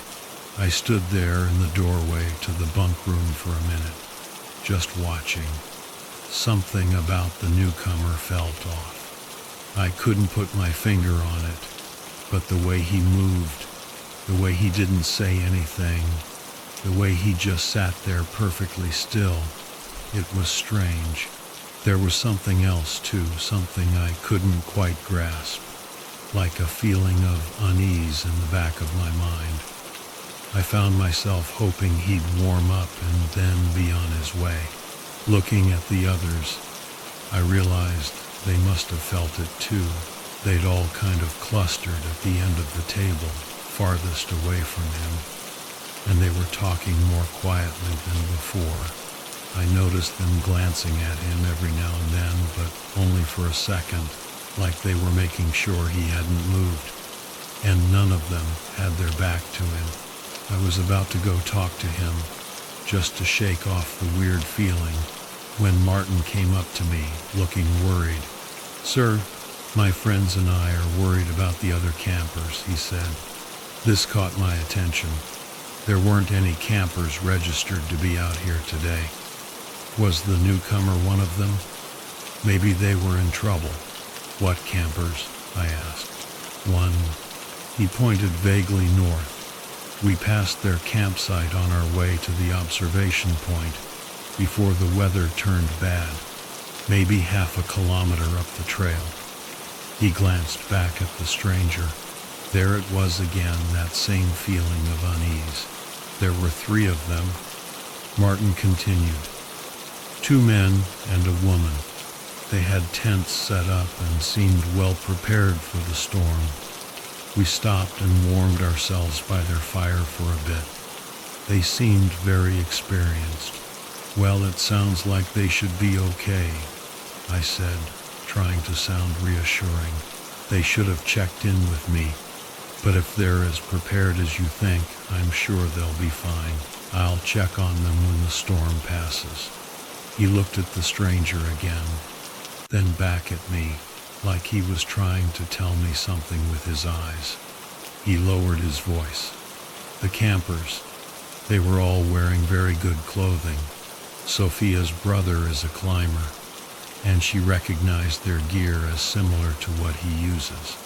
Even better news then," I started to say, but Martin cut me off. "Exactly like the pants that man is wearing now," he said quietly. I looked over at the man again, noticing his mismatched clothes. His gloves looked thin and totally unsuitable for this weather. How long had he been out here? That feeling in the back of my mind was getting stronger. Something wasn't right. "Are you sure?" I asked Martin. He shrugged. "As sure as we can be. Sophia says she is certain." "Was this man with them?" I asked. But I already knew the answer. Martin shook his head. "No, I have never seen him before. He leaned in closer and lowered his voice. "This man, there is something," he trailed off, unable to find the right words. I nodded. "I know. I feel it too." I went back to my desk and got my handgun. I put it on my belt, grabbed my heavy jacket, and pulled my hat down over my ears. Martin followed me. I made sure we were out of sight of the bunk room. "I'm going to check on the camp," I said. "Have you ever handled a shotgun?" He nodded. "I hunt pheasant with my cousins. I am a very good shot." "Good," I said. "There's a shotgun in my room, if you need it." He just nodded. "I should be back within the hour," I said. "Keep him here until I return, but don't do anything unless you have to." "Be careful," Martin said. "I feel some darkness in the air." I nodded and stepped out into the wind. The icy wind hit me like a wall, cutting through my clothes. The snow was already halfway up my shins, making it tough to walk. I was headed to the campsite Martin had described, one of the few marked spots along this trail. Campers were supposed to check in with me before setting up, but not everyone did. I was starting to get a really bad feeling about this. I didn't know what I was going to find. If I was lucky, the campers would be safe and sound in their tents. If not, well, I'd deal with that when I got there. Half an hour later, I reached the campsite, or what was left of it. The tents were shredded, ripped to pieces, flapping in the wind like crazy. It looked like a bear attack, but I hadn't seen a bear in months, and we'd never had one attack anyone in this area. I pulled out my gun and cautiously approached the tents. Nothing. No signs of people, no blood, no struggle. Just destroyed tents. And then I saw it. A flash of dark gray, half hidden in the snow. I walked over and kicked it with my boot. It was a pair of thick winter pants, ripped and covered in what looked like blood. They were the same kind of pants the stranger was wearing. I picked them up, and this awful smell hit me. I dropped them like they were on fire. A few feet away, I saw something blue in the snow. It was a winter jacket, and when I brushed the snow off, I realized it was still wrapped around an arm, a human arm. I stumbled back in shock, tripping over the rocks and falling on my ass. I sat there, freaking out for what felt like forever. It was so cold, and I could feel the panic rising in my throat. I was pointing my gun at the pants like they were going to jump up and attack me. Finally, I snapped out of it. I jumped up and started running back to the station, my mind racing. What the hell was going on? Was that guy some kind of serial killer? As I ran, I thought about those pants. They hadn't just been torn, they'd been shredded. And the blood, it was too fresh. Had the stranger replaced his pants with the ones he'd taken from his victim? And then I thought about how none of his clothes matched, how his boots and gloves weren't even right for winter. How long had this been happening? I finally made it back to the station, the wind and snow whipping around me. I could barely see, but I could make out the lights from the windows. And then I noticed the front door was open. My heart started pounding. No one in their right mind would leave the door open in this weather. I crept towards the door, gun drawn. I pushed it open slowly, the wind and the creaking of the station covering the sound of my footsteps. And then I saw it. The sight that greeted me was like something out of a nightmare. A body lay behind the door, blocking it. It was one of the women, but her head and upper body were mangled. Blood was everywhere, the smell of it thick in the air. I could hear this wet, tearing sound coming from the bunk room. The lights in there were flickering like crazy. I crept towards the bunk room, my heart pounding. The scene inside was even worse. Bodies were scattered everywhere, torn and bloody. I could feel the heat from all the violence. Empty shotgun shells lay on the floor next to the shotgun itself. It was out of ammo. Martin's body was nearby, ripped to shreds. It looked like he'd been through a meat grinder. And then I saw him, the stranger. He was crouched over one of the bodies, tearing at it with his mouth. His hands, they weren't hands anymore. They were long, sharp claws. I didn't hesitate. I raised my gun and fired. The stranger jerked back and screamed, this awful, high-pitched sound. I fired again. He leaped onto the wall, his claws digging into the wood. He turned his head to look at me, and his eyes were completely black. His jaw was unhinged, and his mouth was stretched wide in this horrifying grin, full of sharp teeth. He jumped to another wall, and I fired again and again. I don't know how many times I shot, but I hit him. Black stuff was oozing from the wounds, and I could hear a rattling sound in his breathing. With one final scream, he jumped through the window, shattering the glass, and then he was gone. I was alone, surrounded by bodies. My gun was empty. That was almost a year ago. I don't work in the field anymore. I'm stuck in an office in the city, as far away from the woods as I can get. After the investigation, they said the deaths were caused by an animal attack. I tried to go back to my old post, but I couldn't. Every time I closed my eyes, I saw that creature. Sometimes I thought I could hear it screaming. I slept with my gun and my shotgun, and I kept the doors locked. I couldn't shake the feeling that it was still out there, maybe looking for me.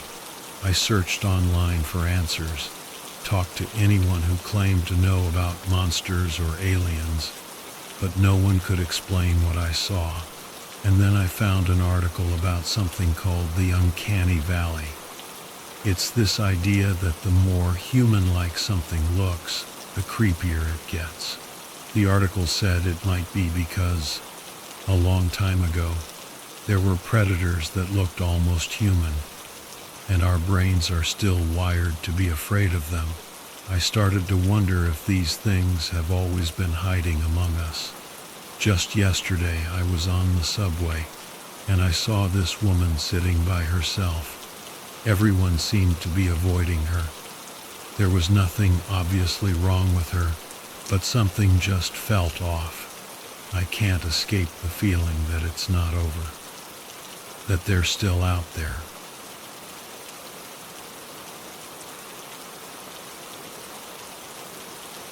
I was a rookie park ranger, bright-eyed and bushy-tailed. I'm not going to say where this all went down because honestly, I don't want anyone stumbling into that nightmare forest. Let's just say it was deep in the woods, somewhere you wouldn't want to get lost. You see, when you first become a ranger, you think you're ready for anything. You hear all these crazy stories from the older guys, weird disappearances, creepy animal sightings, things that go bump in the night. But me, I was arrogant. I thought it was all just campfire tales, a way to haze the new guy. Boy, was I wrong. It all started in the spring, about 3 months into my gig. People started reporting these freaky-looking animals, all skinny and mangy with white eyes and weird proportions, like something out of a horror movie. Most of us figured it was some kind of disease, but there was this one older ranger, Briggs, who was freaking out. Briggs was a tough old dude, ex-Navy SEAL, could probably bench press a truck. But he was seriously spooked by these animal sightings. He kept saying we should close the park, that it wasn't safe. He even cornered me one day and gave me this whole speech about how there were things in the forest beyond human comprehension. He said he'd seen horrors in the war, but nothing compared to what he'd seen in those woods. Of course I didn't listen. I thought he was just losing it.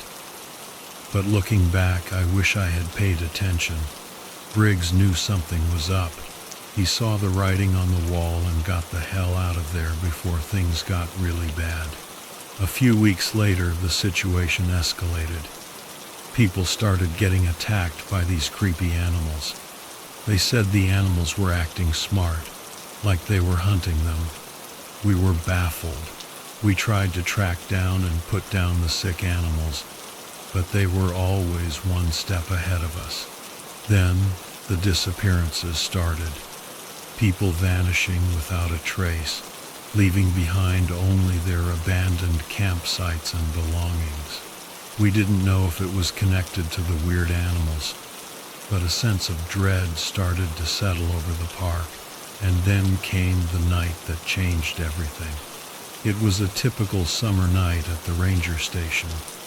Me, Hank, this big burly guy, and Lyda, a petite teenager interning for the summer, were on the overnight shift. Things had been quiet. A little too quiet, actually. Then, around 10 p.m., this young woman came bursting through the door. She looked like she'd been through hell, covered in dirt and scratches, clothes ripped to shreds. She was hysterical, sobbing and babbling incoherently. Hank managed to calm her down enough to get her to talk, and what she told us was absolutely chilling. She'd been camping with her friends when these creepy, deformed animals showed up. They sounded just like the ones people had been reporting, skinny, mangy, with those freaky white eyes. But these things were different. They were smart, they were organized, and they were hungry. She said they dragged her and her friends into this massive cave system, which was weird, because there weren't any big caves in the park, and trapped them in this sticky, web-like substance. Then, one by one, they started picking them off, feeding on them in the darkness. She managed to escape, but her friends, they were gone. She was the only survivor. We were horrified. This wasn't just some animal attack. This was something else, something sinister. We tried to call the police, but the phone lines were dead. So we decided to take the woman to the police station ourselves. We figured we could shut down the station for the night and get her somewhere safe. But as we were getting ready to leave, the woman started screaming again. She was pointing at the window, her eyes wide with terror. "It's here!" she shrieked. "They're here!" I looked out the window, and my blood ran cold. Standing outside was one of those creatures, tall and gaunt, with the head of a coyote and those terrifying white eyes. It grinned at us, its teeth bared in a snarl. "Come out," it growled. The woman was panicking, begging us to protect her. I was frozen in fear. But then Lyda snapped me out of it. She smacked me across the face hard and then yelled, "Get your shit together. We need to get out of here." Then she pulled out a gun from her backpack. A gun? Where the hell did she get a gun? And why was she acting like a seasoned action hero all of a sudden? I didn't have time to dwell on it, because the creature was breaking through the window. Lyda fired a shot, shattering the glass and sending the creature stumbling backwards. "Go, go, go," she yelled, and we all bolted for the door. Outside, the parking lot was swarming with those things. Dozens of them, all shapes and sizes, with those creepy white eyes. And leading them was the coyote creature, its arm missing, its eyes burning with rage. Lyda fired another shot, and the creatures recoiled. She threw a flare into the crowd and they scattered. We made a break for Hank's truck, Lyda firing her gun as we ran. We piled into the truck. Hank slammed his foot on the gas, and we sped off into the night. I thought we were safe, but Lyda just shook her head. "Don't relax yet," she said. "We're not out of the woods." And she was right. We were hauling ass down the road, Hank wrestling the truck like a rodeo bull, when bam! Something slammed into the side of the truck, and we went flying. The world turned upside down, and I swear I saw a flash of fur right before we crashed into a tree. I hung there, suspended by my seatbelt, ears ringing, everything aching. Lyda was the first to come to, cursing like a sailor. "Truck's toast," she yelled, scrambling out. "Everyone okay?" We were banged up, but alive. Hank had a nasty gash on his arm. Abigail was out cold, and Lyda had a few cuts and bruises. But considering we'd just been in a freaking rollover, we were lucky to be breathing. We dragged Abigail out of the wreckage and Lyda checked the damage. The truck was completely totaled. No way we were driving out of there. "We're going on foot," Lyda announced, ripping the sleeves off her shirt to bandage Abigail's wounds. "Come on, let's move before those things catch up." We followed Lyda, sticking to the shadows, the forest eerily silent around us. The only sounds were our own ragged breaths, and the occasional growl echoing in the distance. The tension was so thick you could cut it with a knife. Suddenly, this monstrous porcupine thing the size of a wolf burst from the bushes. Lyda reacted instantly, firing a shot into its chest. It screeched and dissolved into that black goo, but the gunshot attracted more of those creatures. "Run," Lyda yelled, and we took off. We sprinted through the trees, those things hot on our heels. Lyda, Hank, and I fired off shots whenever one got too close, but there were just too many of them. We burst into a clearing, and there it was, the coyote creature, bigger than ever, leading a whole pack of those monstrosities. Lyda raised her gun, but it clicked empty. She was out of bullets. Before she could grab more ammo, this squirrel thing leaped out of a tree and tackled her.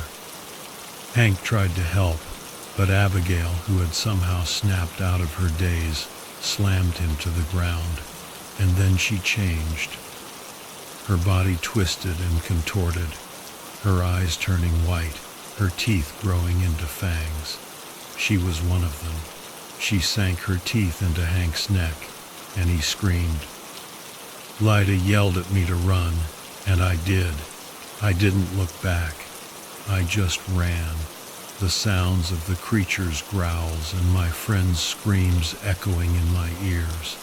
Something slammed into me from behind, and I went down hard. I saw a shadowy figure looming over me, and then everything went black. I woke up in darkness, unable to move. Panic clawed at my throat. Was I dead? Had those things dragged me back to that awful cave? Then I heard a groan. "Ah, shit," Lyda's voice muttered. Relief washed over me. She was alive. "Lyda?" I croaked, my voice hoarse. "Thank goodness you're still alive," she whispered back. "But that means they caught you. Listen, I have a plan, but you have to do exactly what I say if you want to survive." "What about Hank?" I asked, my voice barely a whisper. A long silence followed. "Hank's gone," Lyda finally said, her voice heavy. "Trust me, you don't want to know. She told me to stay quiet and not eat anything they offered." I didn't question her. I just lay there, suspended in that sticky web stuff. the darkness pressing in on me. I don't know how long we were there. It could have been hours, days. I lost track. The only sounds were the occasional shuffle and the distant echoes of growls and footsteps. Then I heard a ripping sound, followed by a thud and a grunt. I held my breath, hoping it was Lita escaping. Footsteps approached, and I cringed back against the cold stone wall. Something tore at my bindings, and I fell to the ground. Lida was there, ripping the sticky webbing away from me.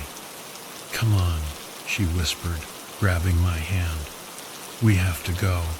I followed her through the darkness, my heart pounding. I could hear those things moving around us, their growls echoing through the tunnels. Lida seemed to know where she was going, pulling me into crevices and side tunnels whenever the creatures got too close. Finally, we reached a large opening, moonlight streaming in from above. It was a hole maybe 5 feet up leading to the surface, but there was no way we could reach it. "I'll boost you," Lita said. "Can you pull yourself out?" I looked at her, and my jaw dropped. She had changed. Her eyes were glowing gold. Her teeth were sharp, and her nails had become claws. She looked feral. "Trust me," she said, her voice firm. I nodded, and she lifted me with surprising strength. I scrambled out of the hole and into the forest. Then I reached down and helped Lida climb out. We didn't speak. We just moved through the forest, Lida leading the way. I didn't know where we were going, but I trusted her. She was my only hope. Suddenly, a voice boomed through the trees. It was the coyote creature, its voice deep and menacing. "You're quite the clever little girl," it said. "Such a shame you chose the wrong side." Lita snarled. "Yeah? Why don't you come and handle me yourself, then?" The coyote laughed, a chilling sound that echoed through the trees. "As you wish." It emerged from the shadows, and the fight began. It was a brutal, savage battle, the two of them tearing at each other with inhuman strength and speed. Trees were uprooted, the ground was torn apart, the air filled with snarls and growls. I watched in horror as Lida fought for her life. She was strong, but the coyote was stronger. It pinned her to the ground, its jaws open wide, ready to tear her apart. I knew I had to do something. I grabbed a rock and charged towards the coyote, hoping to distract it, but I was too late. The coyote lunged at Lida, its jaws closing around her head. Then a series of explosions ripped through the coyote's body. Black goo erupted from its wounds, and it dissolved into nothingness. Lida scrambled to her feet, her eyes wide with shock. Briggs stepped out from the trees, a shotgun in his hand. "You sure made a mess here, huh?" he said, grinning. Lida glared at him. "Took you long enough, Grandpa," she snapped. "We lost some good people while you were messing around." I stared at them, my mind reeling. What had just happened? Who was Lida? And what were those things? Then darkness closed in, and I passed out.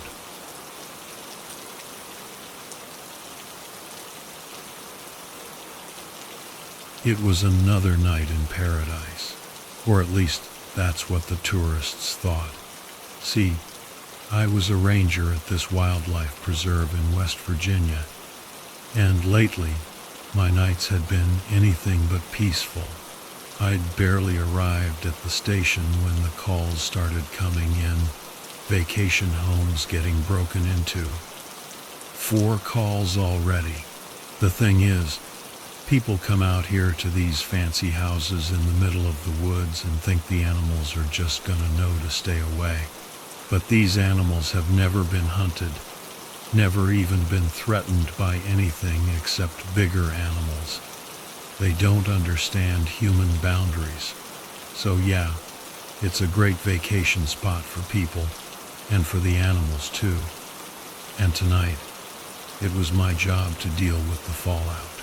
My first call was from an elderly couple who had a deer break into their house. Seriously, it crashed through their sliding glass door. They managed to trap it in a room and needed someone to come get it out. Guess who got that lovely job? When I got there, the couple looked like they'd seen a ghost. They were still in shock, eyes wide and everything. I told them to go to another room and close the door. Once they were out of the way, I found the closest door to the outside and opened it. Then I went to the room with the deer. I slowly opened the door, expecting, I don't know, a scared deer? Instead, the room was covered in blood. The deer was lying on the floor, panting. I walked towards it slowly, trying to give it an escape route. But the closer I got, the more I realized this deer wasn't going anywhere. Its side was covered in these huge claw marks. At first, I thought maybe a coyote had attacked it, but the marks were too far apart. They were big enough to be from a bear, but the individual claw marks were too spaced out.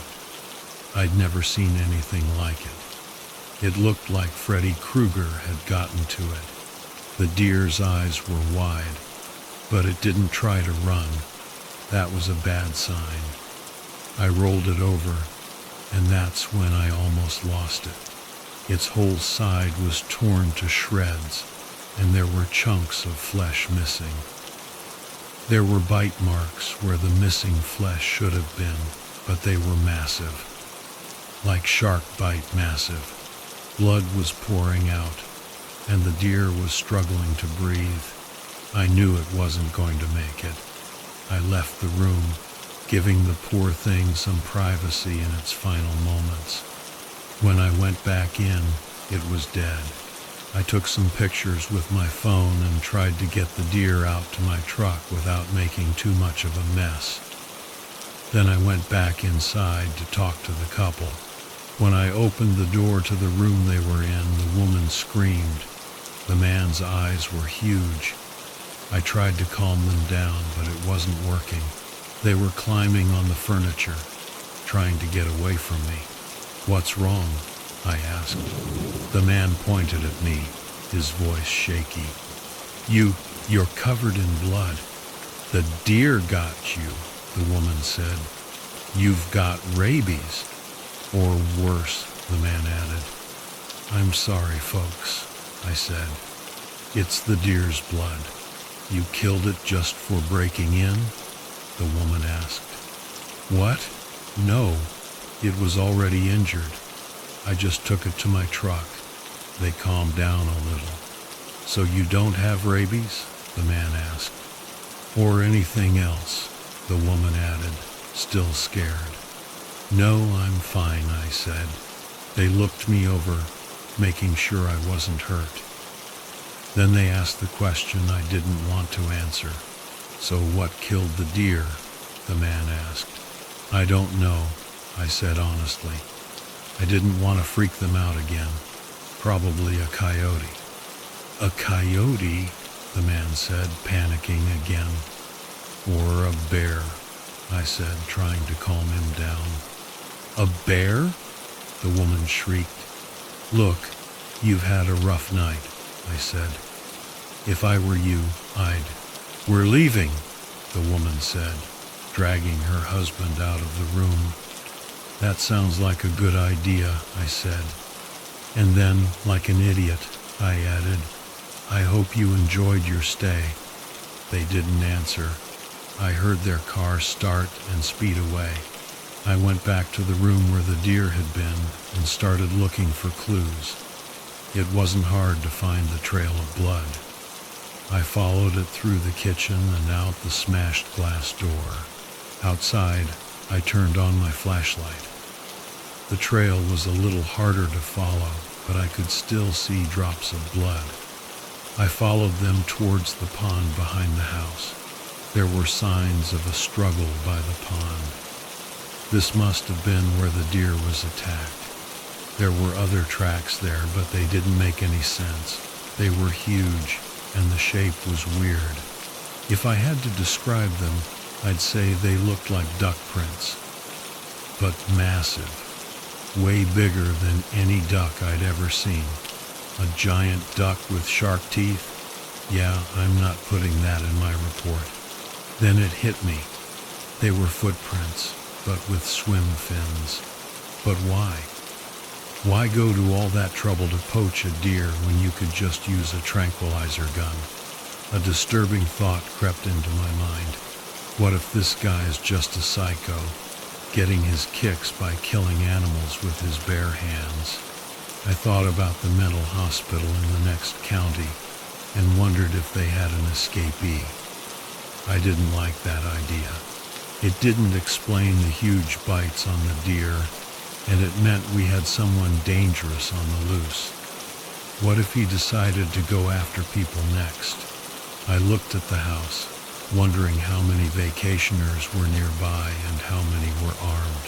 As I was thinking about this, I heard something behind me. I spun around and shone my light, but there was nothing there.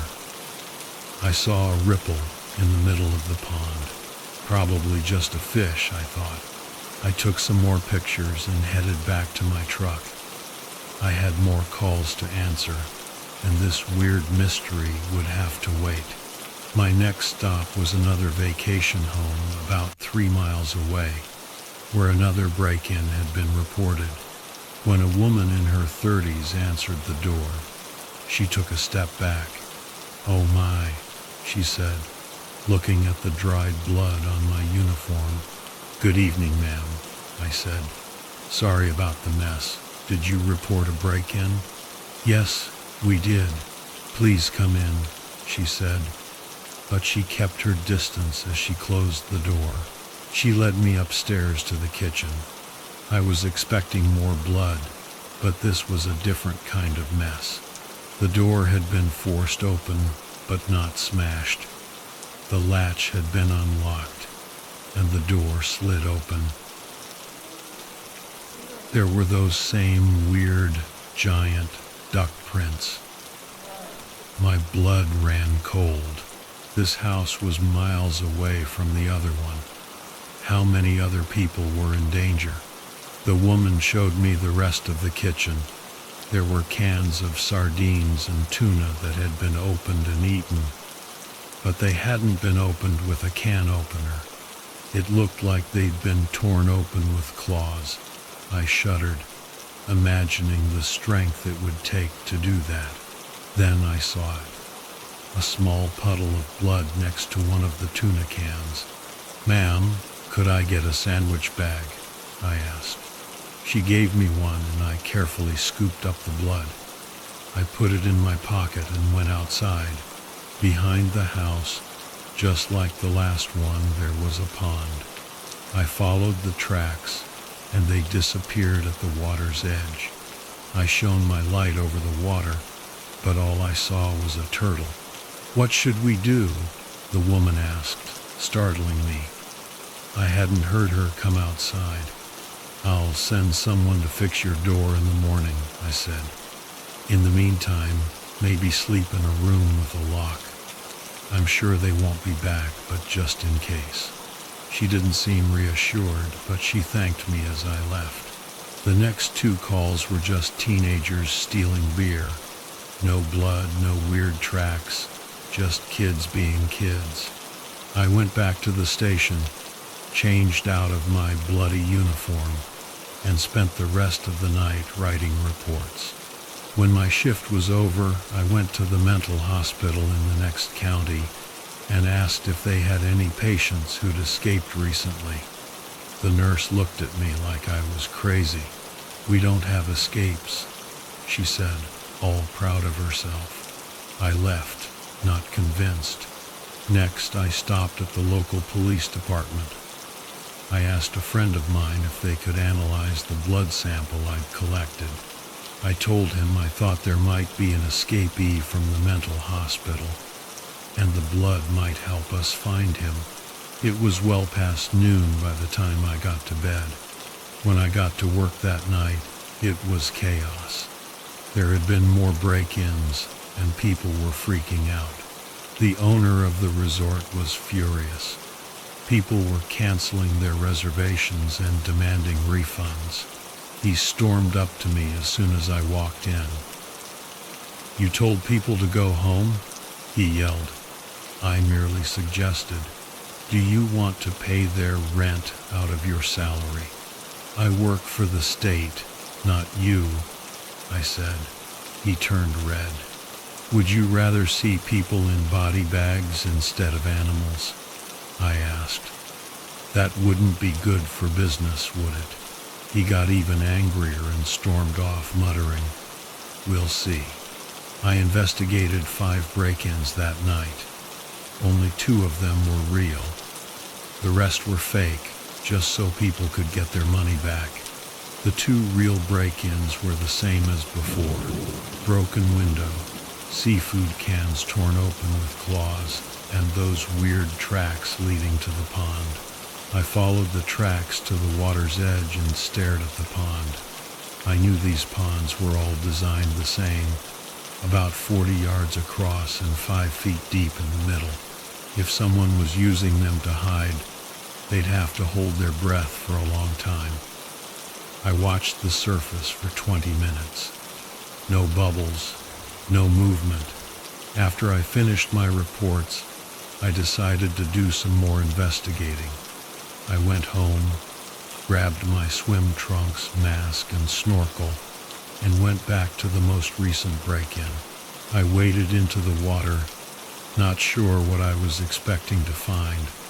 A snake swam past me, and I kept going until I couldn't touch the bottom anymore. I floated on the surface, looking down. There was a dark spot on the bottom of the pond. I thought it was a rock, but I swam down to check it out. The deeper I swam, the deeper it got. The light disappeared. I was swimming straight down for what felt like a whole minute, and I still hadn't reached the bottom. I looked up. The surface was just a tiny point of light. My lungs were burning. I had to go back up. I swam as hard as I could, but it felt like I was swimming through mud. Something was pulling me down like a current. I was almost out of air when I finally broke the surface, gasping for breath. I swam to the shallows and collapsed on the shore. I lay there for a long time, trying to catch my breath and figure out what had just happened. Had I gotten turned around somehow, or was there something else down there? I had to find out. I drove to a dive shop and rented some equipment, including a flashlight. Then I went back to the pond. This time, when I swam down to the dark spot, I could see what it was. It was a tunnel. I swam deeper, and the sides of the tunnel closed in around me. I'd never been claustrophobic before, but I was starting to panic. I couldn't turn around. There wasn't enough room. I forced myself to stay calm, to keep breathing. I was close to a full-blown panic attack when the tunnel suddenly opened up again. I could see a light ahead. I swam towards it and broke the surface. I was in another pond, the one from the break-in the night before. Somehow, there was a hidden tunnel connecting the 2 ponds. That's how he's doing it, I realized. He's swimming from one pond to the next. I knew how he was getting away, but I still didn't know who he was. I was tempted to swim back through the tunnel, but I was still shaken up. I went back to the dive shop and asked about their customers. No one knew, no one who needed their tanks refilled more than once a week. The next closest dive shop was over 100 miles away. I went home, frustrated. It wasn't making sense. He had to be getting air from somewhere. I couldn't sleep. I kept thinking about the tunnel, about how he was doing it. Then I had an idea. I borrowed a couple of trail cameras and set them up at each pond. I needed to see what was going on, how this guy was getting air. I also wanted to get a good look at him so we could catch him. I stayed away from the ponds that night, hoping he would show up. In the morning, I collected the cameras and took them home. I downloaded the footage and started watching. Just as the second video finished downloading, my phone rang. "Hello," I said. "Hey John, it's Steve. I got the results from that blood you gave me." "Great," I said, hitting play on the video. "Were you able to get a match on any hospital records?" "Not exactly." "Why not?" I asked, as a ghostly green image appeared on the screen. It was blurry, but it was definitely a man-sized figure walking towards the camera. I clicked to the next frame and froze. "Well, the thing is, the blood you gave me, it came back as reptile DNA. I heard his words, but they didn't make sense." I stared at the image on the screen, my mind reeling. "Are you there?" Steve asked. "Yes. Sorry," I said. "Could you send me a copy of your findings?" "Sure, no problem." "Thanks," I said. "You really helped me figure this out." "Anytime," he said, and hung up. I couldn't take my eyes off the screen. It didn't look real. It couldn't be real. But there it was. Not a man in a wetsuit, but a creature, a monster. It had a wide mouth full of sharp teeth, just like the bites on the deer.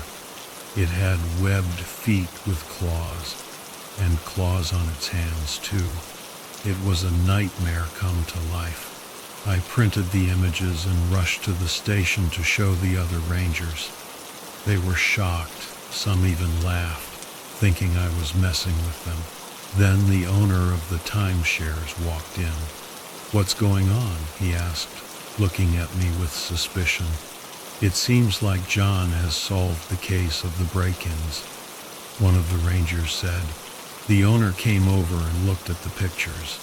He picked up the lab report and read it. Then he smiled. "Do you know what this is?" he asked. "I don't know," I said. "I've never seen anything like it." He grinned. "This is money," he said, holding up the picture. "What do you mean?" I asked. "Those idiots who hunt cryptids, they'll pay a fortune to see this. And then there's the TV shows, the merchandise." He was practically giddy. "You just saved my business." "I don't think you understand," I said. "This thing is dangerous. If you saw what it did to that deer." "So what do you want to do? Kill it?" "Maybe not kill it," I said. "But we need to capture it, take it somewhere safe where it can't hurt anyone." "You idiot," he yelled. "I could make a mint. I wouldn't even have to repair those houses. People would be lining up to see this thing." "But what about the people?" I asked. "Who cares about the people?" he said. "I've got the chance of a lifetime, and you want to throw it away because you're scared someone might get hurt." He was furious. I was furious. Then he suddenly calmed down. "Charles," he said to the lead ranger, "this is a wildlife preserve, right?" "Yes," Charles said cautiously. "And the wildlife is protected by law, right?" "Well, I guess so," Charles said. "What if those animals are dangerous?" I asked. "How many deer were killed by coyotes last year?" the owner asked. "Dozens," Charles said. "Did we remove the coyotes?" "No," Charles admitted. The owner looked at me triumphantly. "John," Charles said, I know you mean well, but you're going to have to let this go. I glared at him. And what happens when this thing decides it likes to eat humans? 1. Everyone in the room looked away, except the owner. He was beaming. I knew I'd lost. I took off my badge and left. If that was the end of my story, I would say I had failed, but I wasn't going to let that happen. I took my pension and rented one of the houses on the preserve. The owner had leaked the cryptid story to the media, and just as he'd predicted, the hunters and TV crews showed up in droves. But my goal was different. I knew the creature was real. I knew how it was getting around. I was going to stop it. I stayed at one of the houses that had been broken into. Every night I took a huge tuna and laid it out by the pond. Then I sat in the dark and waited. The first night, the creature approached cautiously. It sniffed the fish for a long time before grabbing it and diving into the pond. Each night, I did the same thing. The creature became less cautious. It was being fed, and the hunters were finding nothing. There were no sightings as long as I kept feeding it. As the days passed with no cryptid sightings, the hunters started getting angry. They called the owner a fraud. His reputation was ruined. In desperation, he hired an actor to wear a creature suit and pretend to be the monster. Of course, everyone saw through it, and the owner's reputation was destroyed. I had rented the house for 2 weeks. Between the rent and the fish, my money was running out. I had kept people safe, but what would happen when I stopped feeding the creature? What would happen when it got desperate and started going after people again? I had 3 nights left. The preserve was a ghost town. I was the only one left. I sat there, staring at the tuna on the table, a bottle of bleach next to it. Let it live and see what happens, or kill it. I thought about it for a long time. Both options had terrible consequences. Then I chose a third option, a much more dangerous one. I took the fish out and laid it by the pond. Then I backed up a few feet and stood there. Over an hour passed before the water stirred. The creature's head emerged, and it saw me. I stood perfectly still. It approached slowly and stopped a few feet away. The fish between us. It studied me, sniffing the air. Then it got agitated. Maybe it recognized my scent. It hissed, but then it bent down and took the fish, keeping its eyes on me the whole time. Once it had the fish, it did the most incredible thing I've ever seen. It leaped 20 feet in the air and dove into the pond without making a splash. I let out a breath I didn't realize I'd been holding and collapsed on the ground, shaking. When I'd recovered, I went inside and fell into a restless sleep. That was only the first part of my plan. The next night would decide everything. I did the same thing as the night before, but this time I didn't bring any fish. The creature approached, looking for the tuna. I showed it my empty hands. It sniffed them and growled. It could smell the fish on my skin. It hissed and flexed its claws. I stared into its face, at those huge teeth, and swallowed hard.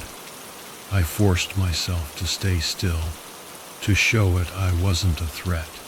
My heart hammered in my chest. It opened its jaws, and I could see those teeth up close. Its breath was awful. I closed my eyes, not knowing if I would ever open them again. Seconds passed, then minutes. I opened my eyes, and I was alone. I had made my decision. It had shown restraint, and so would I. I went inside, packed my things, and left. I could only hope that the people who remained, including my former coworkers, would be safe. I went home and slept, but my dreams were troubled. In the morning, there was a report in the newspaper about a break-in at the preserve. The only thing that had been taken was cans of tuna. I smiled. I wondered how long it would stay that way. If you're reading this, don't go looking for this thing. If you see it, don't tell anyone. Just leave it alone and hope for the best.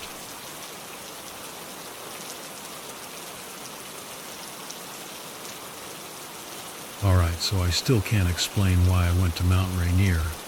I mean, I know what I was trying to find, but the whole thing was just weird. See, I have this thing about getting obsessed with stuff. Like, really obsessed. 1 minute I'm chilling on the couch, scrolling through YouTube.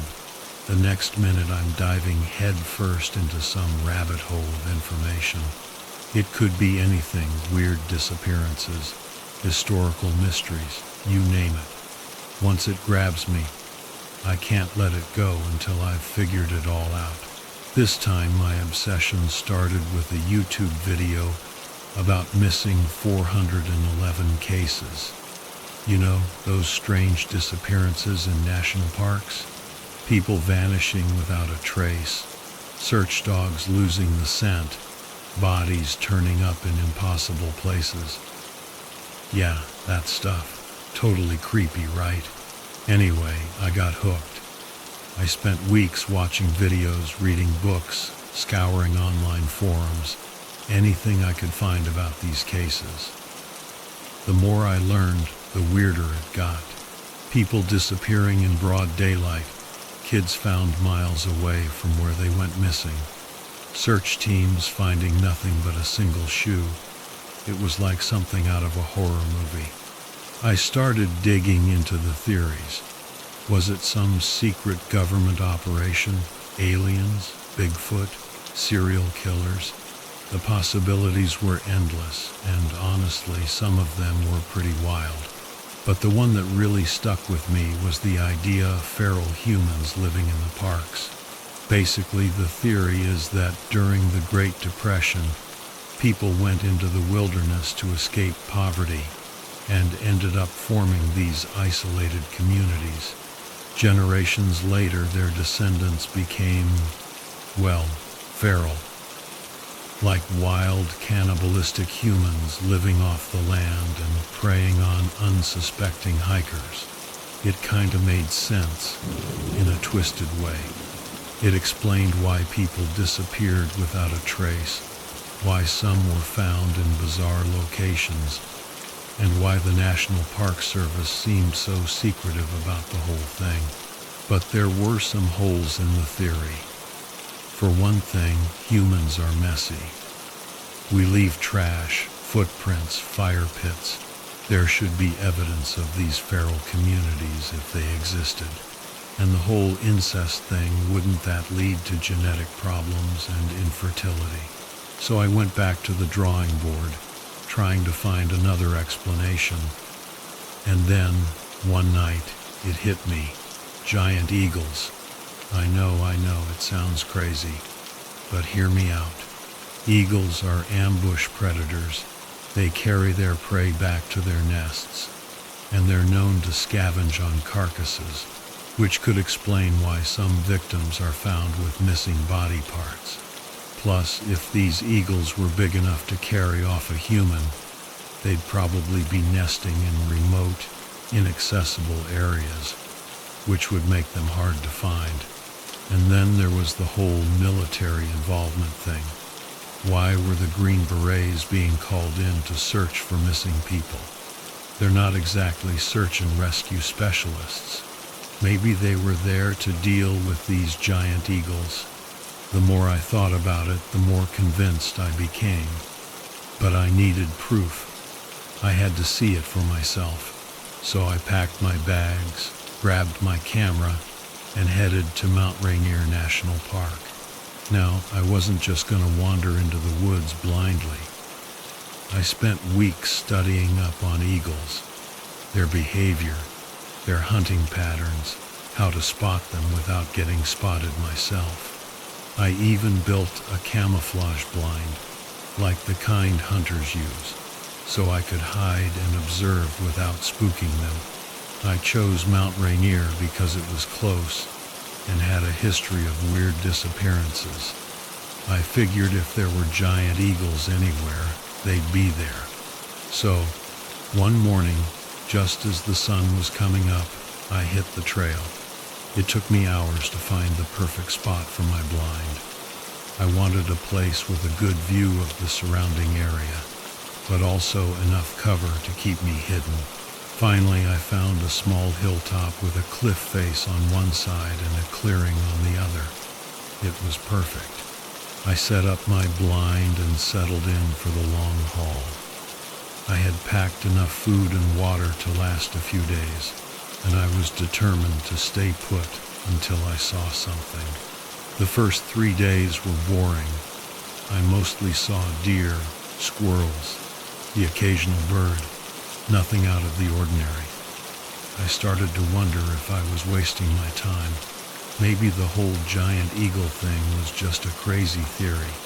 But then, on the 4th day, everything changed. I was watching this big buck grazing in the clearing when I noticed how quiet it had gotten. Even the birds had stopped singing. The deer seemed to sense something too, because it suddenly froze, its head raised, its ears twitching, and then I saw it. This massive shadow swooped down from the cliff face, its wings blocking out the sun. It was an eagle, but unlike any eagle I'd ever seen before. It was huge, easily 10 times the size of a normal eagle, with a wingspan that must have been 40 feet. Its talons were the size of my hands, and its beak was like a curved dagger. The deer didn't stand a chance. The eagle slammed into it, pinning it to the ground with its talons. I could hear the bones crunching from where I was hiding. It was brutal. I knew I had to get a picture. This was proof. I raised my camera and snapped a photo. But the sound of the shutter must have startled the eagle, because it suddenly looked up and stared straight at me. Its eyes were like golden fire, and they seemed to pierce right through the camouflage of my blind. I froze, my heart pounding in my chest. The eagle let out a screech and launched itself towards me. I screamed and scrambled out of the blind just as the eagle ripped it to shreds. I ran for my life, the eagle hot on my heels. I could hear its wings beating the air behind me, its talons scraping the ground. I didn't dare look back. I ran and ran, my lungs burning, my legs screaming for mercy. I stumbled and fell, scraping my knees and hands, but I got back up and kept running. Finally, I reached my car. I fumbled with the keys, my hands shaking so badly I could barely get the door open. I threw myself inside, locked the doors, and collapsed in the driver's seat, gasping for air. I looked back towards the woods, but the eagle was gone. I had escaped. But I knew I would never forget the sight of that monstrous bird, its eyes burning with primal hunger. I drove away from Mount Rainier as fast as I could, my mind reeling. I had been right. Giant eagles were real, and they were hunting people. I tried to tell people about what I had seen, but no one believed me.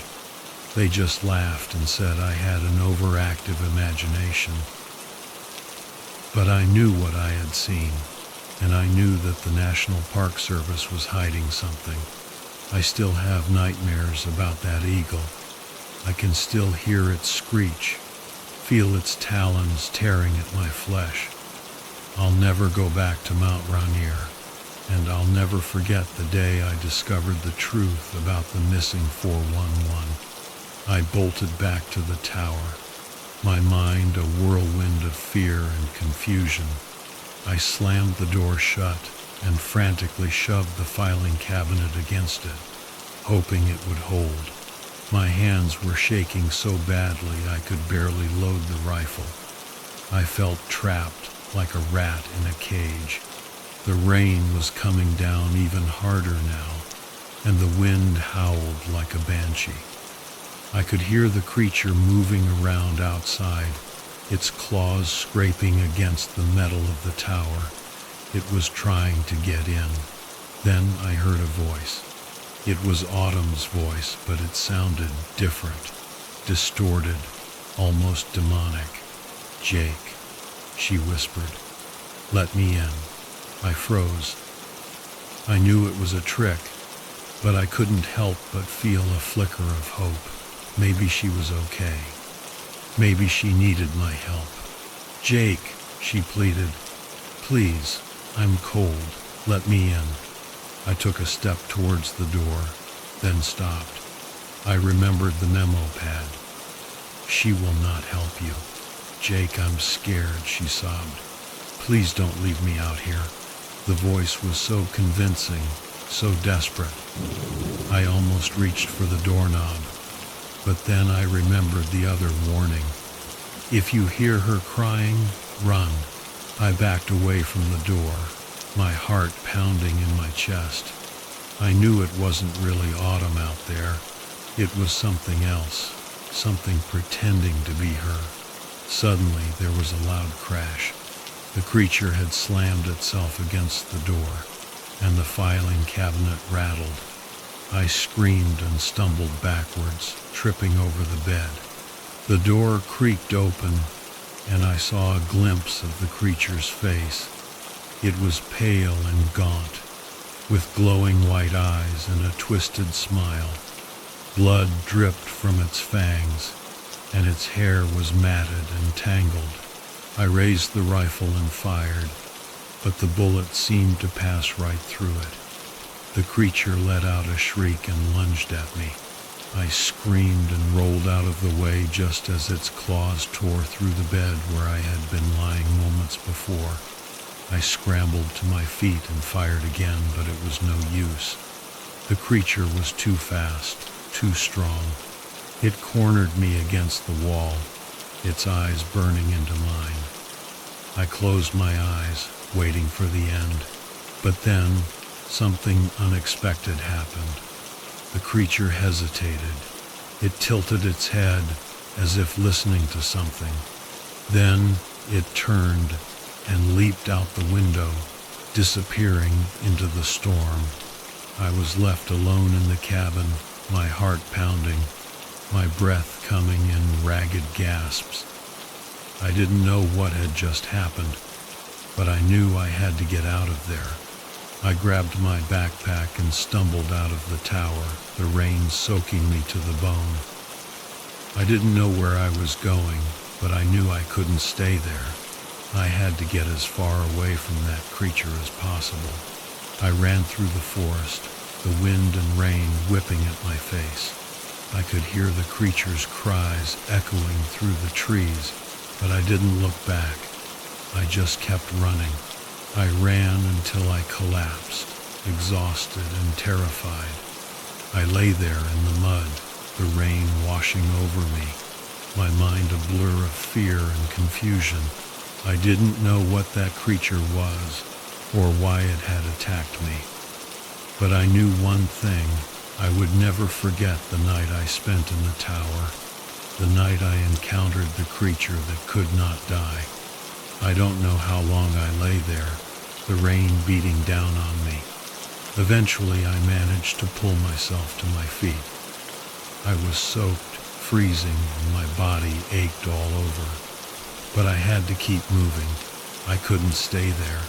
I stumbled through the forest, my clothes heavy with water, my vision blurred by the rain. I didn't know where I was going, but I knew I had to find help. After what felt like hours, I saw a light in the distance.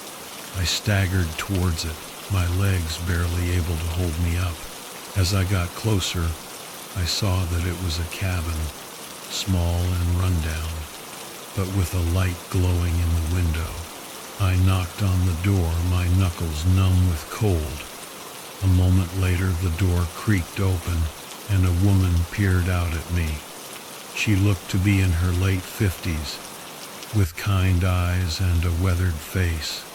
"Oh my goodness," she exclaimed, taking in my sorry state. "You're soaked. Come in, come in." She ushered me inside, and I gratefully collapsed onto a chair by the fire. The warmth of the flames slowly seeped into my bones, and I felt a wave of relief wash over me. I was safe. The woman, whose name was Martha, gave me a blanket and a cup of hot tea. I sipped the tea gratefully, the warmth spreading through my body. "What happened to you?" Martha asked, her voice filled with concern. I hesitated, not sure how to explain the events of the past few hours. How could I possibly tell this kind woman about the creature in the tower, the creature that could not die? I got lost in the storm," I mumbled, avoiding her gaze. Martha nodded sympathetically. "It's easy to do in these parts. The weather can change in an instant." She didn't press me for details, and I was grateful. I didn't think I could bear to relive the horror of that night. Martha let me stay in her cabin for the night, and I slept soundly for the first time in days. In the morning, she gave me some dry clothes and a map of the area. "The ranger station is about 10 miles south of here," she said. "Follow the trail, and you can't miss it." I thanked her profusely and set off. My spirits lifted.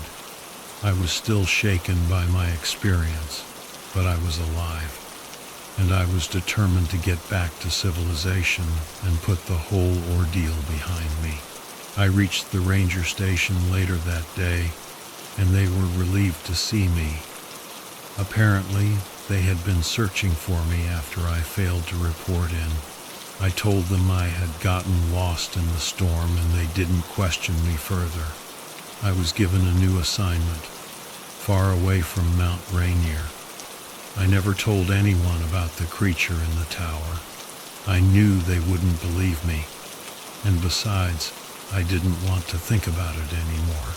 But even now, years later, I still have nightmares about that night.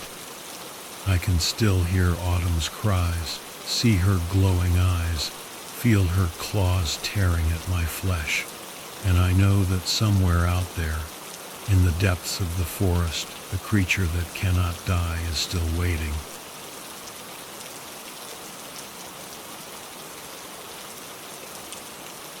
So, there I was, fresh out of ranger school, ready to take on the world.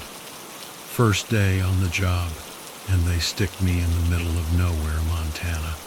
Seriously, this place was so remote, I'm pretty sure Bigfoot was my next-door neighbor. The drive up was something else. Picture this: endless trees, mountains that looked like they were trying to poke holes in the sky, and storm clouds making everything look super ominous. I was like, okay, this is officially the most Montana thing ever. I was pumped though.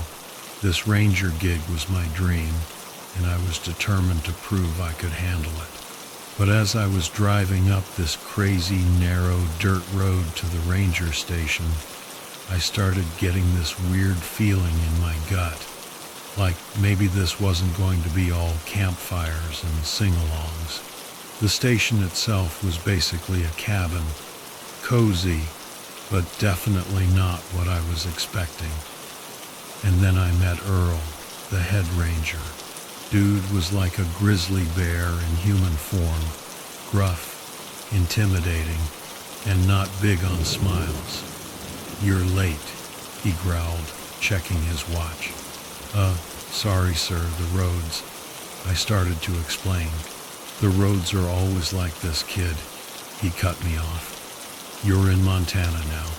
Be prepared for anything." "Okay." Message received loud and clear. I felt like I was getting a scolding from my dad or something. Inside the station there was another ranger, Daniel Black Elk, total opposite of Earl, quiet, calm, with this long black hair and an air of mystery about him. Earl didn't even bother introducing us at first. Anyway, Earl throws me a map and basically says, "This is your territory. Patrol it. Look for poachers, illegal campers, anything shady. And don't screw up. No pressure, right?" I'm looking at this map, and it's huge. My territory was like 1,000,000 acres of forest, mountains, and who knows what else. I was starting to realize just how alone I was out here. "What about this poaching?" I asked. "Who are we dealing with?" "Locals, mostly," Earl said, with this look on his face that said, "Don't mess with these guys." Apparently they were a mix of sport hunters and guys just trying to make a buck, and they knew these woods like the back of their hand. "Sounds kinda dangerous," I said, trying to sound brave. "It can be," Earl said, looking out the window. "But there are worse things out there than poachers."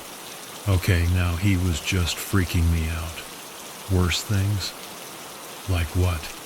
But he wouldn't say another word. And that's when I started to wonder if maybe I'd gotten in over my head. The first week was interesting, to say the least. Patrolling the forest was seriously creepy. These trees were massive, and they always seemed to be watching me. Every little sound, a twig snapping, leaves rustling, made me jump.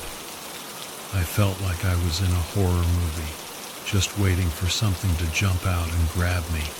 Daniel came with me on a few patrols, which was actually pretty cool.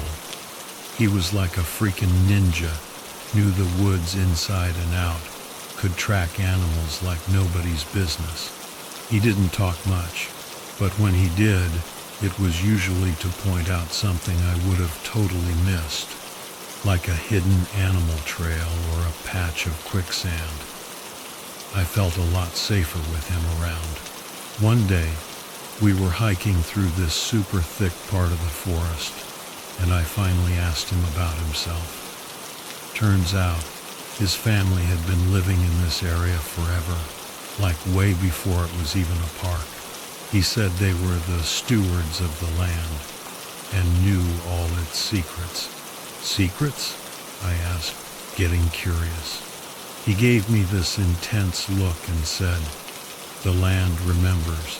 It has its own memory and its own spirits. There are more things out here than just man and animals."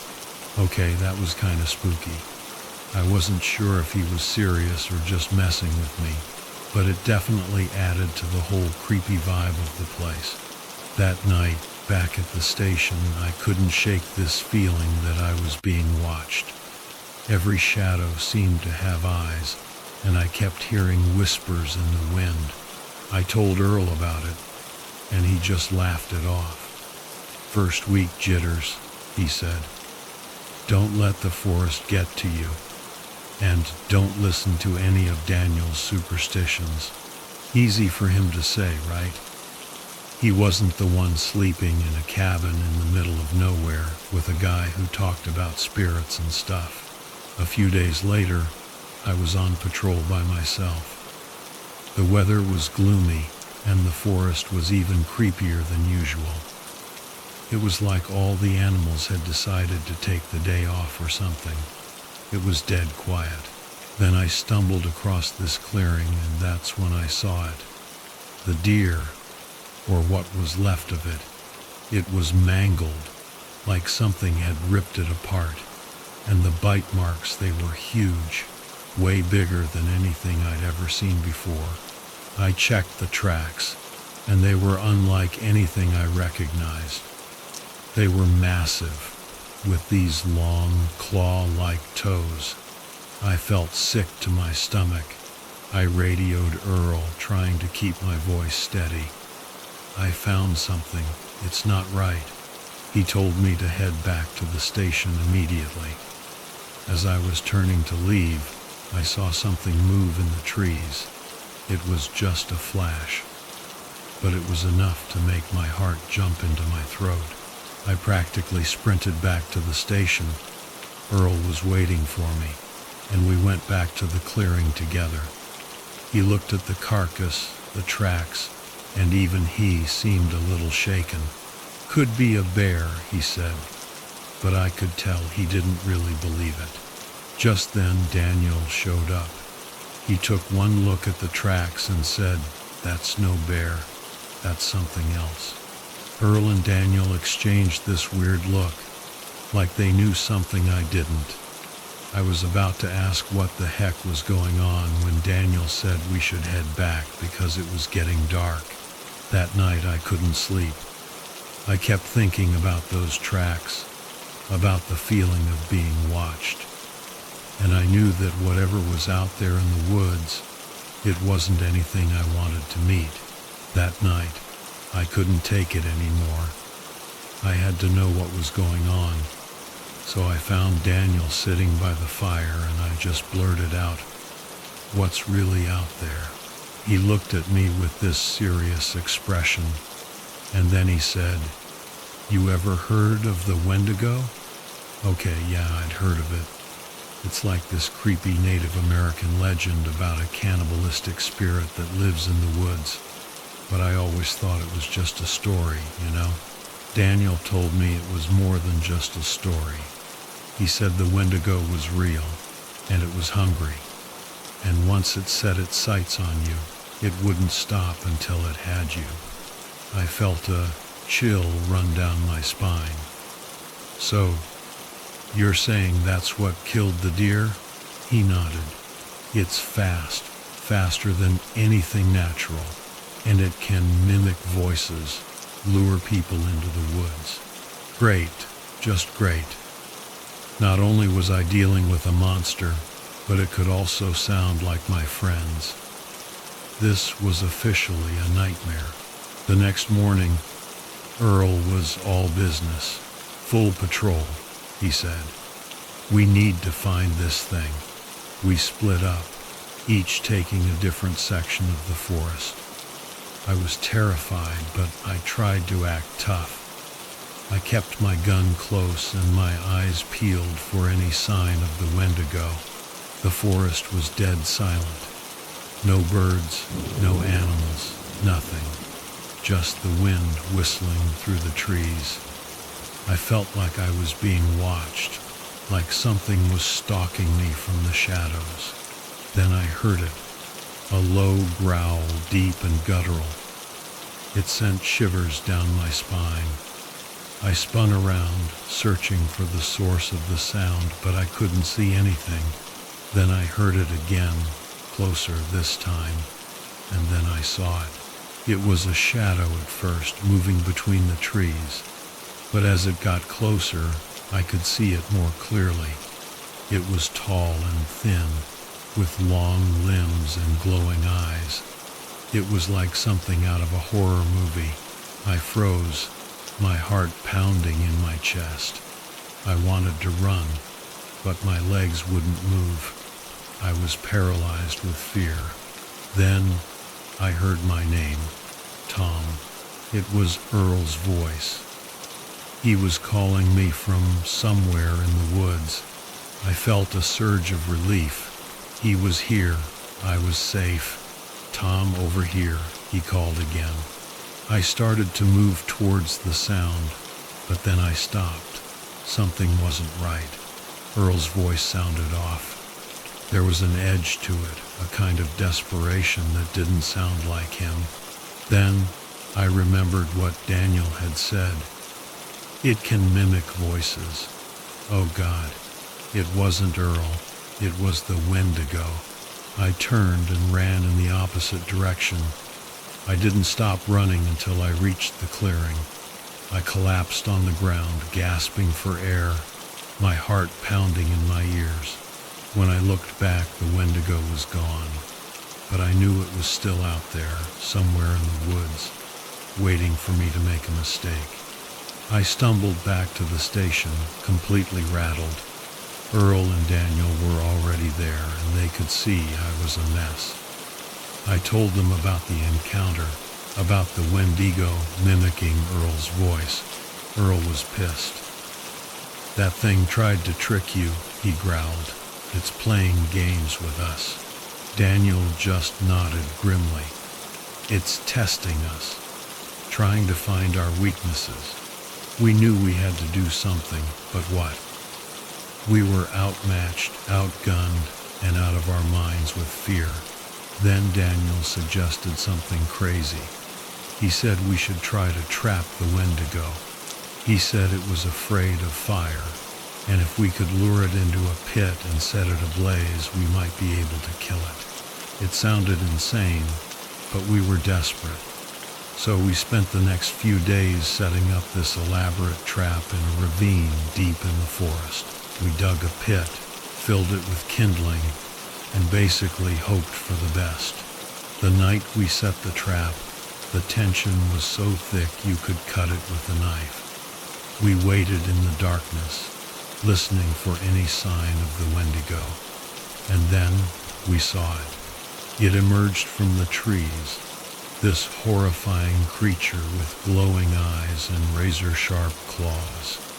It was even more terrifying in person. We held our breath as it approached the trap. It was almost close enough. And then Earl lost it. He raised his rifle and started shooting. "Earl, no," Daniel yelled. But it was too late. The Wendigo was too fast. It lunged at Earl, and in a blink of an eye he was gone, ripped apart. I was horrified. Daniel grabbed my arm and yelled, "Run!" We sprinted through the forest, the Wendigo hot on our heels. It was like something out of a nightmare. Then Daniel tripped and fell. "Go," he screamed. "Get to the station." I didn't want to leave him, but I knew I had no choice. I ran as fast as I could, the sound of Daniel's screams echoing in my ears. I made it back to the station and barricaded myself inside. I called for help on the radio, but I didn't know if anyone would come in time. The Wendigo was outside, scratching at the door, trying to get in. It mimicked Daniel's voice, begging me to let it in. But I knew better. Then it started breaking down the door. I grabbed Earl's rifle and prepared to fight. I knew I was probably going to die, but I wasn't going down without a fight. Just when I thought all hope was lost, I heard the sound of a helicopter in the distance. Rescue was coming. The Wendigo must have heard it too, because it suddenly disappeared. I collapsed on the floor, shaking and sobbing. I was alive. They took me to a new post after that, far away from Pine Creek. But I'll never forget what happened there. I'll never forget Earl and Daniel, and I'll never forget the Wendigo. It's out there, somewhere in the darkness, and it's still hungry.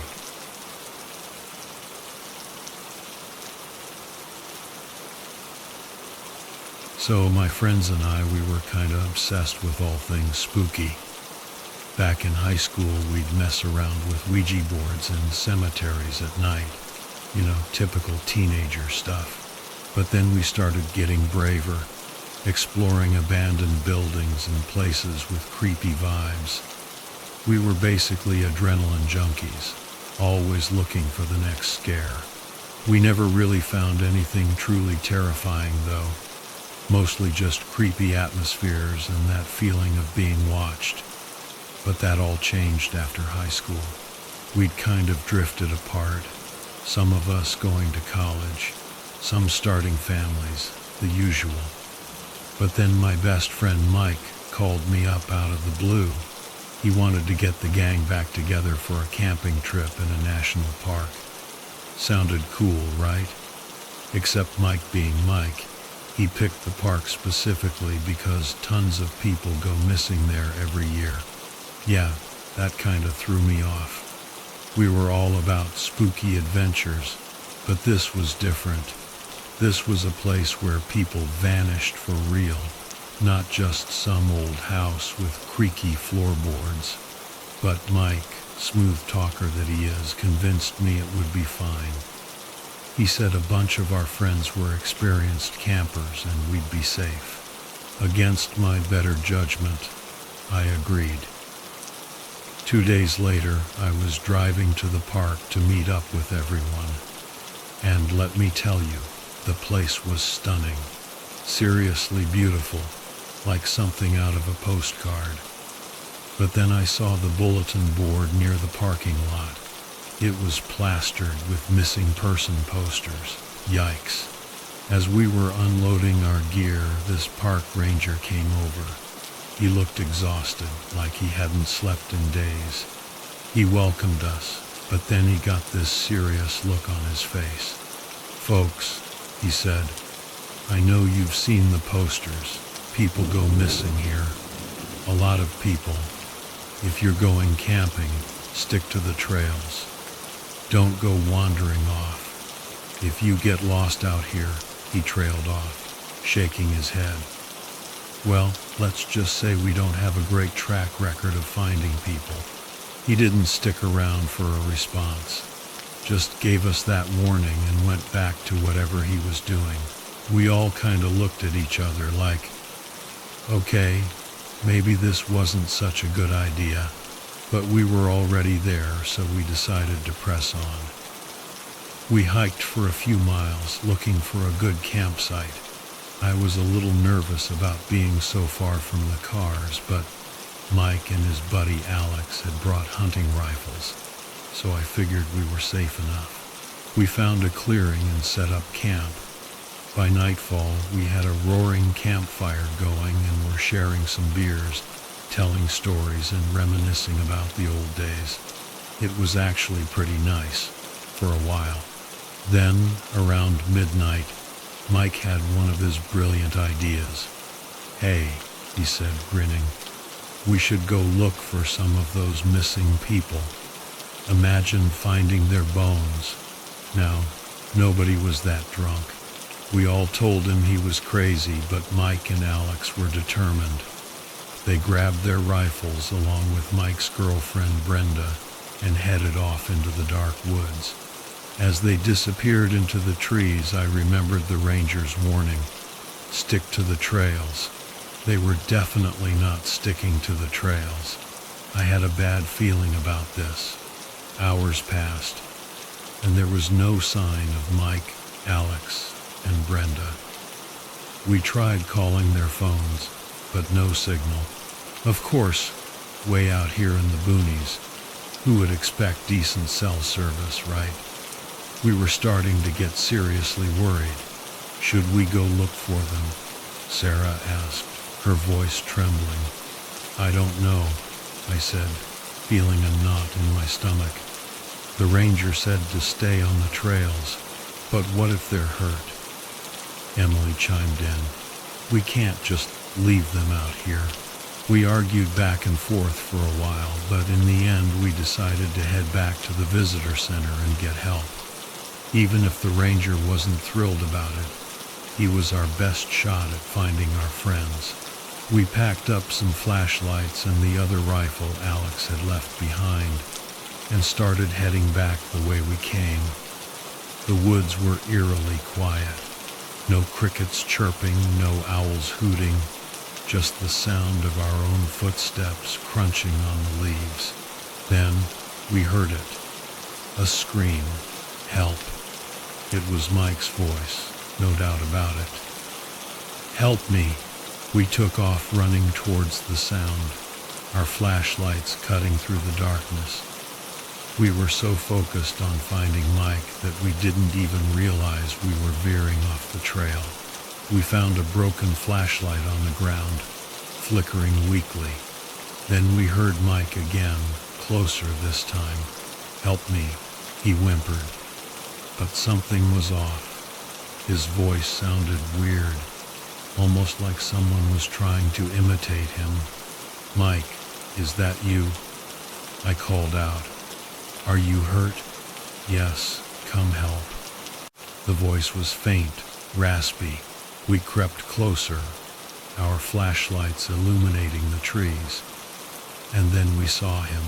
Mike was kneeling on the ground, his head slumped forward, his shirt covered in blood. He looked dead. "They were so damn tasty," the voice rasped. We froze. Mike's head snapped up, his eyes rolled back in his head. His jaw moved, but it wasn't Mike speaking. It was like something was controlling him, like a puppet. And then we saw it. This thing. It stepped out from behind Mike's body. It was tall and grotesque, with long limbs and sharp claws. It had Mike's blood smeared on its face, and its eyes glowed in the darkness. Before we could even react, it lunged at us. Josh, who was carrying the rifle, fired a shot, but it missed. The creature slammed into us, knocking Amber and me to the ground. It went straight for Josh, its claws tearing into him.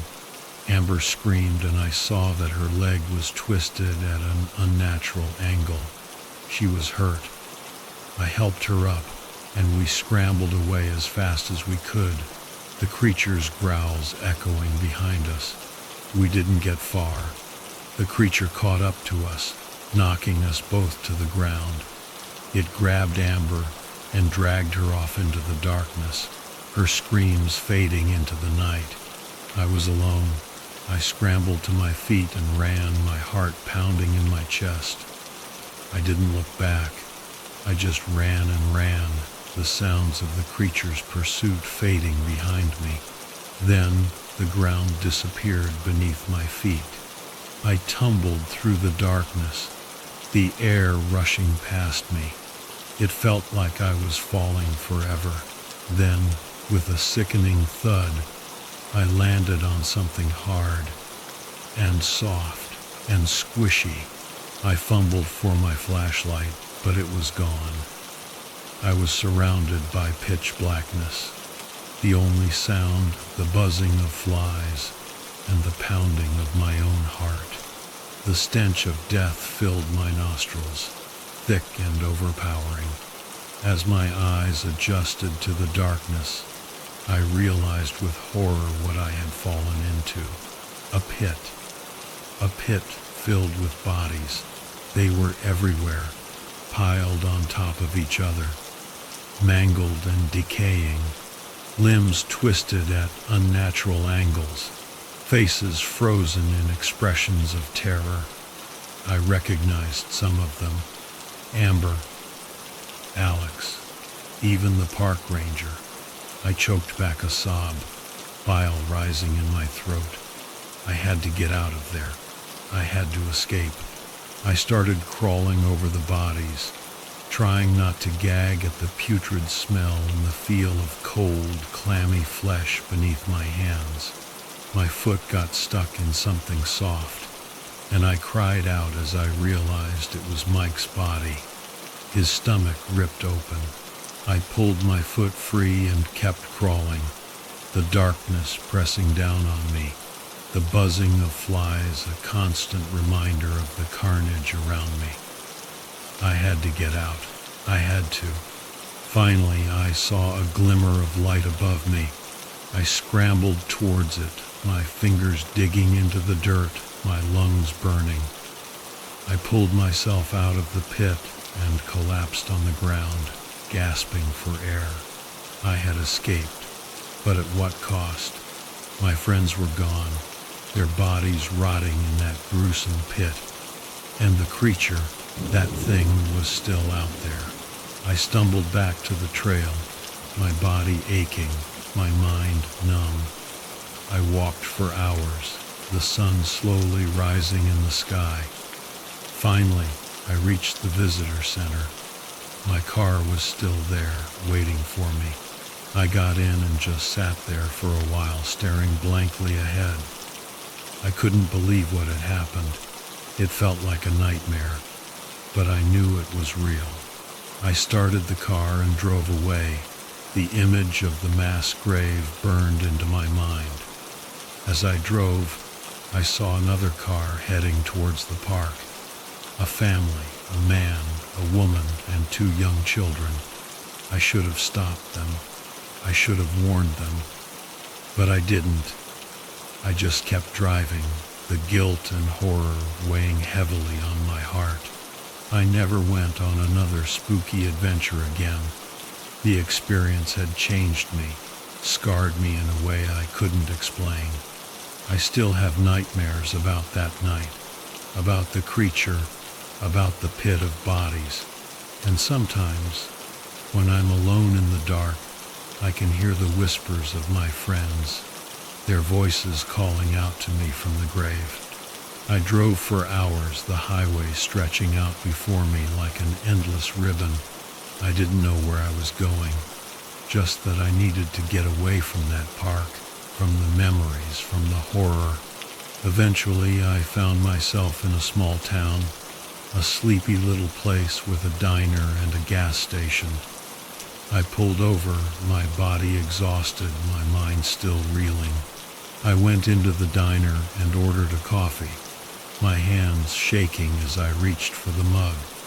The waitress, a kind-faced woman with a warm smile, asked if I was okay. I just nodded, unable to speak. I sat there for a long time, sipping my coffee, trying to process everything that had happened. My friends were gone. Mike, Alex, Brenda, Josh, Emily, Amber, all gone. And it was my fault. If I hadn't agreed to that stupid camping trip, they would still be alive. The guilt was crushing. I couldn't shake the feeling that I was responsible for their deaths.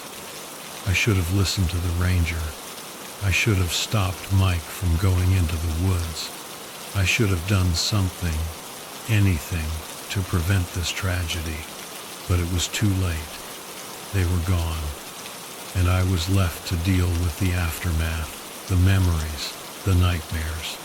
I finished my coffee and left the diner, the warm sunlight a stark contrast to the darkness that had consumed me the night before. I got back in my car and continued driving, the road stretching out before me like an uncertain future. I didn't know where I was going or what I would do with my life. But I knew one thing: I would never forget my friends.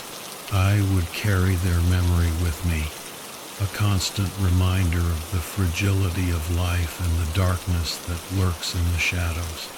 I eventually made my way back home, a shell of my former self. I told my family and friends that my friends had died in a hiking accident. I couldn't bring myself to tell them the truth. They wouldn't understand. They would think I was crazy. I tried to move on with my life, but it wasn't easy. The memories haunted me.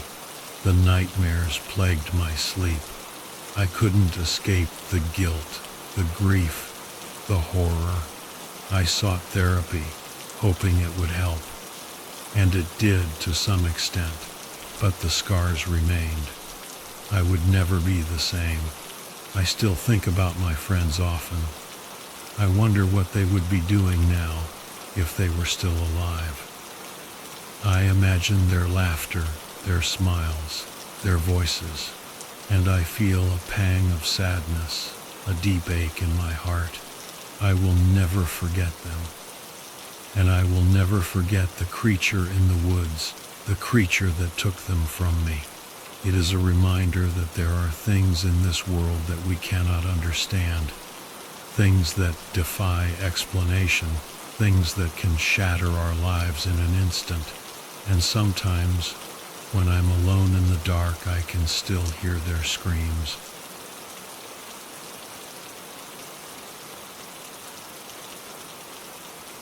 I'd just gotten a call about screams coming from deep in the forest, off one of the popular trails. This wasn't unusual. If you've ever heard a mountain lion, you know it sounds a lot like a woman screaming. So, I was about to head out when my chief asked to come along. I thought it was a little weird. The job seemed too small for him, but I figured maybe he wanted to check up on me since I was new. We set off, making small talk. I was trying to make a good impression, you know? We were joking around, and he said something about taking even the small jobs seriously, because you never know what you'll find.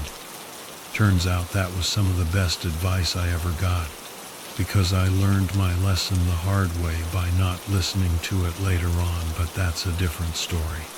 Anyway, we got to the area where the call came from and started heading north on the trail. We could hear the screams, and it did sound like a mountain lion, but something about it just felt off. We kept walking toward the sound. About 10 minutes in, it was like someone hit the mute button on the forest. Dead silent. I couldn't even hear myself breathing. I thought maybe I'd gone deaf, but I looked at my chief, and he had the same nervous look on his face that I did.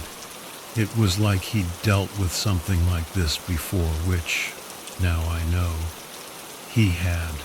Just as suddenly as the silence came, I started hearing this low buzzing, but it wasn't just in my ears.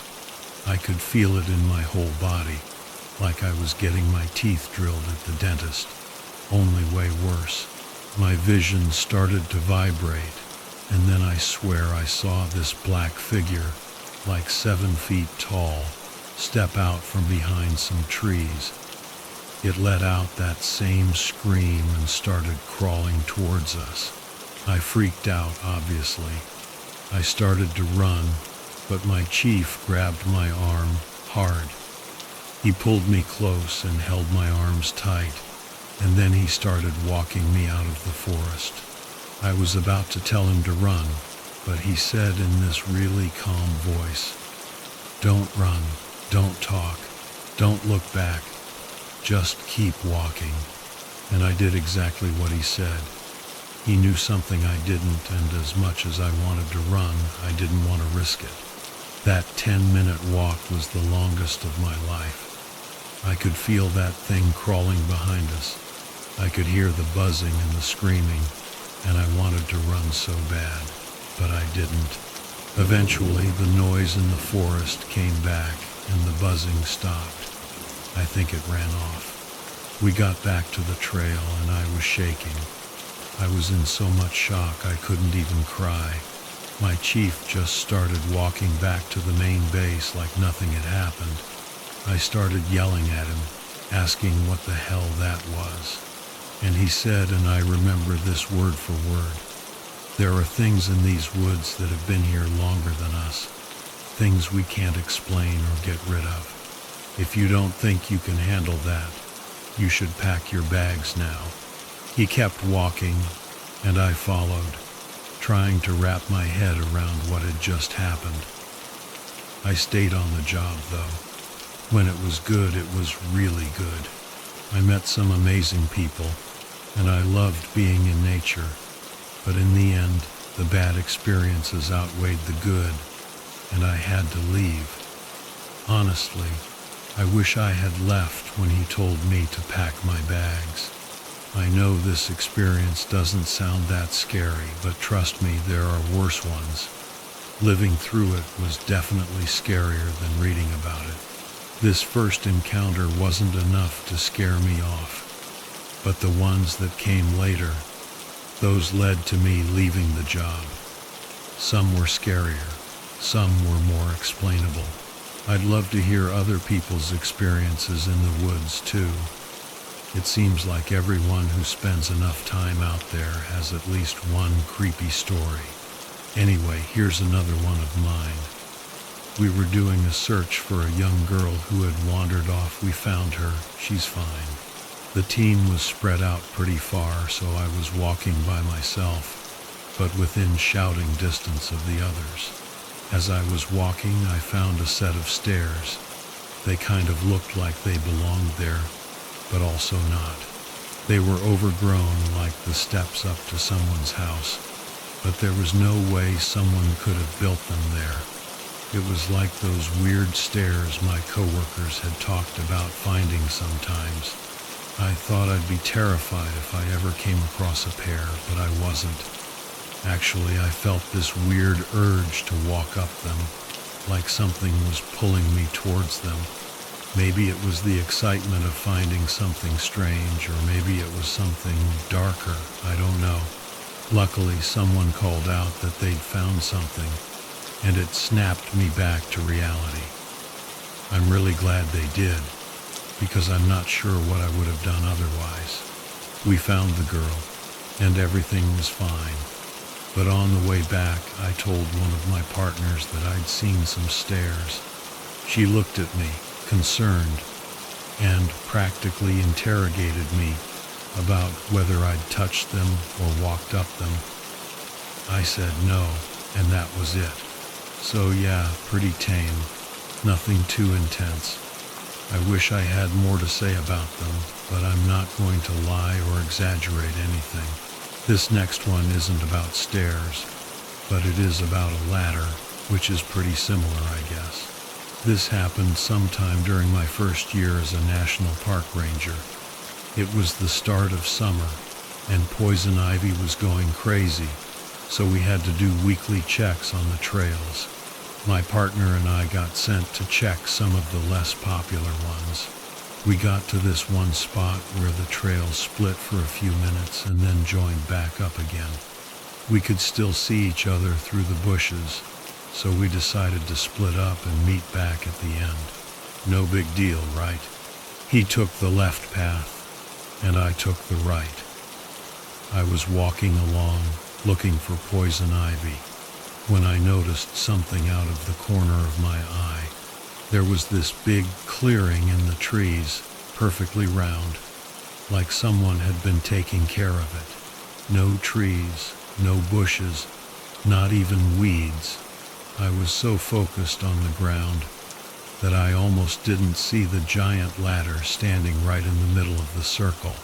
I can't explain this, but the ladder was standing upright, leaning against nothing. It was like some invisible force was holding it up. I looked all the way up, and there was a man standing on top, wearing a business suit. It was the weirdest thing. He looked like he'd just walked out of an office building. His head was tilted back, and his mouth was open. I called up to him a few times, but he didn't respond. I walked around the ladder, trying to find some strings or something, thinking it might be a prank, but there was nothing. I didn't know what to do. I couldn't see my partner, so I radioed him to come over.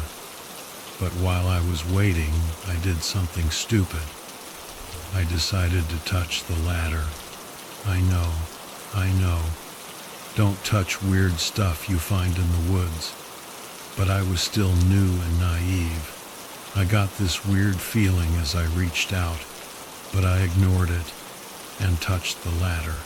The man at the top suddenly snapped his neck down to look at me and let out this awful gasp, like he was taking his last breath. His expression was still surprised, but it was like his eyelids and lips had been pulled back.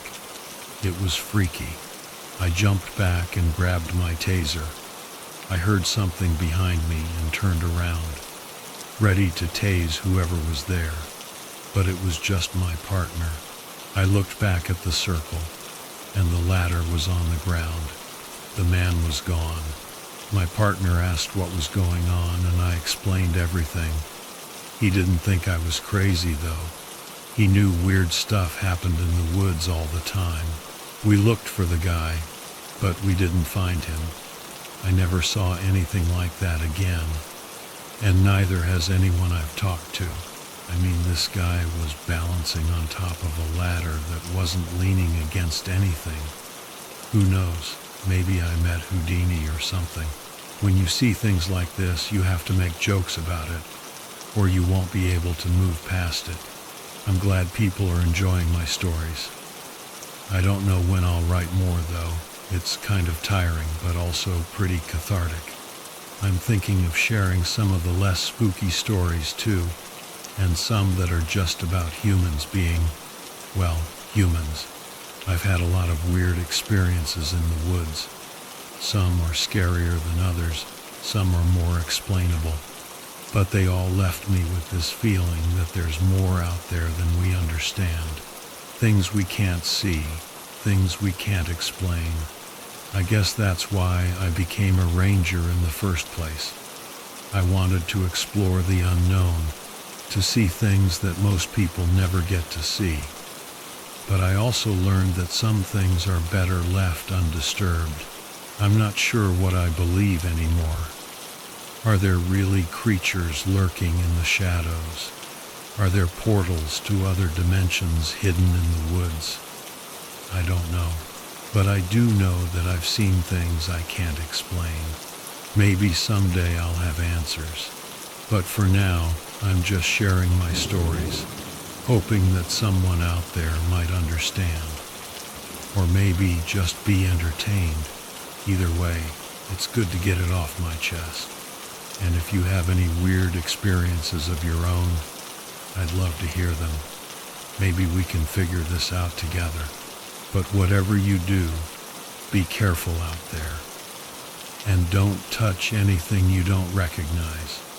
You never know what you might unleash.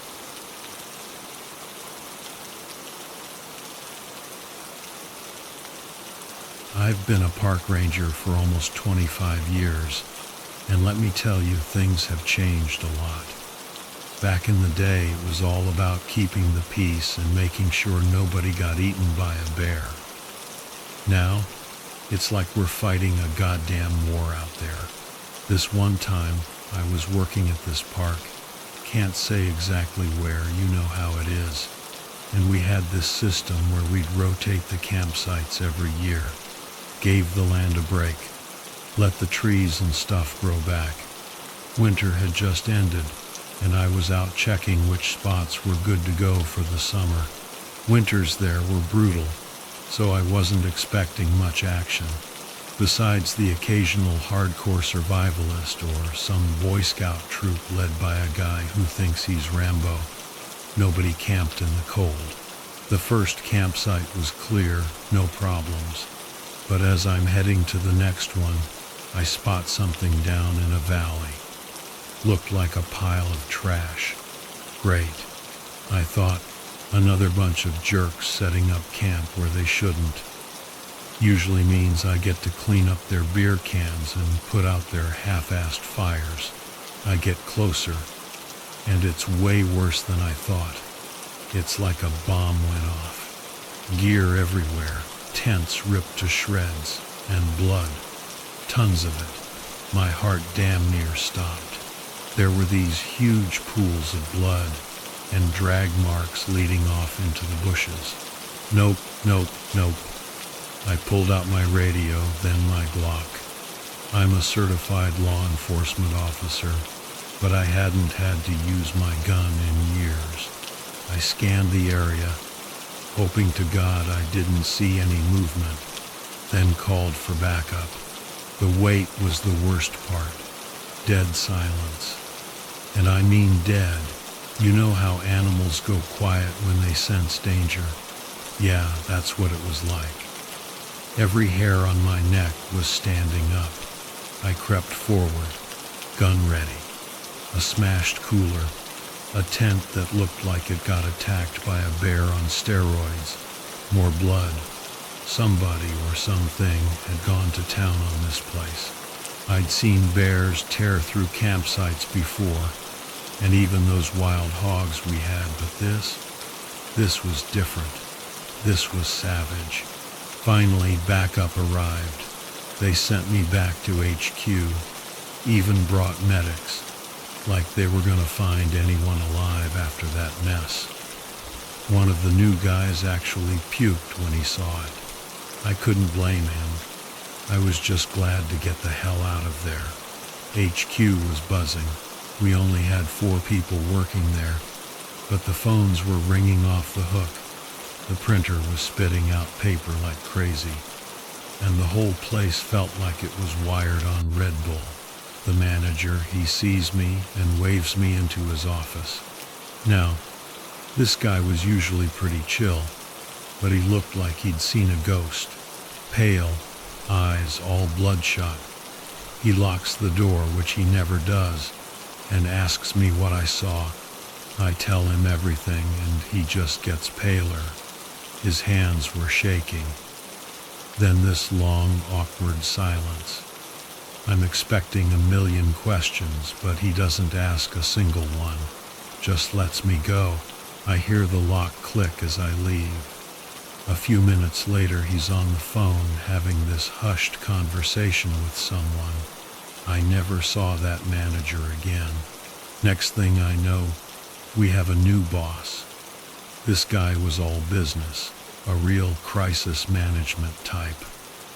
First thing he does, orders a controlled burn of that whole area. I wasn't about to argue. I watched the smoke rise and hoped that was the end of it. Nope. New orders. Move the campsites closer to HQ.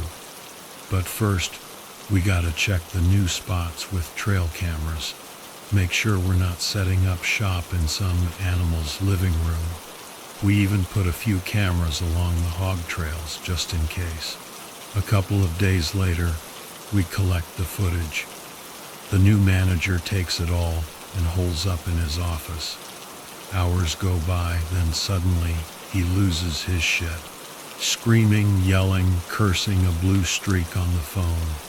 He spends the rest of the day and the whole night in there, calling in all kinds of experts and whatnot. Next morning we have a meeting. Manager looks like he hasn't slept a wink. Big changes are coming, he says. We're talking massive lampposts around the park border, floodlights around the ranger station, the whole 9 yards. Campsites have to be moved even closer in, where the light can reach them. I'm like, dude, what's the point of camping if you're practically in the parking lot? He tells me to shut it, says this is just the beginning. The park now closes at sundown, no exceptions. And get this, we're all required to carry long guns at all times. Now, it's not unusual for rangers to carry AR-15s or shotguns in the backcountry. You got bears, mountain lions, and those damn pot growers. And those guys aren't your friendly neighborhood hippies. We're talking serious criminals, armed to the teeth, who'll shoot you as soon as look at you. But this was different. This felt excessive. I got stuck with the overnight shift. Manager says there'll be more new protocols when I get back. Great, just great. Overnights used to be pretty chill. Monitor the radios, break up the occasional party, make sure the forest wasn't on fire. But this time I clock in and head to the gun cage, and holy crap. Our shotguns had new rifled barrels, meant for firing slugs. That's the kind of firepower you use to stop a charging rhino, not for dealing with drunk teenagers. The AR-15s were upgraded too, with bigger magazines and hollow point rounds. Hollow points, in the woods, those things are designed to cause maximum damage, and they go haywire if they hit a twig. It made no sense. We weren't a SWAT team, for crying out loud. Next to the radio, there were new instructions. We weren't allowed to respond to emergency calls directly anymore. We had to relay everything to this new phone number, some mysterious hotline. Time crawled by. I wasn't even allowed to leave the building until sunrise. And those floodlights, they were so damn bright I felt like I was working on the surface of the sun. A few nights passed, nothing happened. Then, one night, a car pulls up with a bunch of kids. Backpacks, tents, the whole deal. I knew they were heading for an unauthorized campsite. No one had booked anything that night. Sun goes down, they're still not back. I call the manager and he tells me to call the hotline. This gruff voice answers, asks me the usual questions. Bunch of kids at an unauthorized site, I tell him. Should I go break it up? I can see their campfire from here. No, he says. Do not leave the building. Do not attempt communication, that is all. Report any developments. Weird. Daybreak comes, the manager shows up early. Have you seen them? Did they leave? Nope, car's still there. Probably nursing hangovers, I say. He starts cursing up a storm, then goes inside to make a call. I'm watching the ridge when he comes back out. He's got an AR-15 in one hand, another strapped to his back, a Glock on his hip, and a jerry can of gasoline. He's marching straight towards his car. What the hell are you doing? I yell, but he ignores me. I try to follow him, but something tells me that's a bad idea. I go back inside and call the hotline. Same gruff voice, same questions. The manager just went up to that campsite, I say, armed to the teeth, and he's carrying gasoline. What the hell do I do? Stay there. Do not interfere. Backup is inbound. Report any developments. Just then I see smoke rising from the ridge. 2 vans come screeching into the parking lot. A dozen guys pile out, all decked out in tactical gear. I go outside. Who are you guys? What's going on? They're all lined up, military style. One of them, the leader I guess, says, "Which direction did he go?" "Up there." I point to the smoke. They take off running up the ridge, guns cocked. I try to call after them, but they don't even look back. On the side of their vans it says DOI Response Team. Never heard of them. Half an hour later they come back, dragging the manager with them. He's tied up and yelling, "I did what needed to be done. Trust me, it's worse than they thought. We can't stop this. Burn it all." They throw him in the back one of a van and sedate him. The leader comes over to me, and I swear I almost pee my pants. "I need to see the office," he says. "All computers, hard drives, everything." He mentioned videotapes. I need those too. They tear the place apart. Computers, reports, everything gets taken. The leader personally bags up the videotapes. He looks at the gun cage and scoffs. "Cute, you're out of your league." Finally, they're done. "Call the number," the leader says. "Tell them it's contained. You need a new superior. And don't talk about this to anyone." They leave, and right on cue, the fire trucks and news vans show up.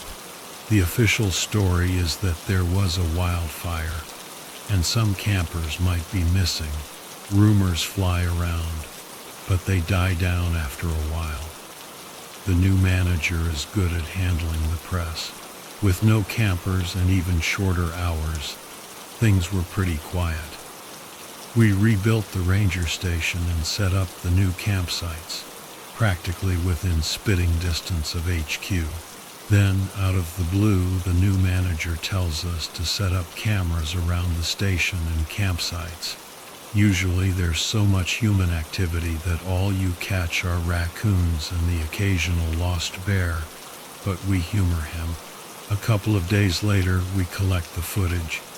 I'm playing cards with one of the rookies while the manager watches hours of nothing. Just an empty, brightly lit parking lot. Then he gets to the footage around the station, and that's when the screaming starts.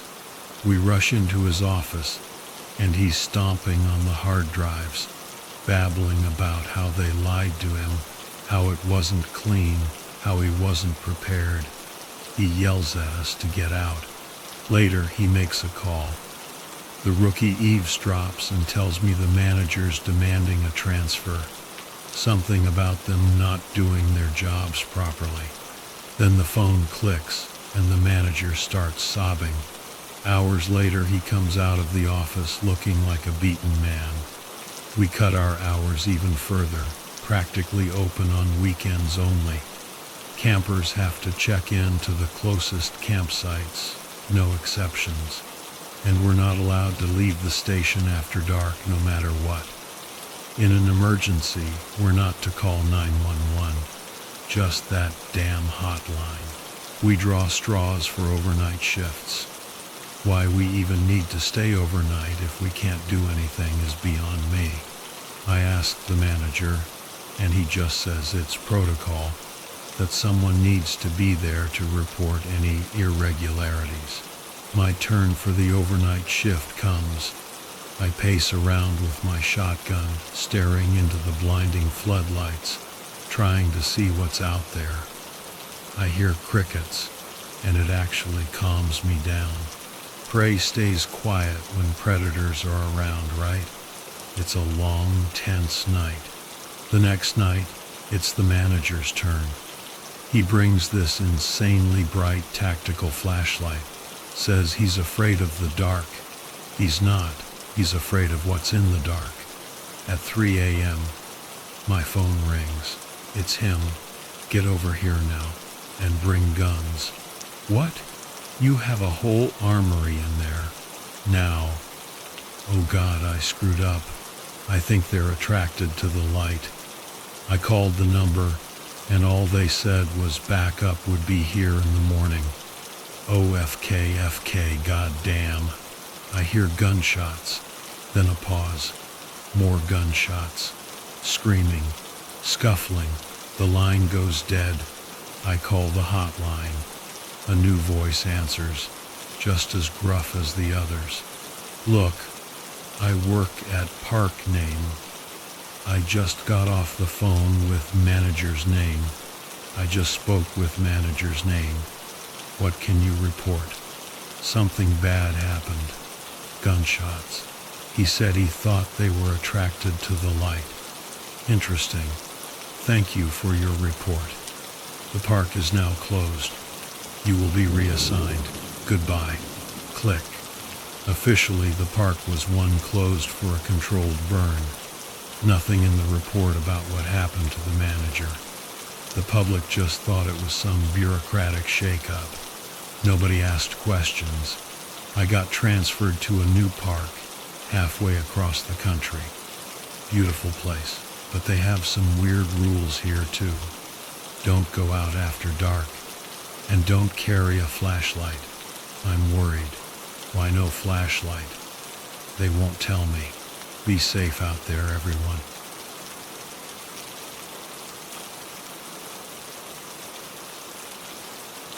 Okay, so ever since I was a kid, I was obsessed with national parks. Like, seriously obsessed. I dreamed of being a park ranger, hanging out in nature, helping campers, you know, the whole shebang. Being out in the wilderness was my happy place. Whenever life got crazy, I'd hit the trails or disappear into the woods for a few days. It was my way of recharging. My parents, not so thrilled about my career aspirations. They were all about the whole doctor thing, or maybe a lawyer, something respectable. But nope, all I wanted was to be surrounded by trees. Go figure. Anyway, after high school, I started applying for park ranger jobs like crazy. Local parks, state parks, national parks, you name it, I applied. I even called a few places, just to show how eager I was. No luck. Nada. Meanwhile, my bank account was looking sad. My trusty '03 Civic was starting to fall apart, and I was living on a shoestring budget. Gas station ramen, skipped meals, the whole 9 yards. It wasn't exactly the glamorous post-graduation life I'd envisioned. See, my parents had kicked me out when they found out I was gay, so I was basically homeless for a while.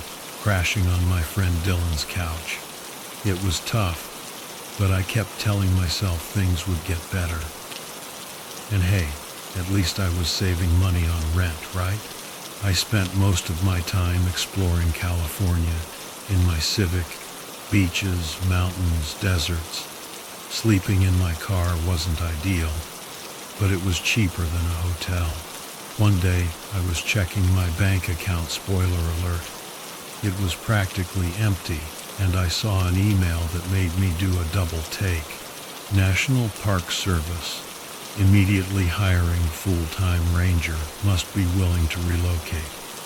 Base salary $65,000. Respond for info. 1. Yes please. 65,000? That was like winning the lottery to me.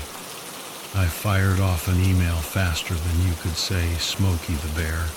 I attached my resume, which I'd basically supercharged with every wilderness skill I could think of. I was not about to let this opportunity slip away. And guess what? They wanted to interview me. A tele-interview, but still. I was so excited I could barely focus at my burger flipping job.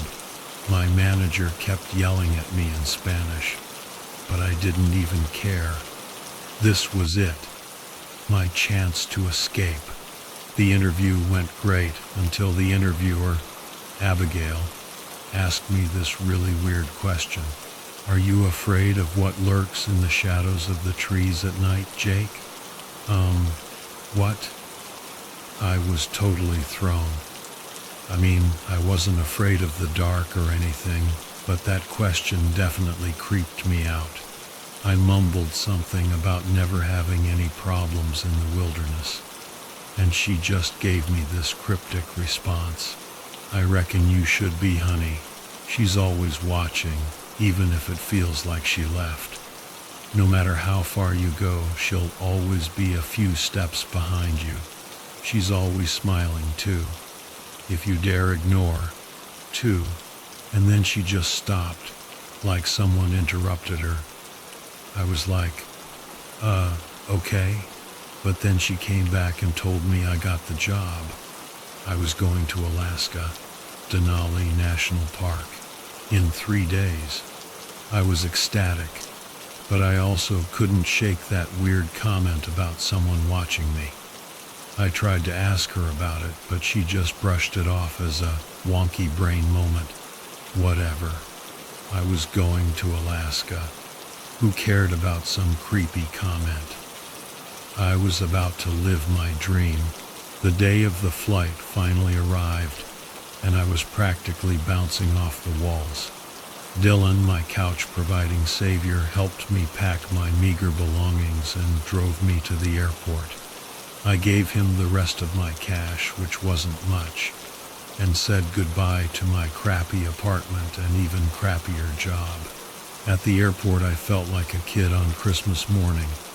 I had my backpack stuffed with all my essentials, my trusty hiking gear, a beat-up camera, my laptop, and a few notebooks. I was ready for adventure. The flight was a blur. I spent most of it staring out the window, daydreaming about the Alaskan wilderness.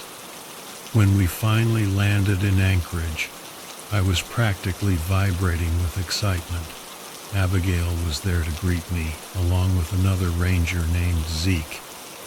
He was this big, muscular dude who looked like he could wrestle a bear. They were both pretty quiet, and I got the feeling that Zeke was sizing me up.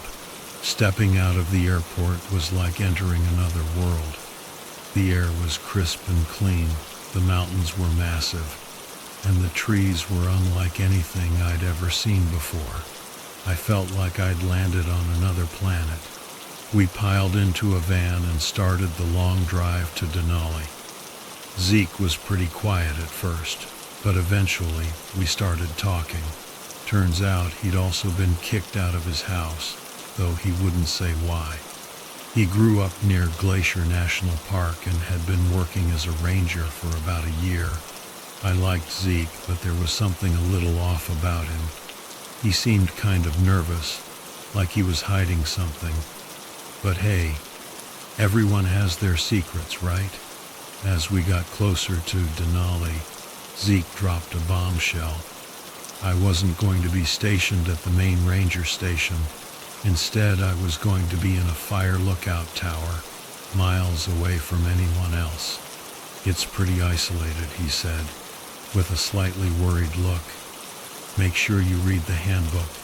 The last guy who didn't, well, let's just say they had to replace him. Okay, that was a little unsettling, but I figured, how hard could it be? Just watch for fires and hike around a bit, right? We finally reached the ranger station, and it was even more impressive in person. It was this cozy wooden building with lights glowing in the windows. But I wasn't staying there. Zeke pointed towards the forest. Your tower's about 5 miles north of here, he said. Everything you need should be there. And seriously, read the handbook. With that, he hopped out of the van and disappeared inside the station. I was on my own. The van driver continued down this bumpy dirt road, deeper and deeper into the forest.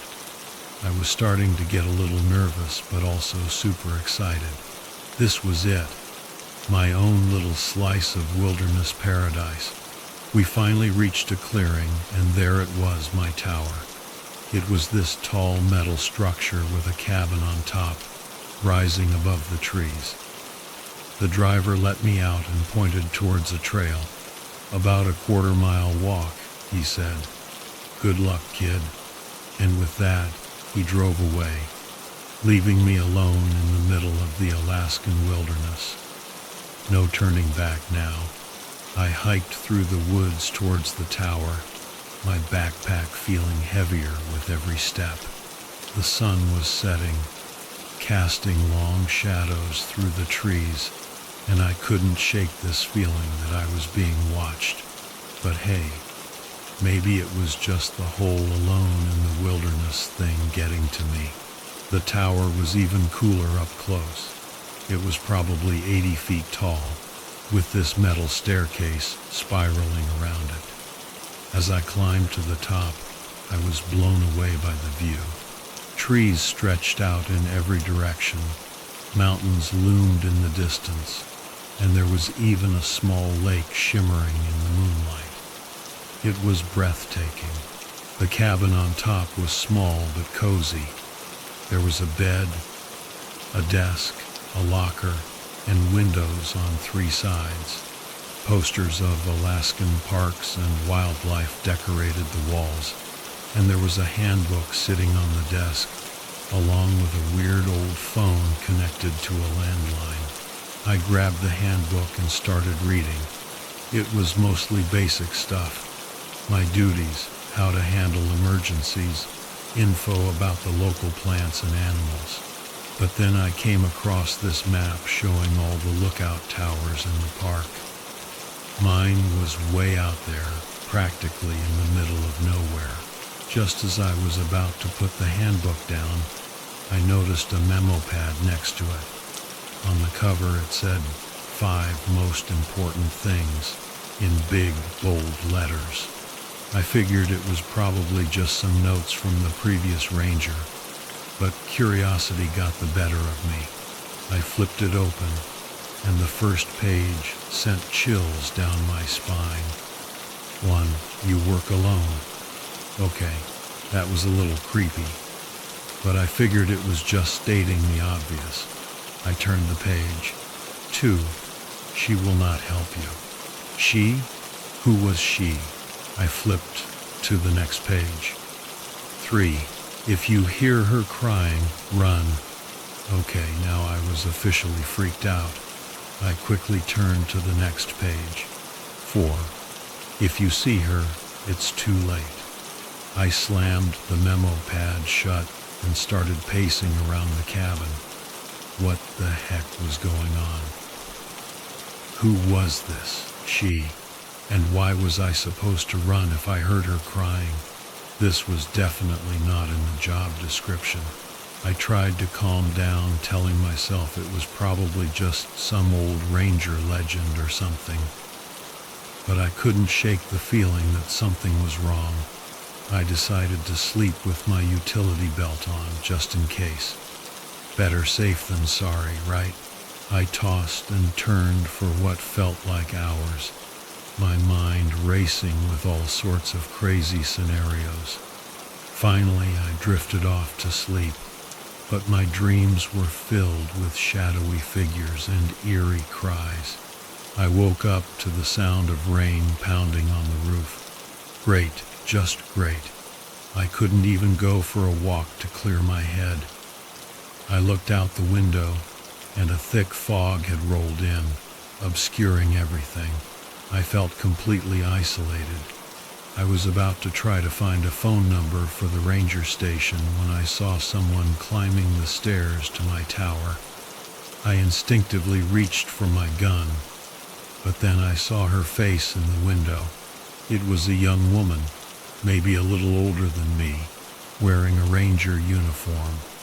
She had a friendly smile and introduced herself as Autumn.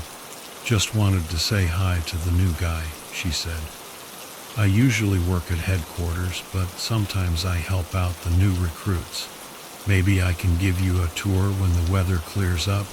She was soaking wet, and I felt bad for her having to hike all the way out here in the rain.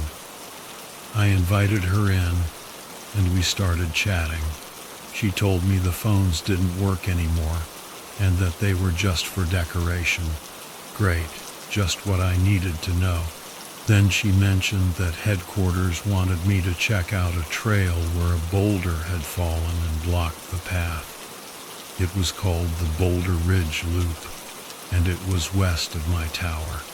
"I'd be happy to tag along if you want," she offered. "It might be tough to find the trailhead on your first day." I was about to say yes when I remembered the memo pad. "You work alone. She will not help you." Suddenly, I wasn't so sure about Autumn anymore. Was she from the memo pad? Was this some kind of test? I told her I needed to get changed, and she said she'd wait for me at the trailhead. As soon as she left, I grabbed the memo pad and reread the entries. My heart started pounding. I spent the next few hours pacing around the cabin, trying to decide what to do. Should I go with Autumn, or should I stay put and risk getting in trouble with headquarters? The rain finally started to let up, and I knew I had to make a decision. I grabbed my gear and headed for the door, my gut churning with anxiety. This was definitely not how I'd imagined my first day on the job. I crept towards the door, my heart pounding like a drum solo. I peeked through the window, and there she was, Autumn, standing at the base of the tower, staring up at me with this creepy, unblinking smile. It wasn't the friendly smile from before. This smile was predatory. Then I heard it. The crying. It was this high-pitched wail, like nails on a chalkboard, and it was coming from Autumn. It was so loud, so piercing, it made my head spin. "If you hear her crying, run," the memo pad had warned. I didn't hesitate. I threw open the door and sprinted down the stairs, my boots clanging on the metal. But as I ran, I saw Autumn's eyes lock onto me. They were completely white, and her smile widened. Blood started pouring from her eyes, and her hair started falling out in clumps. "If she sees you, it's too late." Panic surged through me. I whipped out my rifle and fired, hitting her square in the chest. She crumpled to the ground, blood pooling around her. I didn't stop to check if she was really dead. I just ran back inside, slammed the door, and barricaded it with everything I could find. I collapsed against the wall, my body shaking. What the hell had just happened? Was Autumn even human? What was that thing? I felt a wave of relief wash over me. It was over. I had survived. All I had to do was wait until morning, then get the hell out of there. But then I remembered the memo pad. There were 5 important things, not 4. I picked it up, my hands trembling. 1. You work alone. 2. She will not help you. 3. If you hear her crying, run. 4. If you see her, it's too late. I turned to the last page, my heart pounding in my chest. 5. Do not try to kill her under any condition. She does not die. As I read those words, I heard the familiar pounding of footsteps on the stairs. Heavy, deliberate footsteps. And the wailing started again, louder than before. I looked out the window, and there she was. Autumn, climbing the stairs. Her eyes were glowing white. Her smile was wider than ever, and blood was streaming down her face. She was back.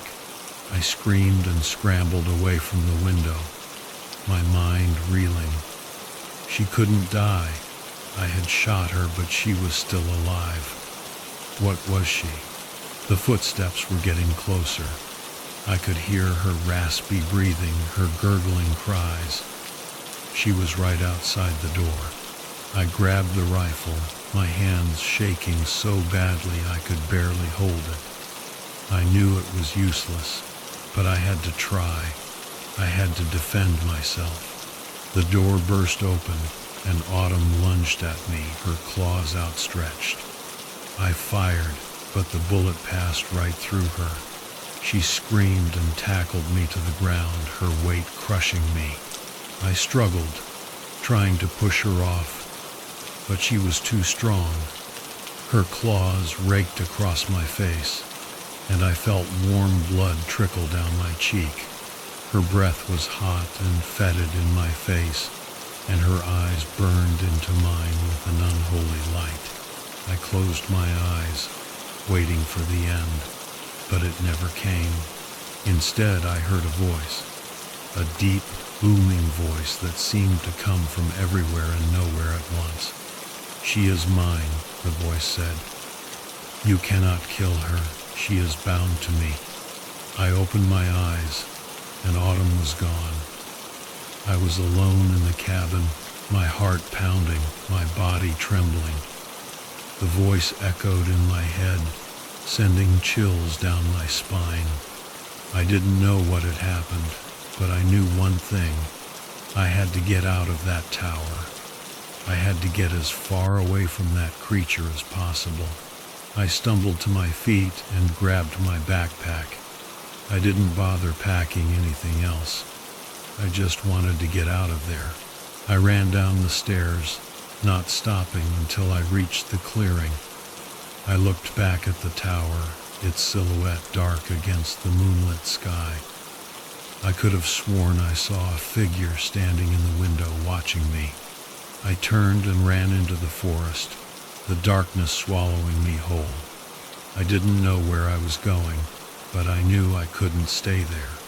I had to escape the creature and the voice that haunted my every step.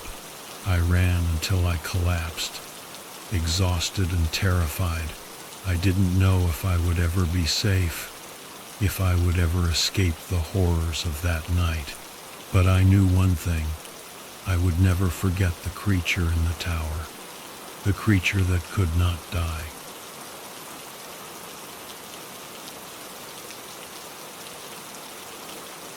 I hiked through the woods towards the tower, my backpack feeling heavier with every step. The sun was setting, casting long shadows through the trees, and I couldn't shake this feeling that I was being watched.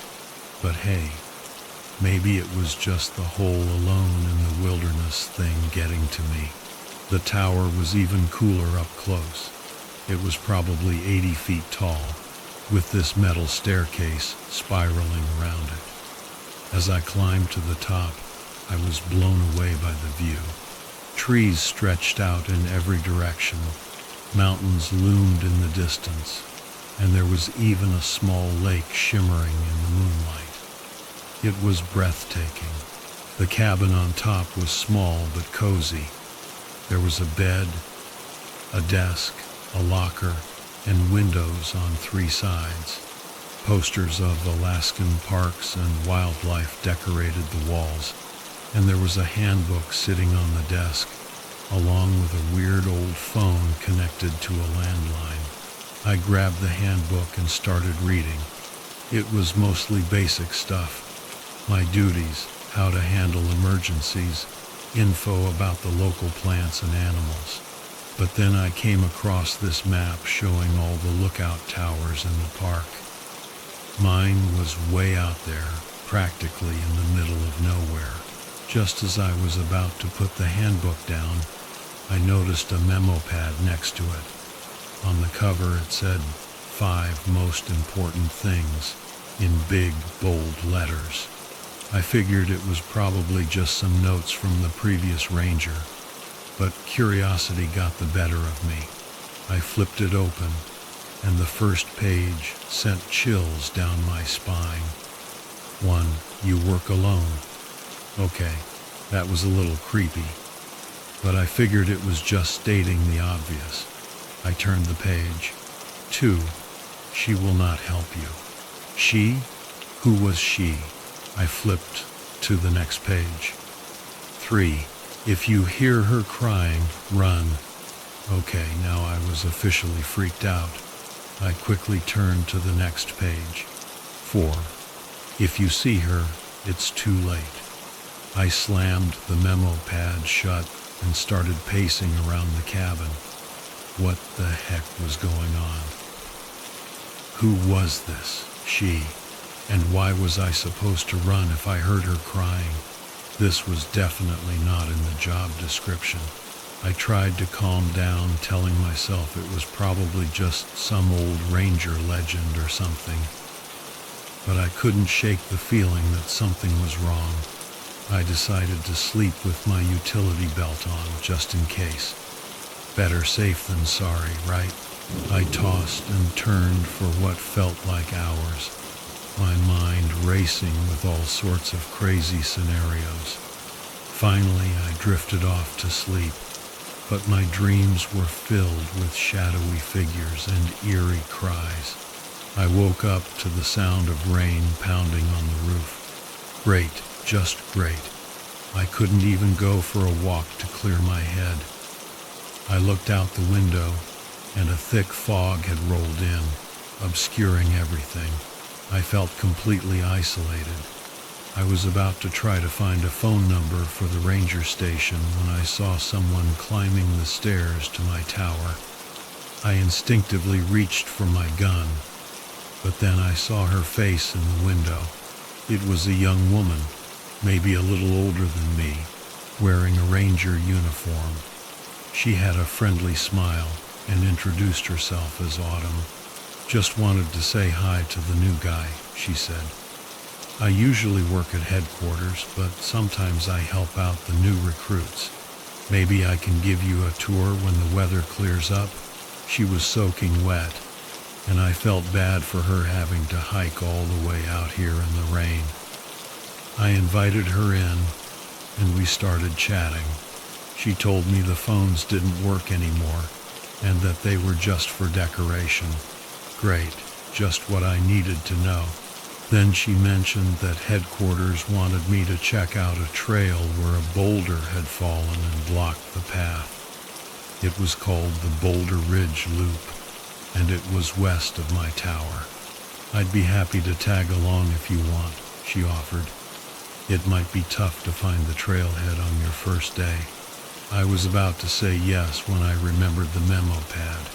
You work alone. She will not help you. Suddenly, I wasn't so sure about Autumn anymore. Was she from the memo pad? Was this some kind of test? I told her I needed to get changed, and she said she'd wait for me at the trailhead. As soon as she left, I grabbed the memo pad and reread the entries. My heart started pounding. I spent the next few hours pacing around the cabin, trying to decide what to do.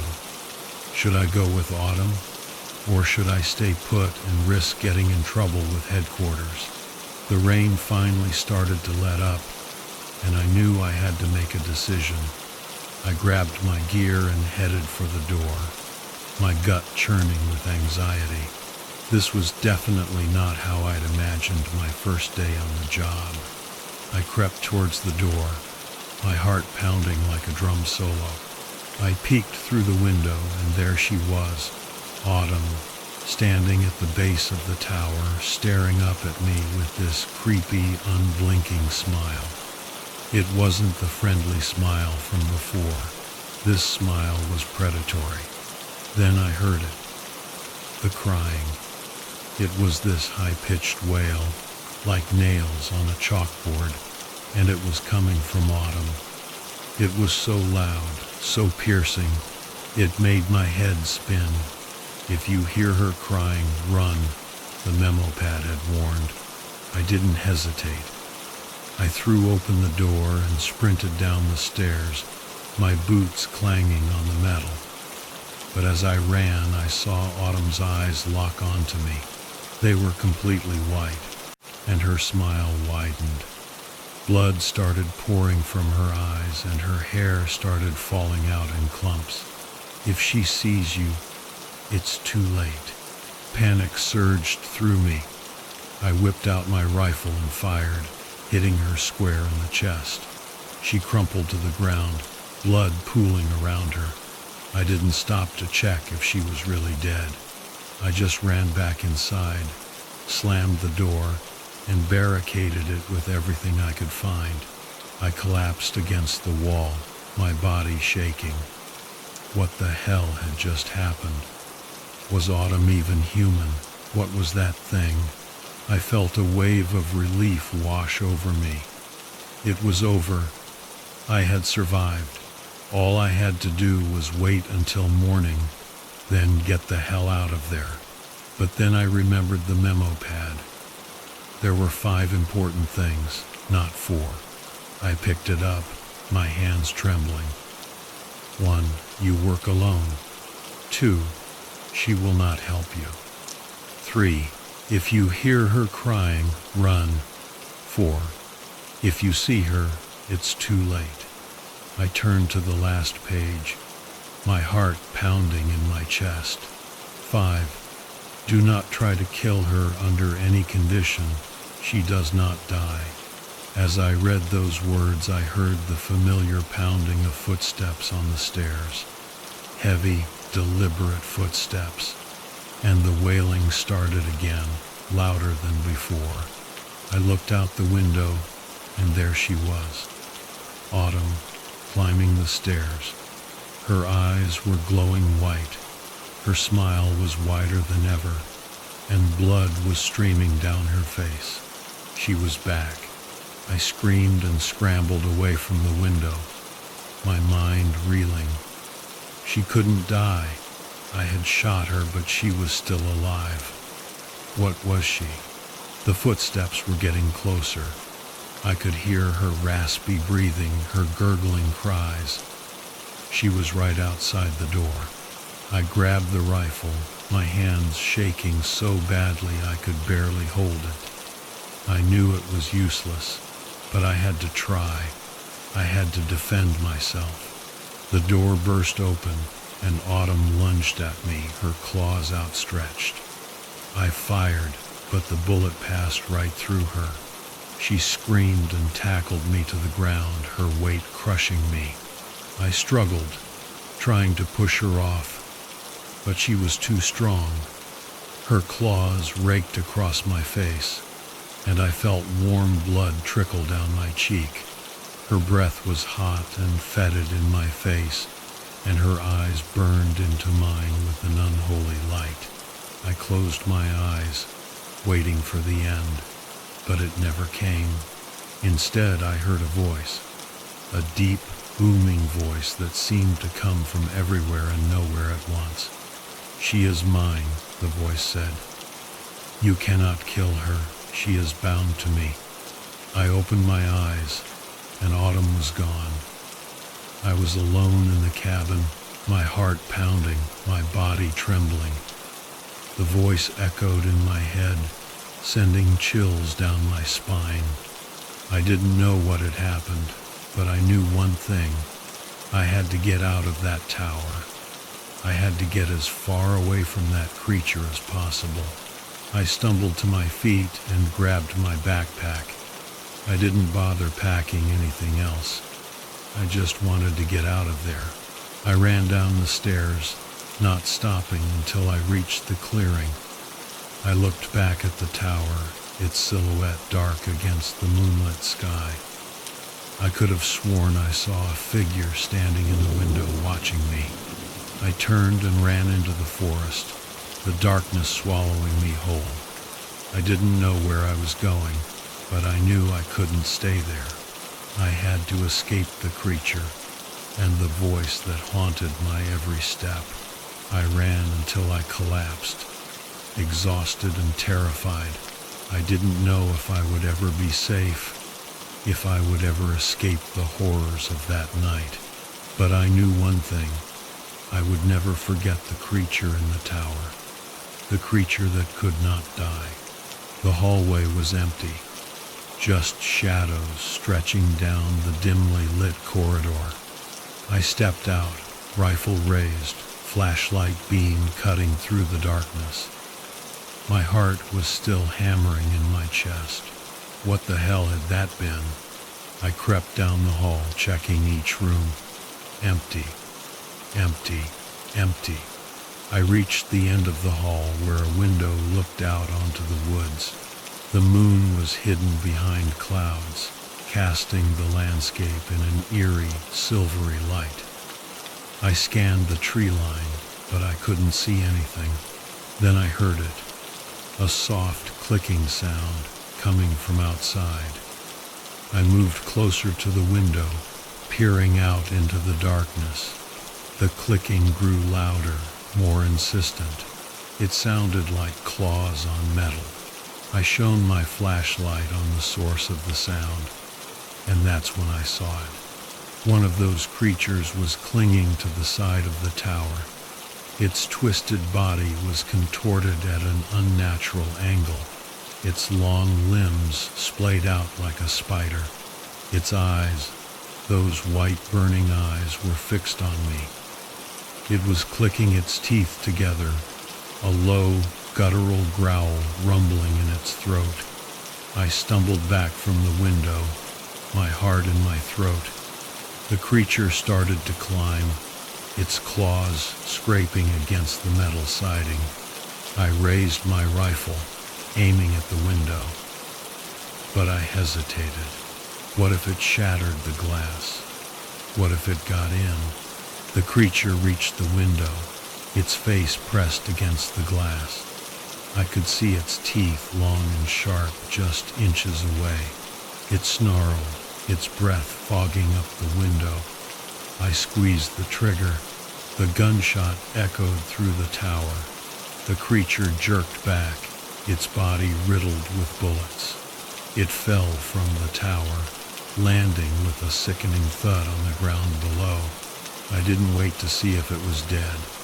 I ran back to my room, barricading the door. I grabbed my radio, frantically trying to contact Johnson. No response. The radio was dead. I was trapped, alone, with those things outside. I spent the rest of the night huddled in my room, rifle in hand, listening to the sounds of those creatures prowling around the tower. They scratched at the walls, howled at the moon, their cries echoing through the night. When dawn finally broke, I cautiously made my way outside. The creatures were gone, but they left behind a trail of destruction. The tower was scarred with claw marks, the ground littered with broken branches and blood stains. I knew then that this was just the beginning. Those creatures were out there, and they were coming for us. And we weren't ready. I never went back to that tower. I quit my job, left the park, and never looked back. I don't know what happened to the other rangers, or to Johnson. I don't want to know. But sometimes, late at night, I hear those screams again, and I remember those white, burning eyes staring at me through the darkness.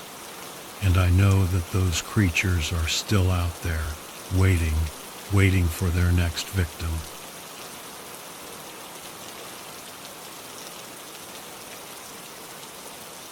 I've always freaking loved the woods.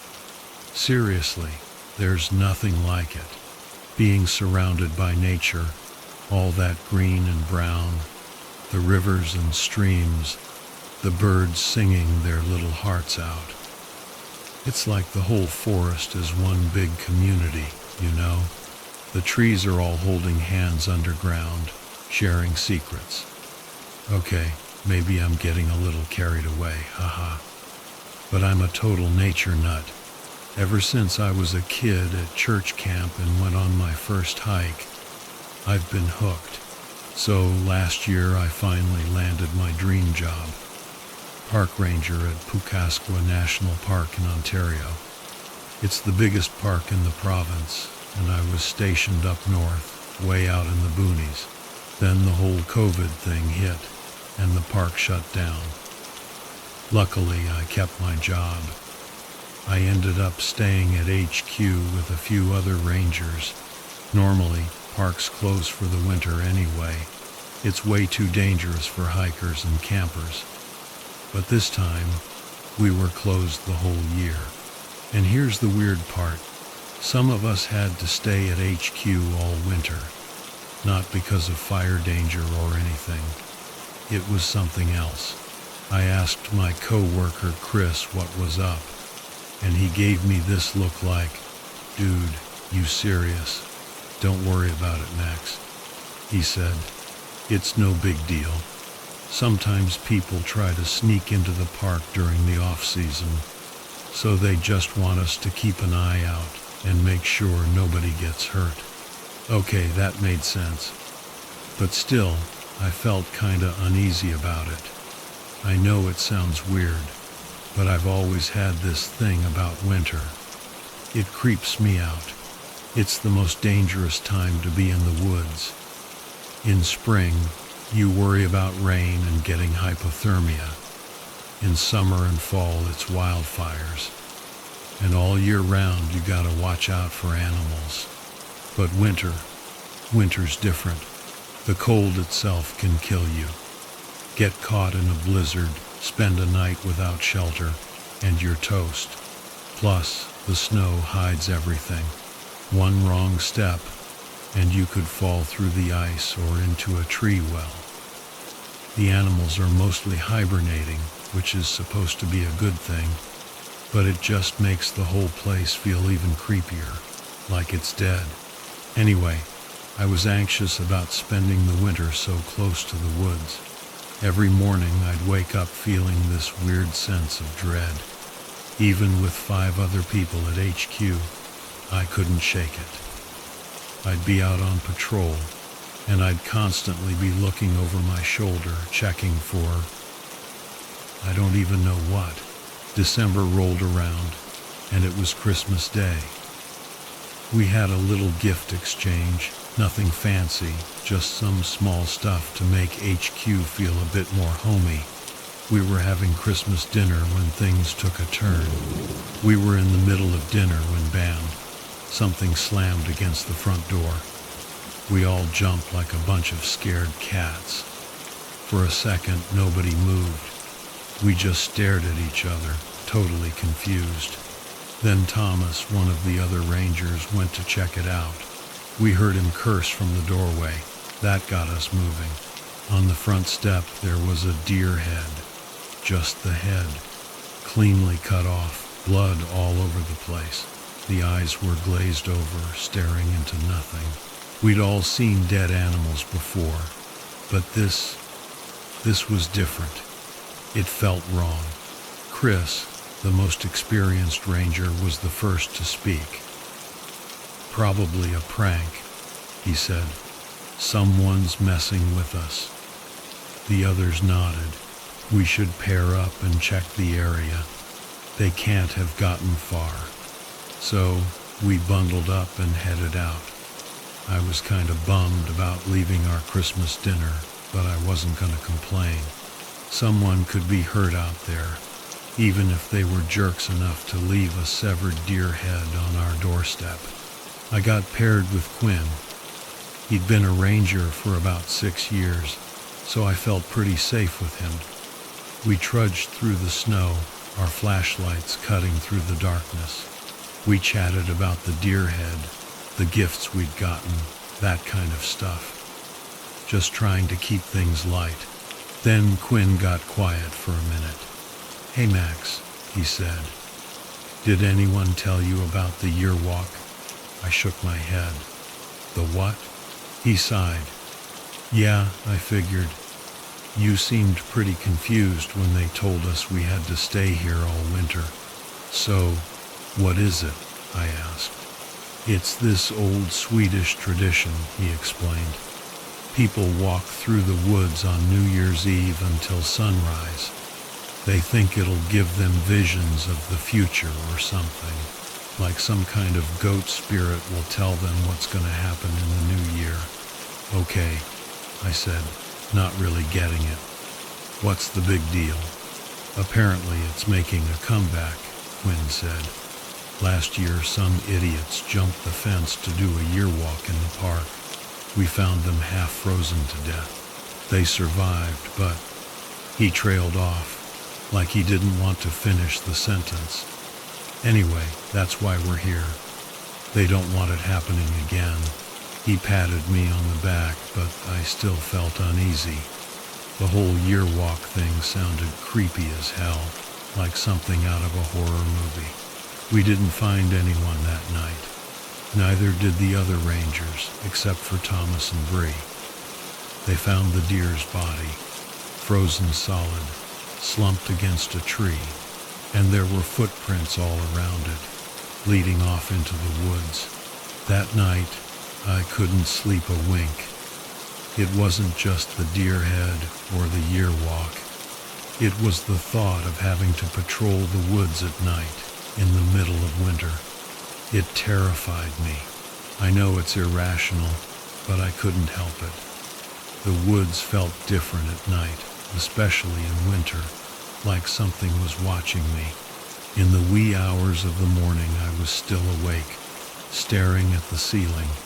Then I heard it, crunching snow outside my window, and the sound of bells. I got out of bed and peeked out the window. Nobody there, just the wind whistling through the trees. But there were footprints in the snow, fresh footprints. I opened the window and looked around. Nothing, just the empty woods. But the feeling of dread was growing stronger. The next morning, I woke up feeling like crap. My head was pounding, and I puked my guts out in the bathroom. My anxiety was through the roof.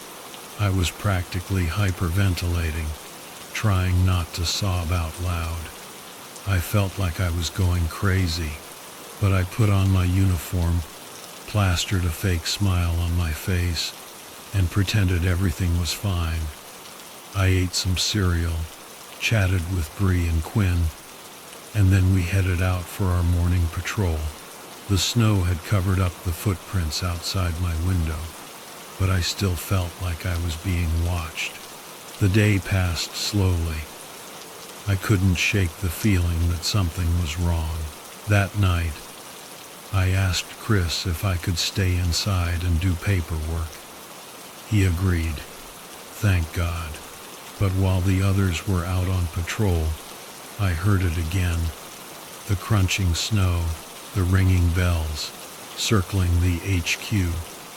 I tried to tell myself it was just my imagination, but the dread kept building. That night I prayed. I hadn't prayed in years, but I was desperate. I prayed for a cold, a broken leg, anything to get me out of patrolling that night. No such luck. On New Year's Eve, I woke up an hour early. I went to the bathroom and splashed water on my face.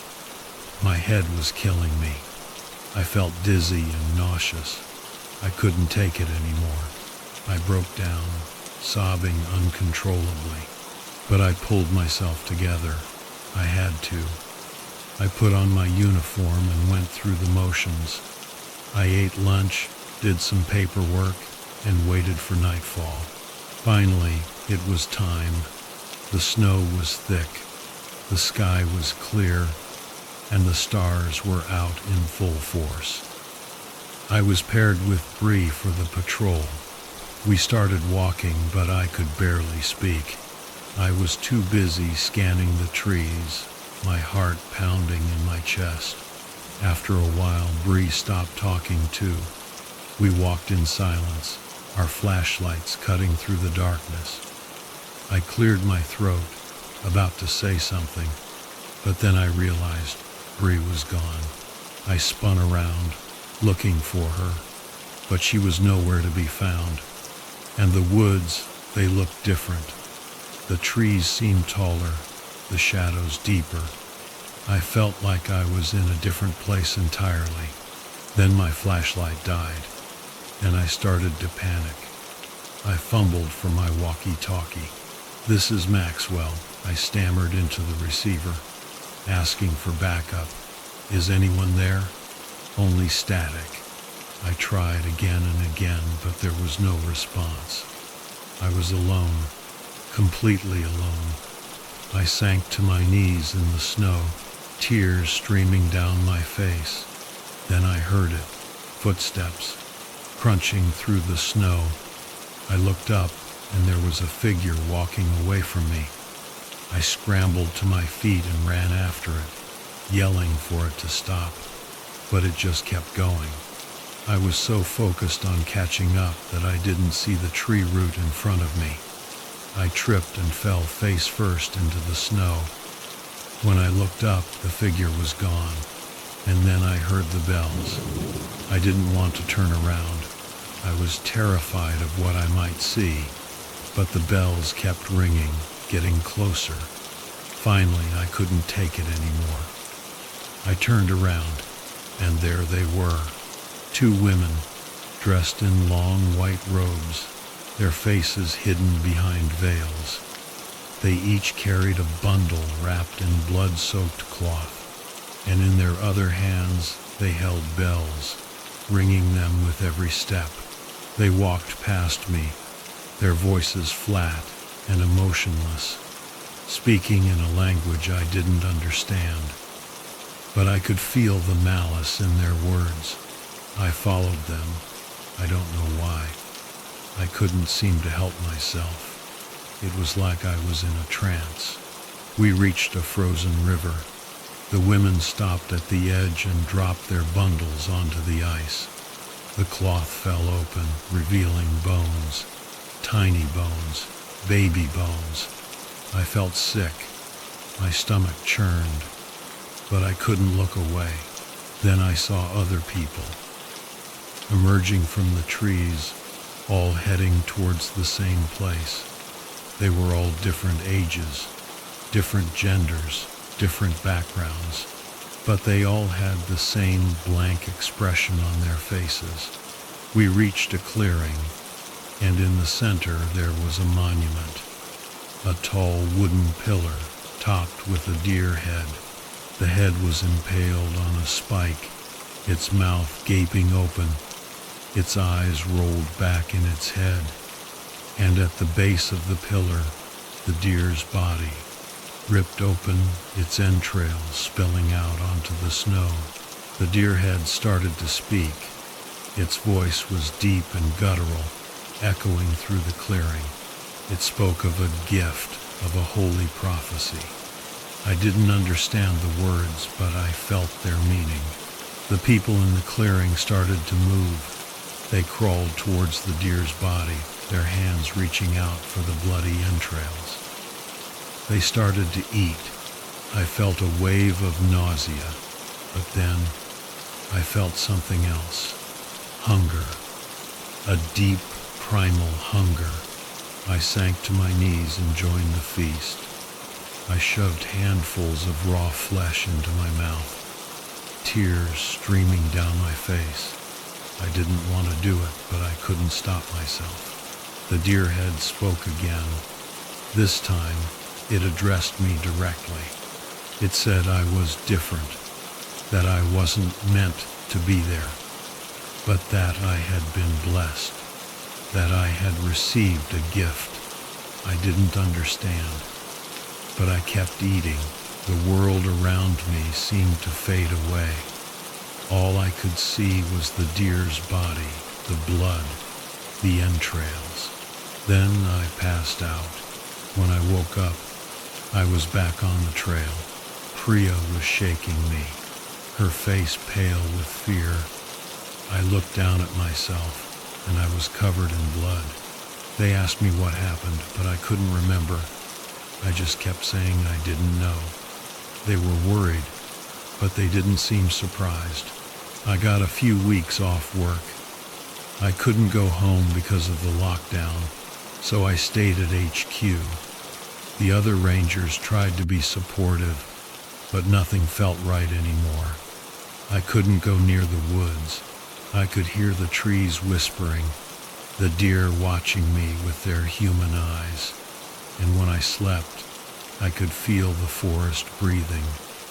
It was alive, and it was hungry. I never went back to Pukasqua. I quit my job and left. I don't know what happened to the others. I don't want to know. But sometimes when I'm alone in the dark, I hear the bells ringing, and I remember the deer head, its eyes burning into mine. And I know that the forest is still out there, waiting for me to come back.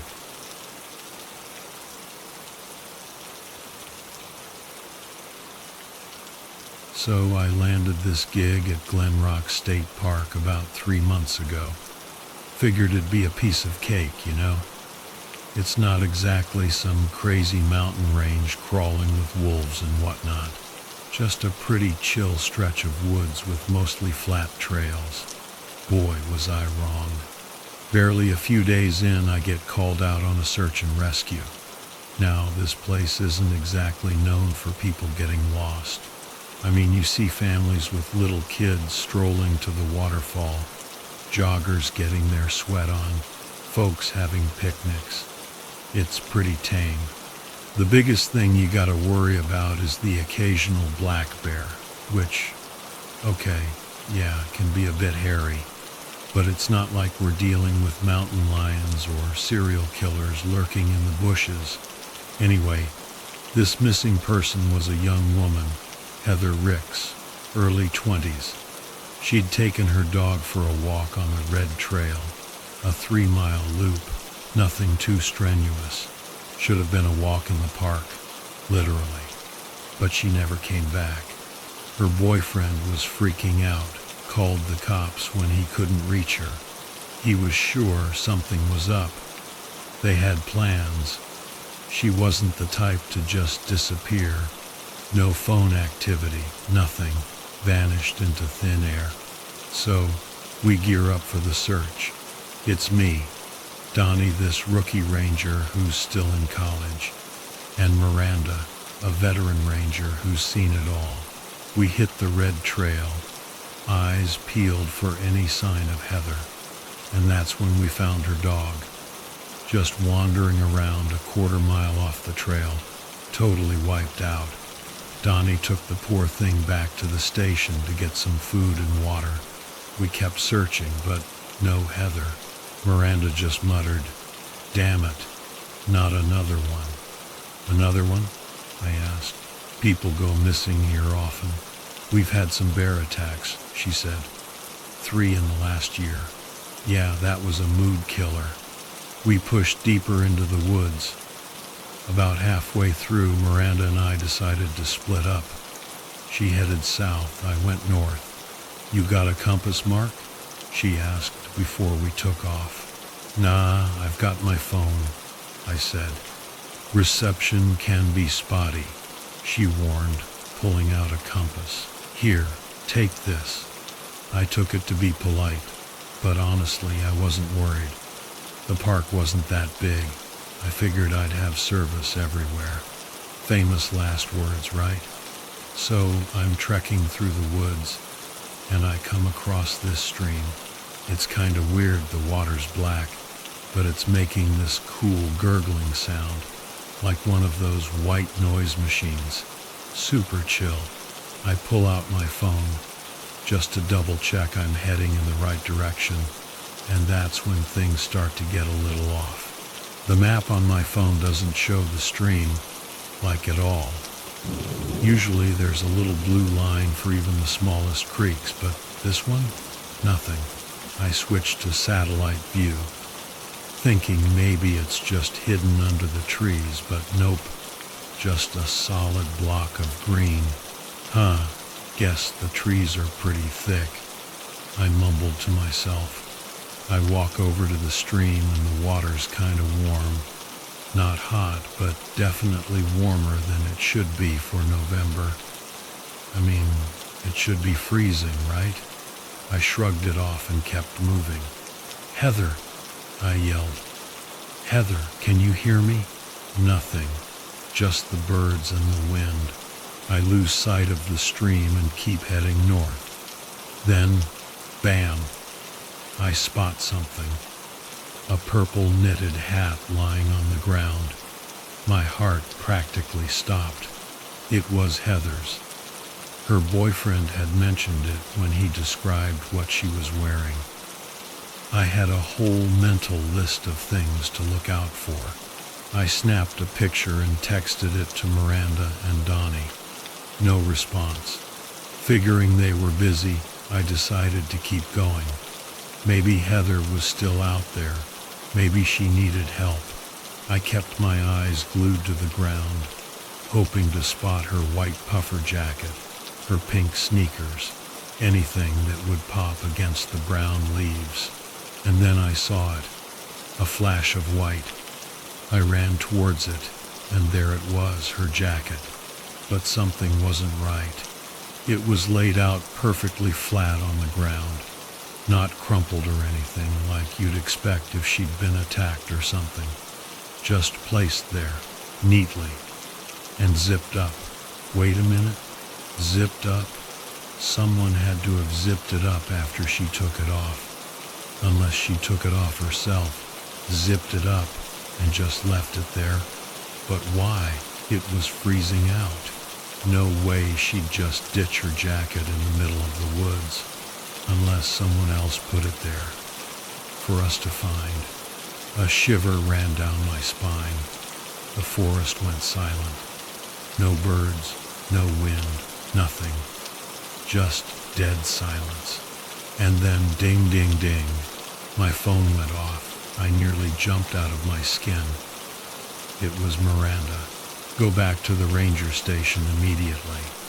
I looked at the picture of the hat I'd sent earlier. It was laid out flat, too. I quickly took a picture of the jacket and sent it to her. I found her jacket, but it looks like it's been staged. 3 dots popped up. She was typing, "Get out of there now." Snap. A twig snapped somewhere nearby. I looked up, and there was movement in the trees. I couldn't see anything clearly, just a flicker of something in the shadows. I took off running. I was hauling ass, my heart pounding like a drum solo. I whipped out my phone to check my location, trying to get back to the trail. It felt like an eternity, but I finally stumbled onto the path. Even though my legs were screaming and my lungs were burning, I sprinted back towards the ranger station. I didn't stop running until I burst through the doors, gasping for air. I collapsed into a chair, trying to catch my breath. Miranda was on the phone, giving someone urgent instructions. She shot me a look, then continued into the receiver. "Yes, vacate immediately. Tell them it was another bear attack, and it isn't safe." She paused, then said, Let me know when you're done before hanging up. Turning to me, she said, we're closing the park. Can you set up the closure signs at the trailhead? She tossed me a roll of caution tape and a big red closed sign. Okay, I stammered, still trying to process everything. Donnie should be back any minute. When you see him, tell him to help you clear out the parking lot. Davis and Jackie are clearing the trails. I had a million questions, but I did as I was told. Donnie showed up just as I was finishing up, and we started getting people out of the park. Within an hour, the place was deserted, the gates were locked, and the 5 of us were huddled inside the ranger station. Jackie, Davis, and Miranda were clearly in the know about something. They were having a hushed conversation in the back room with the door closed, which left me and Donnie in the main room twiddling our thumbs. She doesn't want us to leave, I said, messing around on my phone. Which is kinda dumb, 'cause we're not really doing anything here. Hey, we're still getting paid, right? Donnie replied. I'm not complaining. Yeah, guess you're right. An awkward silence fell between us. Donnie was like 10 years younger than me, and I had no idea what to say to the kid.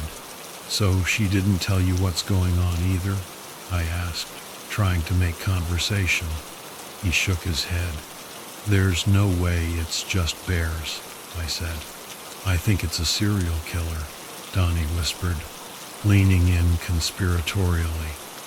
They just don't want to say it on the news and freak everyone out. I mean, laying out her clothes like that, trying to lure you in. That's totally something a serial killer would do. Great. Thanks, Donnie. Real helpful.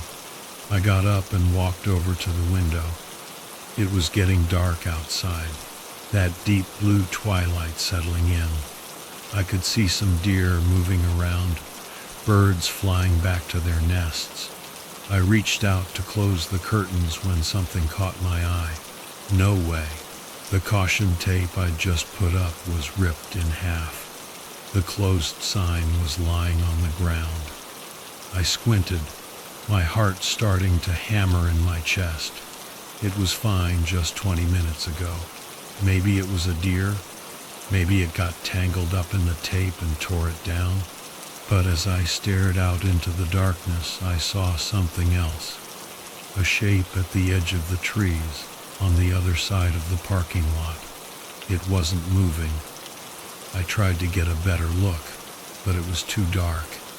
It could have been anything, a weird tree trunk, a bush, who knows. But the way my eyes were drawn to it, it felt like it hadn't been there before. Like someone was standing there watching. I squinted, trying to make it out. Just then the door creaked open behind me. I turned to see Miranda, Jackie, and Davis coming back into the room. Donnie jumped up and started peppering them with questions about the bear attacks. I turned back to the window, and my blood ran cold. The shape was gone. Okay, now I was officially freaked out. I mean, gone. 1 minute it's there, the next it's not. No way that was a tree or a bush.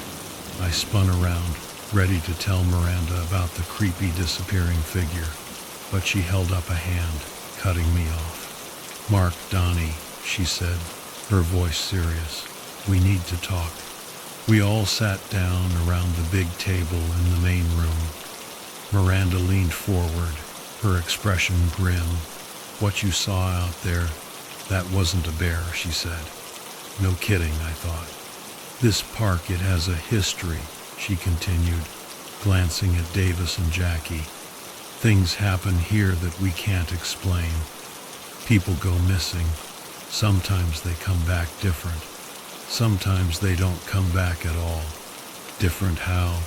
Donnie asked, his eyes wide. Jackie spoke up, her voice low. Not all there.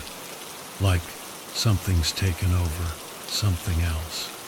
Okay, now they were just messing with us, right?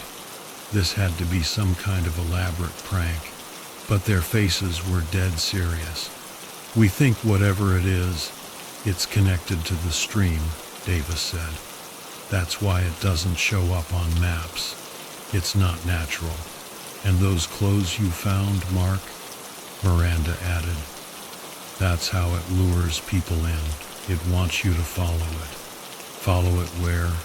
I asked, my voice barely a whisper. Miranda just shook her head. We don't know, but we're not going to find out. She stood up. We're leaving. Now, we're going to report this to the higher-ups, get the park permanently shut down. This isn't something we can handle. We all piled into Davis's truck, leaving the ranger station behind. As we drove away, I couldn't help but look back at the dark silhouette of the forest against the night sky. I thought I saw something move in the shadows, but I couldn't be sure. And as we drove through the gates and out onto the main road, I knew one thing for sure. I was never setting foot in Glen Rock State Park ever again.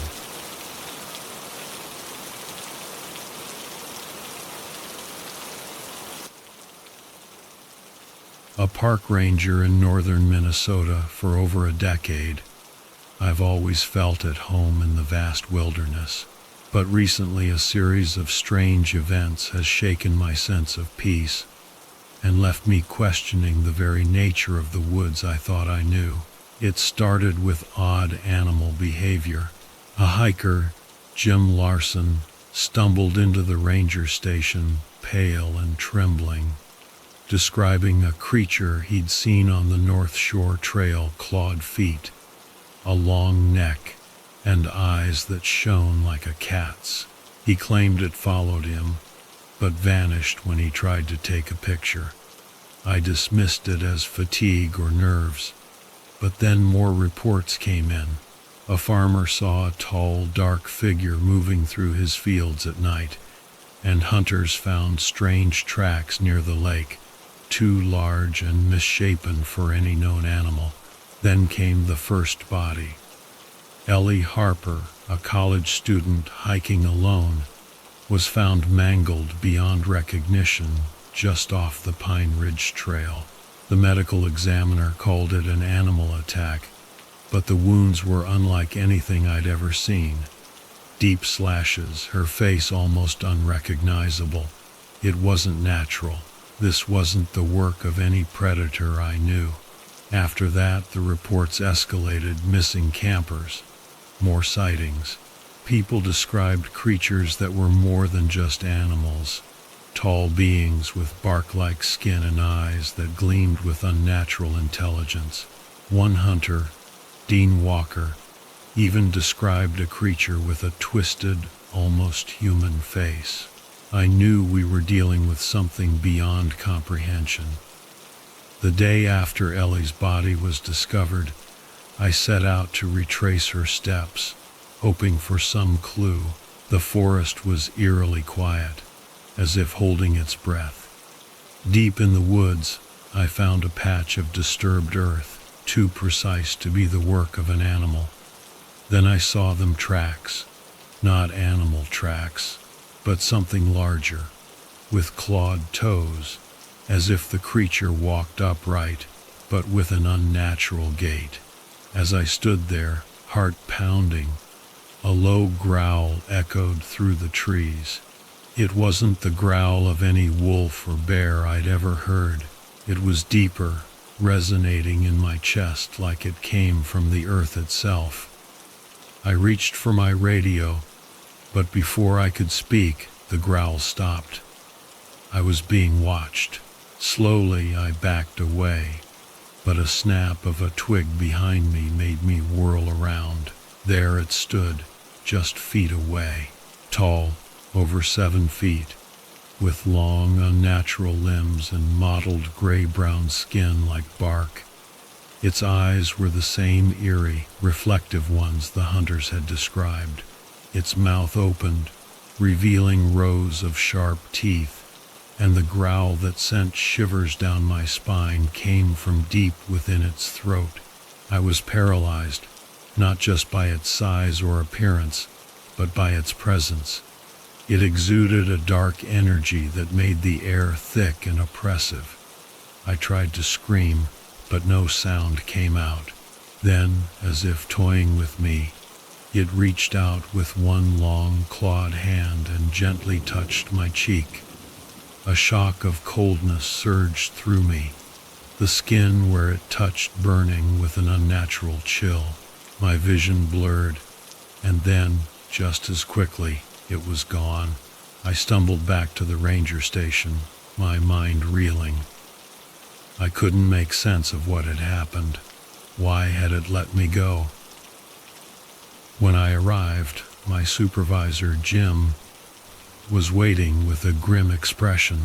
He showed me photos of grotesquely mangled animal carcasses, wolves, deer, even a moose. The wounds were clean, almost surgical, and the animal's eyes were frozen open in terror. "They're saying it's something new," Jim said, his voice shaking, "something unnatural." The Department of Natural Resources was starting to believe it was a new species, something that had been hiding in the woods, adapting, and now revealing itself. The thought terrified me. Our ecosystem was delicate, and this creature was disrupting the balance. The next day, I joined a search team, locals, hunters, and DNR officers. We were armed, but I wasn't sure it would be enough.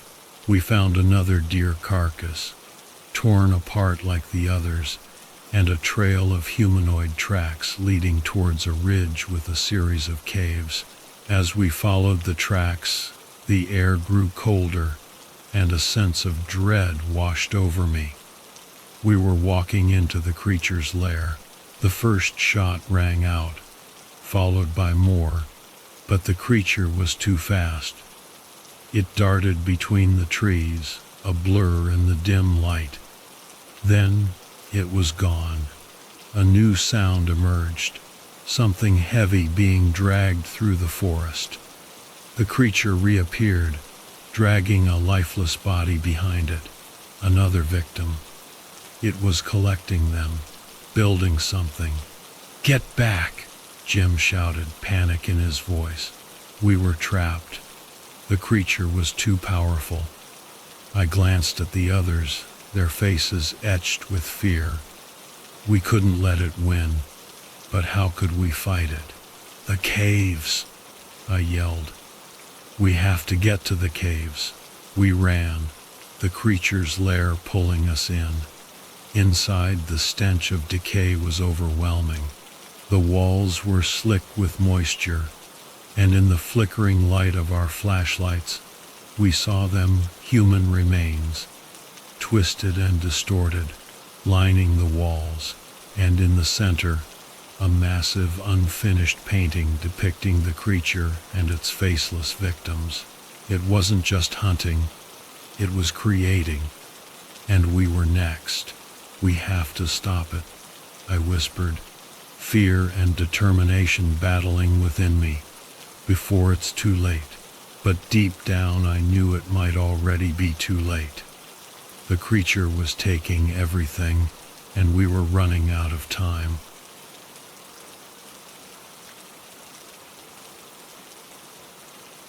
Okay, so picture this.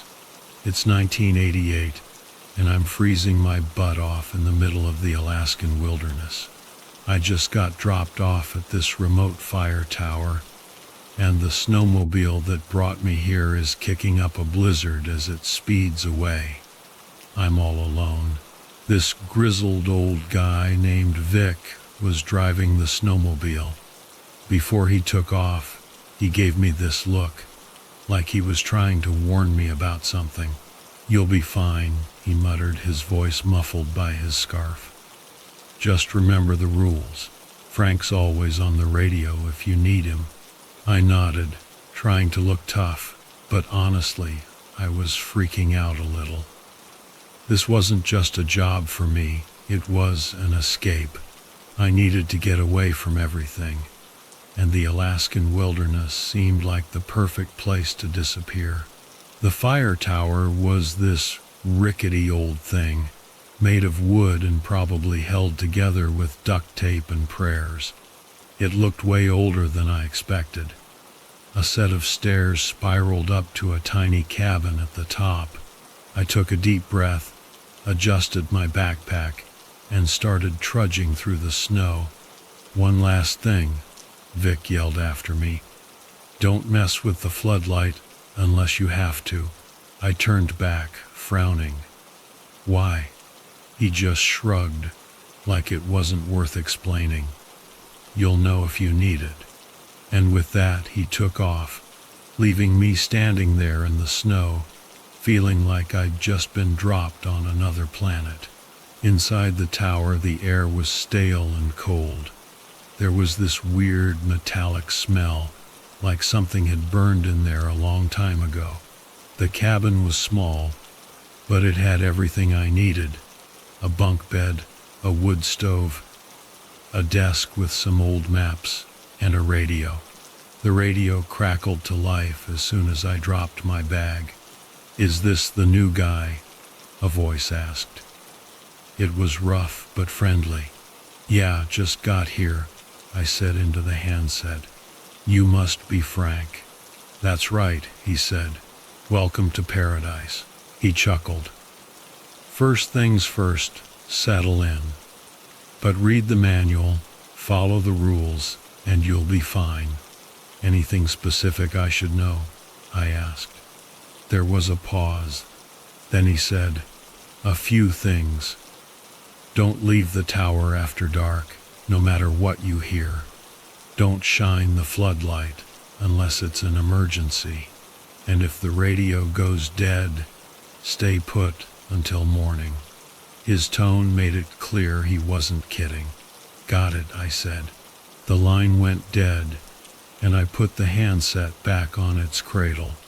My eyes wandered to the desk, where a thick manual sat beneath a stack of papers. On top of the pile was a leather-bound journal. Curious, I opened it up. The handwriting was messy, like the writer had been in a hurry. March 3rd. First day at the tower. Quiet so far. Too quiet. The forest stretches on forever, a sea of black pines against the snow. It feels alive somehow, like it's watching me. I'm probably just tired or imagining things. The entry ended abruptly. I flipped through the pages, skimming the fragmented thoughts. The writer, someone named Eddie, had worked in this tower years ago. His early entries were pretty normal: observations about the weather, complaints about the boredom. But as I got to the later entries, his tone changed. March 12th. The wind doesn't sound right. It's not just wind, it's voices. I tried the floodlight, but it didn't help, just made things worse. I snapped the journal shut, a shiver running down my spine. I looked out the window at the swirling snow and the dark forest. I tried to tell myself it was just a story, a guy going crazy from isolation. But I couldn't shake the feeling that something was off. That night, the wind howled around the tower, shaking the walls and rattling the windows. I lay on the bunk, staring at the ceiling, the journal's words echoing in my mind. Then I heard it, a faint knocking sound, cutting through the noise of the wind. I sat up, my heart pounding.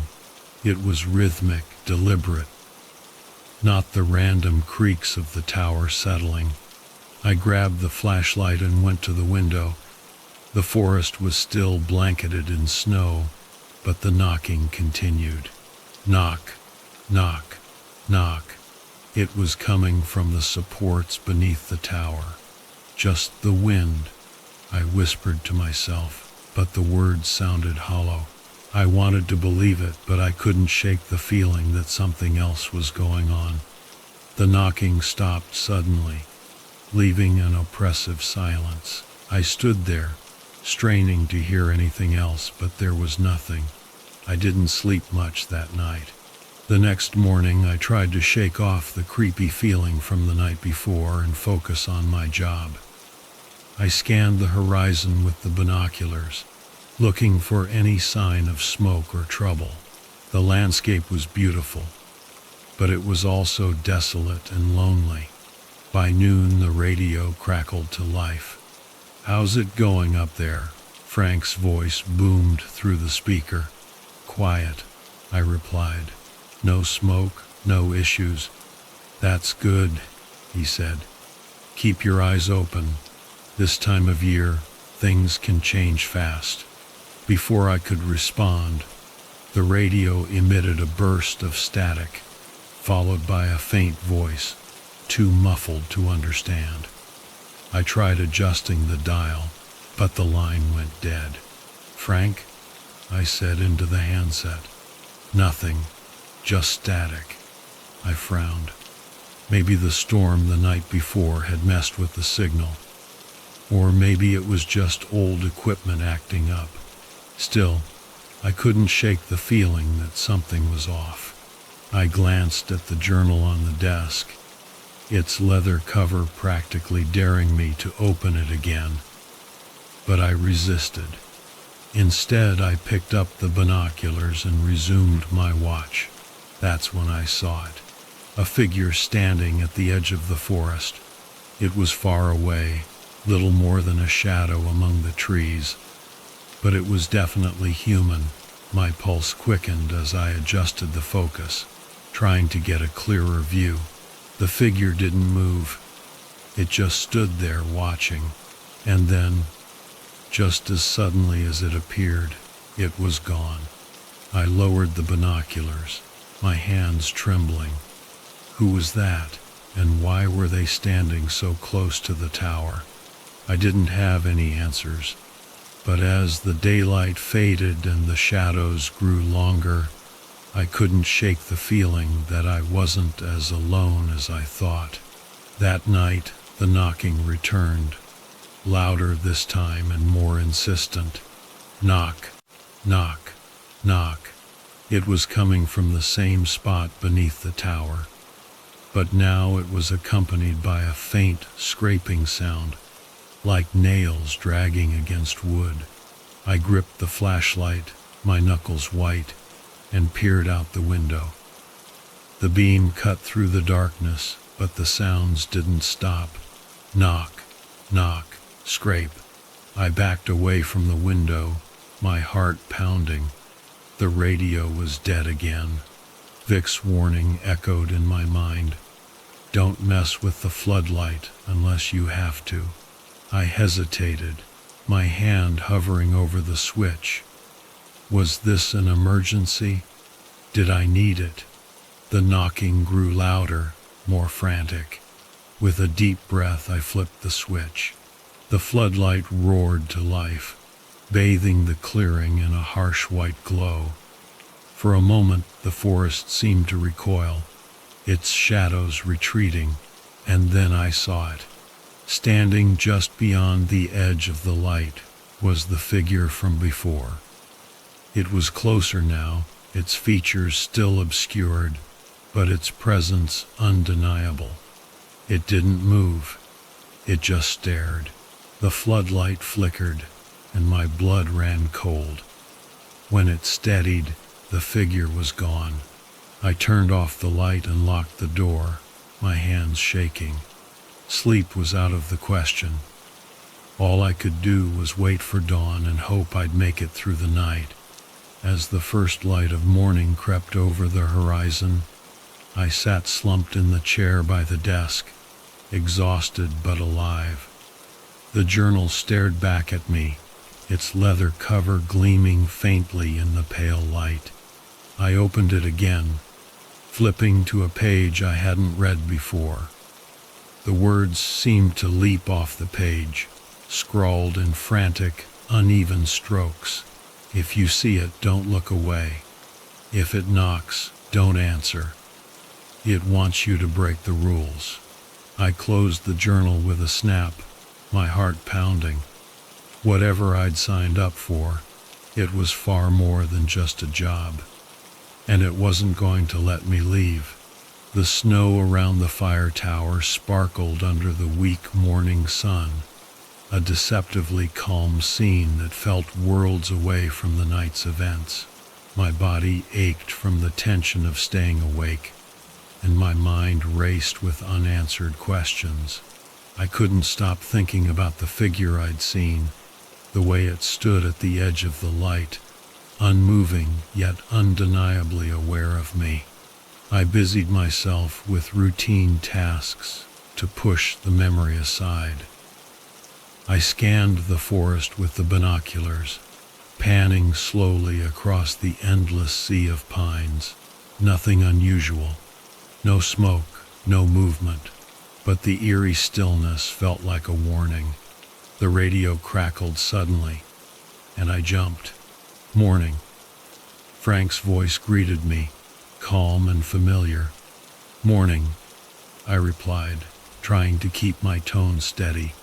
"Everything's quiet, no smoke." "That's good," Frank said, then hesitated. "How was last night?" I paused, debating whether to tell him about the knocking, the scraping, the figure.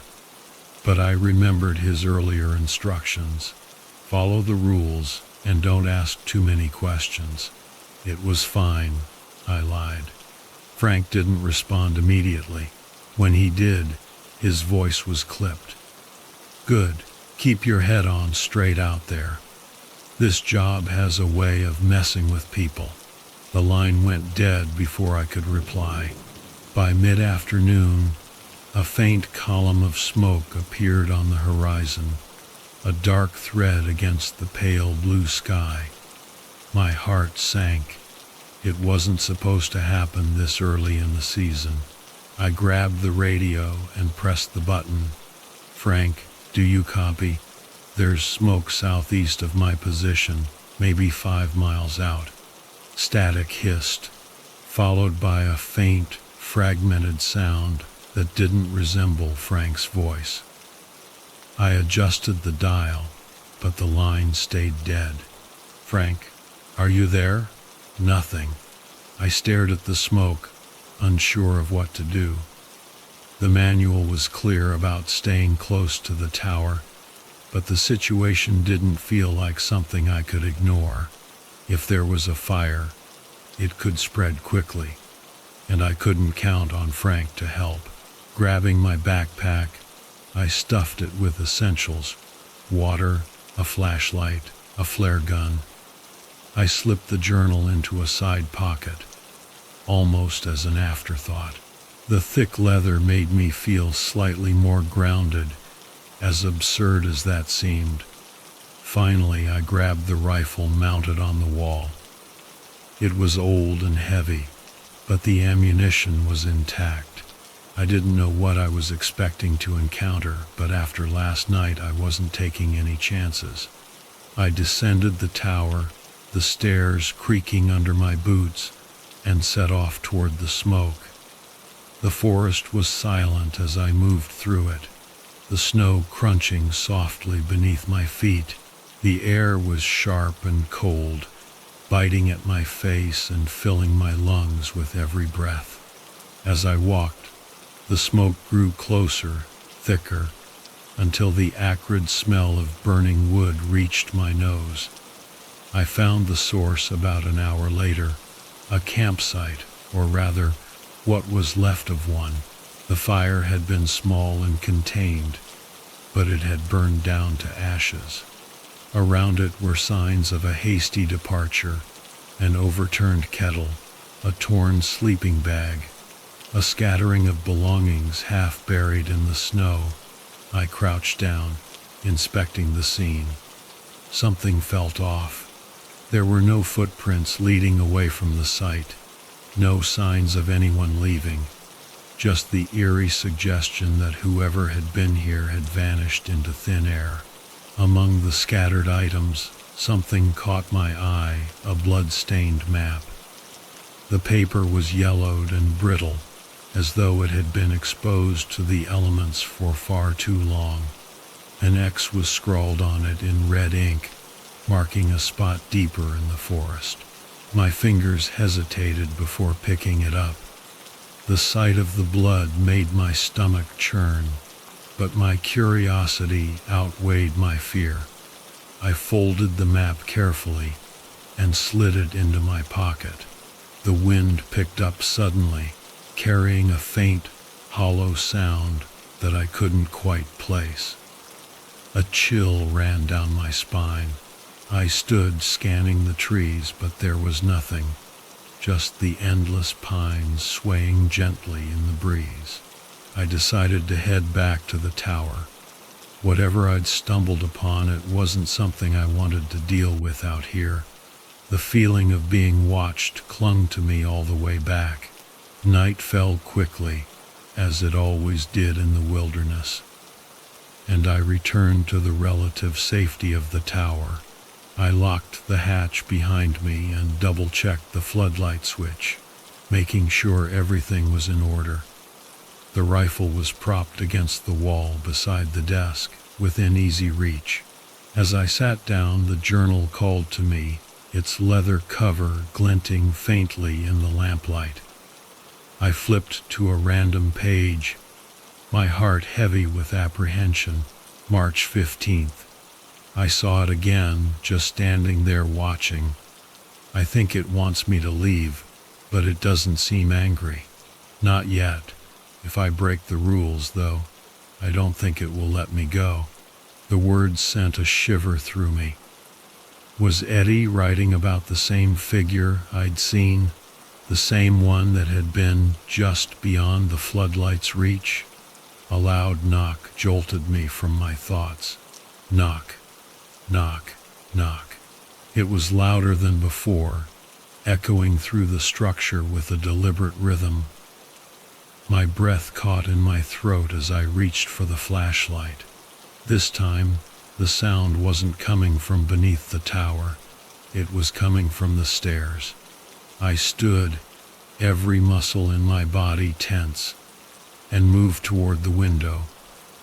The flashlight's beam swept over the steps, illuminating nothing but the empty wood. The knocking stopped abruptly. Then, faintly, I heard it, a low scraping sound, like nails dragging along the outer wall of the cabin. I swallowed hard, my pulse hammering in my ears. I turned toward the floodlight switch, but a sudden surge of static from the radio made me freeze. The noise was sharp, grating, and it quickly gave way to something worse. A voice. It wasn't Frank's. It was distorted, guttural, and wrong. "You're not alone." The words were faint but unmistakable. My hand hovered over the radio, unsure whether to respond. The static returned, louder now, until the speaker emitted a sharp crack and went silent. I stared at the radio, my mind racing. The knock, the scrape, the voice. It was all connected somehow, but I didn't know how to make sense of it. A sudden thud against the wall snapped me out of my thoughts. This wasn't random. It was testing me, trying to make me break the rules. I had to hold firm. I turned off the lamp, plunging the cabin into darkness. The only light came from the moon, casting pale beams through the windows. I sat in the corner, clutching the rifle, and waited. The knocking didn't come again that night, but the silence that replaced it felt worse. The next morning, I unfolded the blood-stained map on the desk. The red X stared back at me, daring me to find it. I didn't know why Eddie's journal hadn't mentioned a map or a campsite, but the connection felt undeniable. It's a language. The rest of the day passed in a haze of paranoia. Every sound outside the tower felt amplified. The groan of the wind, the creak of the wood, the distant snap of a branch. I busied myself scanning the horizon, looking for any sign of movement, but the binoculars revealed only an endless expanse of white and green. I grabbed the journal again, flipping through the pages in search of answers. One line stood out, written in shaky handwriting near the end. March 18th. It's drawing me closer. I think it wants me to find something, or maybe it's leading me to my end. My hand trembled as I set the journal down. The X loomed large in my mind, a mystery I couldn't ignore. But the rules were clear: stay in the tower after dark. And yet, part of me wondered if that was exactly what it wanted.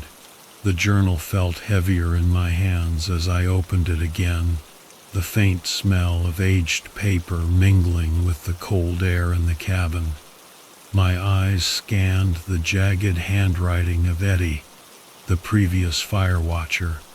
It was the only thing tethering me to some semblance of understanding, or at least I hoped it would be. March 20th. I know it's watching me. Every time I turn away, I can feel it there waiting. It doesn't just want me gone. It wants me to see something, but I don't know if I'm strong enough to look. The words sank in, gnawing at my thoughts. Eddie had walked these same steps, climbed these stairs, and stared out into the same forest. And yet, he hadn't made it out. What was it that he couldn't face?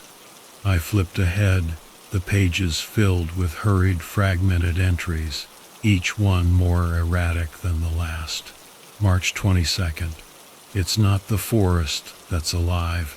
It's the space between the trees. It moves when I blink, when I sleep, when I think I'm safe. March 23rd. The knocking isn't random. It's a language. I tried to knock back, and now it's louder, closer. Don't answer. Don't respond. Don't look. I shut the journal abruptly, my pulse quickening. A deep unease settled over me, like the weight of the air had shifted. Outside, the snow fell softly, coating the forest in a deceptive stillness. But Eddie's words lingered, sharp and insistent. By late afternoon, the radio crackled to life. Frank. I grabbed the handset, my voice shaky with relief. His tone was clipped. You've been quiet. I saw smoke yesterday, I said, hesitating, and I found something. A campsite, but no footprints. And this. I unfolded the blood-stained map, as if he could see it through the static. There's a marked spot deeper in the forest. Frank was silent for a long moment. When he finally spoke, his voice carried a weight I hadn't heard before. Don't go near it. Why not? I demanded. What is it? You're there to watch, not to wander. Stay in the tower, keep your eyes open, and follow the rules. That's how you make it through. The line went dead before I could argue. Frustration boiled over, and I slammed the handset onto the desk. Frank's cryptic warnings weren't enough anymore. I needed answers. That night, the knocking returned. It started faintly, a soft rhythm on the stairs. Knock, knock, knock. Each impact reverberated through the wooden frame of the tower, deliberate and insistent. My heart pounded as I reached for the flashlight, the beam slicing through the darkness. Nothing. The sound grew louder, more forceful. Knock, knock, knock. This time, it wasn't just on the stairs. It was on the walls, the windows, the very structure of the cabin. It was everywhere, surrounding me. I backed into the corner, gripping the rifle tightly, and shouted into the empty air, "What do you want?" The knocking stopped abruptly, leaving an oppressive silence. I strained to hear anything, any movement, any whisper. but the only sound was my own ragged breathing, and then, faintly, a new sound emerged, a low, guttural hum, like a chant carried on the wind. It wasn't coming from outside. It was coming from the radio. I stared at the handset, my fingers trembling as I reached for it. Static buzzed faintly, interspersed with unintelligible words. A voice, not Frank's. "Bring it back," the distorted voice whispered. I dropped the handset, the sound continuing even as it hit the floor. My eyes darted to the map on the desk, the red X glaring back at me like a challenge. The next morning I made a decision. I couldn't sit here and let this thing, whatever it was, toy with me. If the map was a clue, I needed to follow it. Eddie's journal might have been his warning, but it was also my guide. And right now, it was the only thing making any sense. I packed quickly, taking the rifle, the flashlight, and the map. The journal came with me too, its weight a small comfort. Before I left, I turned on the floodlight, its powerful beam cutting through the morning fog. A beacon, in case I needed to find my way back. The forest was colder than usual, the air biting at my face as I trudged through the snow. The map led me southeast, deeper into the trees. The further I went, the quieter it became. The snow muffled my footsteps, and the wind barely rustled the branches above. After an hour, I noticed something strange. The trees around me bore markings, deep gouges carved into the bark, forming crude, jagged shapes. They didn't look like natural damage. They looked deliberate, like someone or something had left them as a trail. The path led me to a clearing. At its center stood a stone circle, the gray rocks weathered and covered in moss. Symbols were etched into their surfaces, similar to the ones on the trees. In the middle of the circle was a pit, its edges uneven and crumbling. The air around it felt charged, like the static before a storm. I stepped closer, my breath visible in the frigid air. The pit seemed impossibly deep, its darkness swallowing the weak light of my flashlight. A faint hum emanated from within, the same sound I'd heard on the radio. As I stared into the void, I felt a presence behind me. I turned slowly, my heart pounding in my chest. It was the figure, closer now. Its features were still obscured, its body a shadow against the snow, but its eyes, two pinpricks of pale, flickering light, locked onto mine. It didn't move, but its presence was suffocating, a pressure that pushed against every fiber of my being. The hum from the pit grew louder, resonating in my skull. I stumbled backward, trying to put distance between myself and the figure. But it didn't follow. It simply stood there, watching. And then, without warning, it raised a hand and pointed. Not at me, but at the journal in my pack. The realization hit me like a bolt of ice. This wasn't about the map, or the tower, or even the forest. It was about the journal. I turned and ran. I sprinted through the trees, the figure's gesture burned into my mind. It didn't want me, it wanted the journal. But why? I burst back into the clearing surrounding the tower, the floodlight a beacon in the swirling snow. I scrambled up the stairs, my lungs burning, and slammed the hatch shut behind me. The journal lay on the desk, seemingly innocuous, but I knew it held the key to this nightmare. Eddie's words echoed in my mind. Don't let it leave the tower. But why? What was so important about this journal? I frantically flipped through the pages, searching for answers. March 24th. The pit wasn't natural. Something carved it. Something old. The symbols. The humming. They pull at you. The map was my warning. If you see the X, don't go. Don't let it know you've seen the X. The pit. The map. It wasn't just a clue. It was a test. And I had failed. The rest of the day was a blur of restless anxiety. I tried to distract myself with routine checks, but the forest offered no answers. The radio remained silent, even as I desperately tried to reach Frank. His absence was unnerving. As the sun set, I secured the tower, the rifle within reach. The knocking started again, louder than ever. Knock, knock, knock. It reverberated through the tower, and I gripped the rifle, my heart pounding. The knocking stopped, and a heavy silence fell. Then, from the radio, came the sound I dreaded most, static. "Frank?" I said, my voice trembling. "Are you there?" The static crackled, and a voice emerged. Not Frank's. "Bring it back." The distorted voice growled.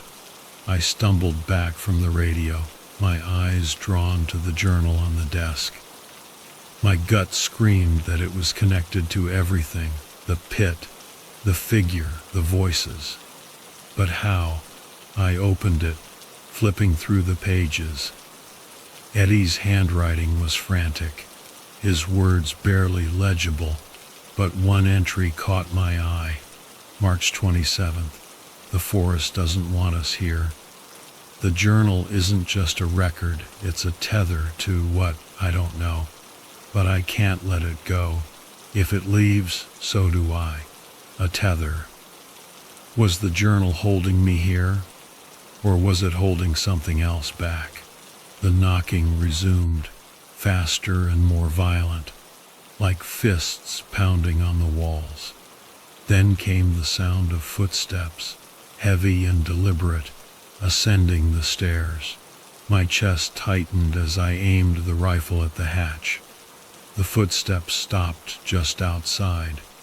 Then came the voice again, not from the radio this time, but from directly above me, vibrating through the wood. "It's not yours to keep." The hatch creaked, the hinges straining under pressure.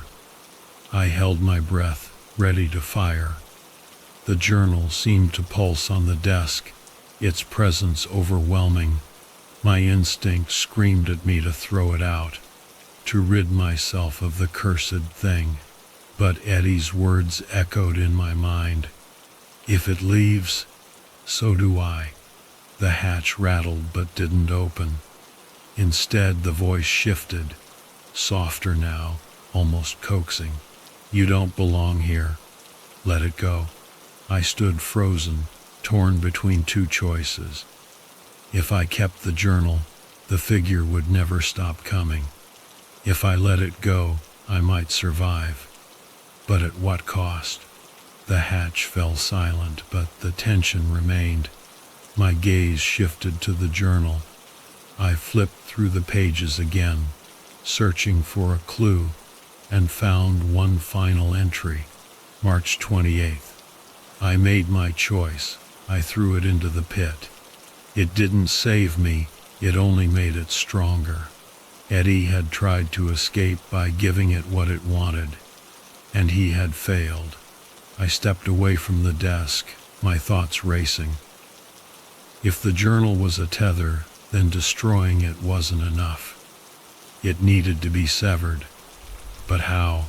The wind howled outside, rattling the tower. The floodlight flickered, and the shadows seemed to dance. My hands trembled as I picked up the journal, its weight somehow heavier than before. Then it hit me. The pit. The journal had come from there, or at least it was tied to it. If I could destroy it there, maybe I could return it to where it belonged. But doing so would mean venturing into the clearing again, facing whatever waited there. The thought sent a wave of fear through me, but I knew I didn't have a choice. The trek to the pit was agonizing. The snow seemed thicker, the forest darker, as if the trees themselves were closing in. The journal pulsed in my pack, an almost living thing, its presence a constant weight on my mind. When I reached the clearing, the pit loomed before me, its edges glowing faintly with the strange symbols carved into the stone. The humming was louder now, resonating in my bones. And there it was, the figure. It stood on the far side of the pit, its pale eyes locked onto mine. It didn't move, but its presence was suffocating. I stepped closer to the pit, the journal clutched in my hands. The humming intensified, the air vibrating with energy. The figure tilted its head, watching as I approached. "Return it," the voice whispered. Yet it filled the clearing. I hesitated. Eddie's warning echoed in my mind. It didn't save me, it only made it stronger. But if keeping the journal meant staying trapped in this nightmare, then what choice did I have? I took another step toward the pit, the journal trembling in my hands. The figure remained still, its gaze unwavering. Then, with all the strength I could muster, I hurled the journal into the darkness. The moment it vanished into the pit, the humming stopped. The forest fell silent. The air was still. The figure tilted its head again, then began to dissolve, its form breaking apart like smoke in the wind. Relief flooded through me, but it was short-lived. The pit began to glow, a deep, pulsing red light emanating from its depths. The ground shook beneath my feet, and a sound unlike anything I had ever heard erupted from the void, a scream guttural and primal, filled with rage and triumph. The trees around the clearing began to sway, their trunks groaning as if alive. The symbols on the stones pulsed, their glow intensifying. The pit wasn't closing, it was opening. I turned and ran, my heart pounding as the forest seemed to come alive around me. The trees moved, their branches clawing at me, the snow shifting under my feet. The scream followed me, growing louder, more deafening with each step. When I reached the tower, I slammed the hatch shut and collapsed onto the floor, gasping for air. The radio crackled to life, and Frank's voice came through, urgent and panicked. "What did you do?" "I threw it in," I stammered. A long pause, then, in a voice filled with dread, Frank said, "You've made it worse." The days that followed were a blur. The forest never went silent again. The knocking stopped, but the hum persisted, faint yet constant, a reminder of the choice I had made. When the snowmobile arrived to pick me up, Vic didn't say a word. He glanced at the tower, then at me, his expression grim. I climbed into the sled without looking back. As we sped away, I felt a strange weight in my bag. My heart sank as I opened it and found the journal.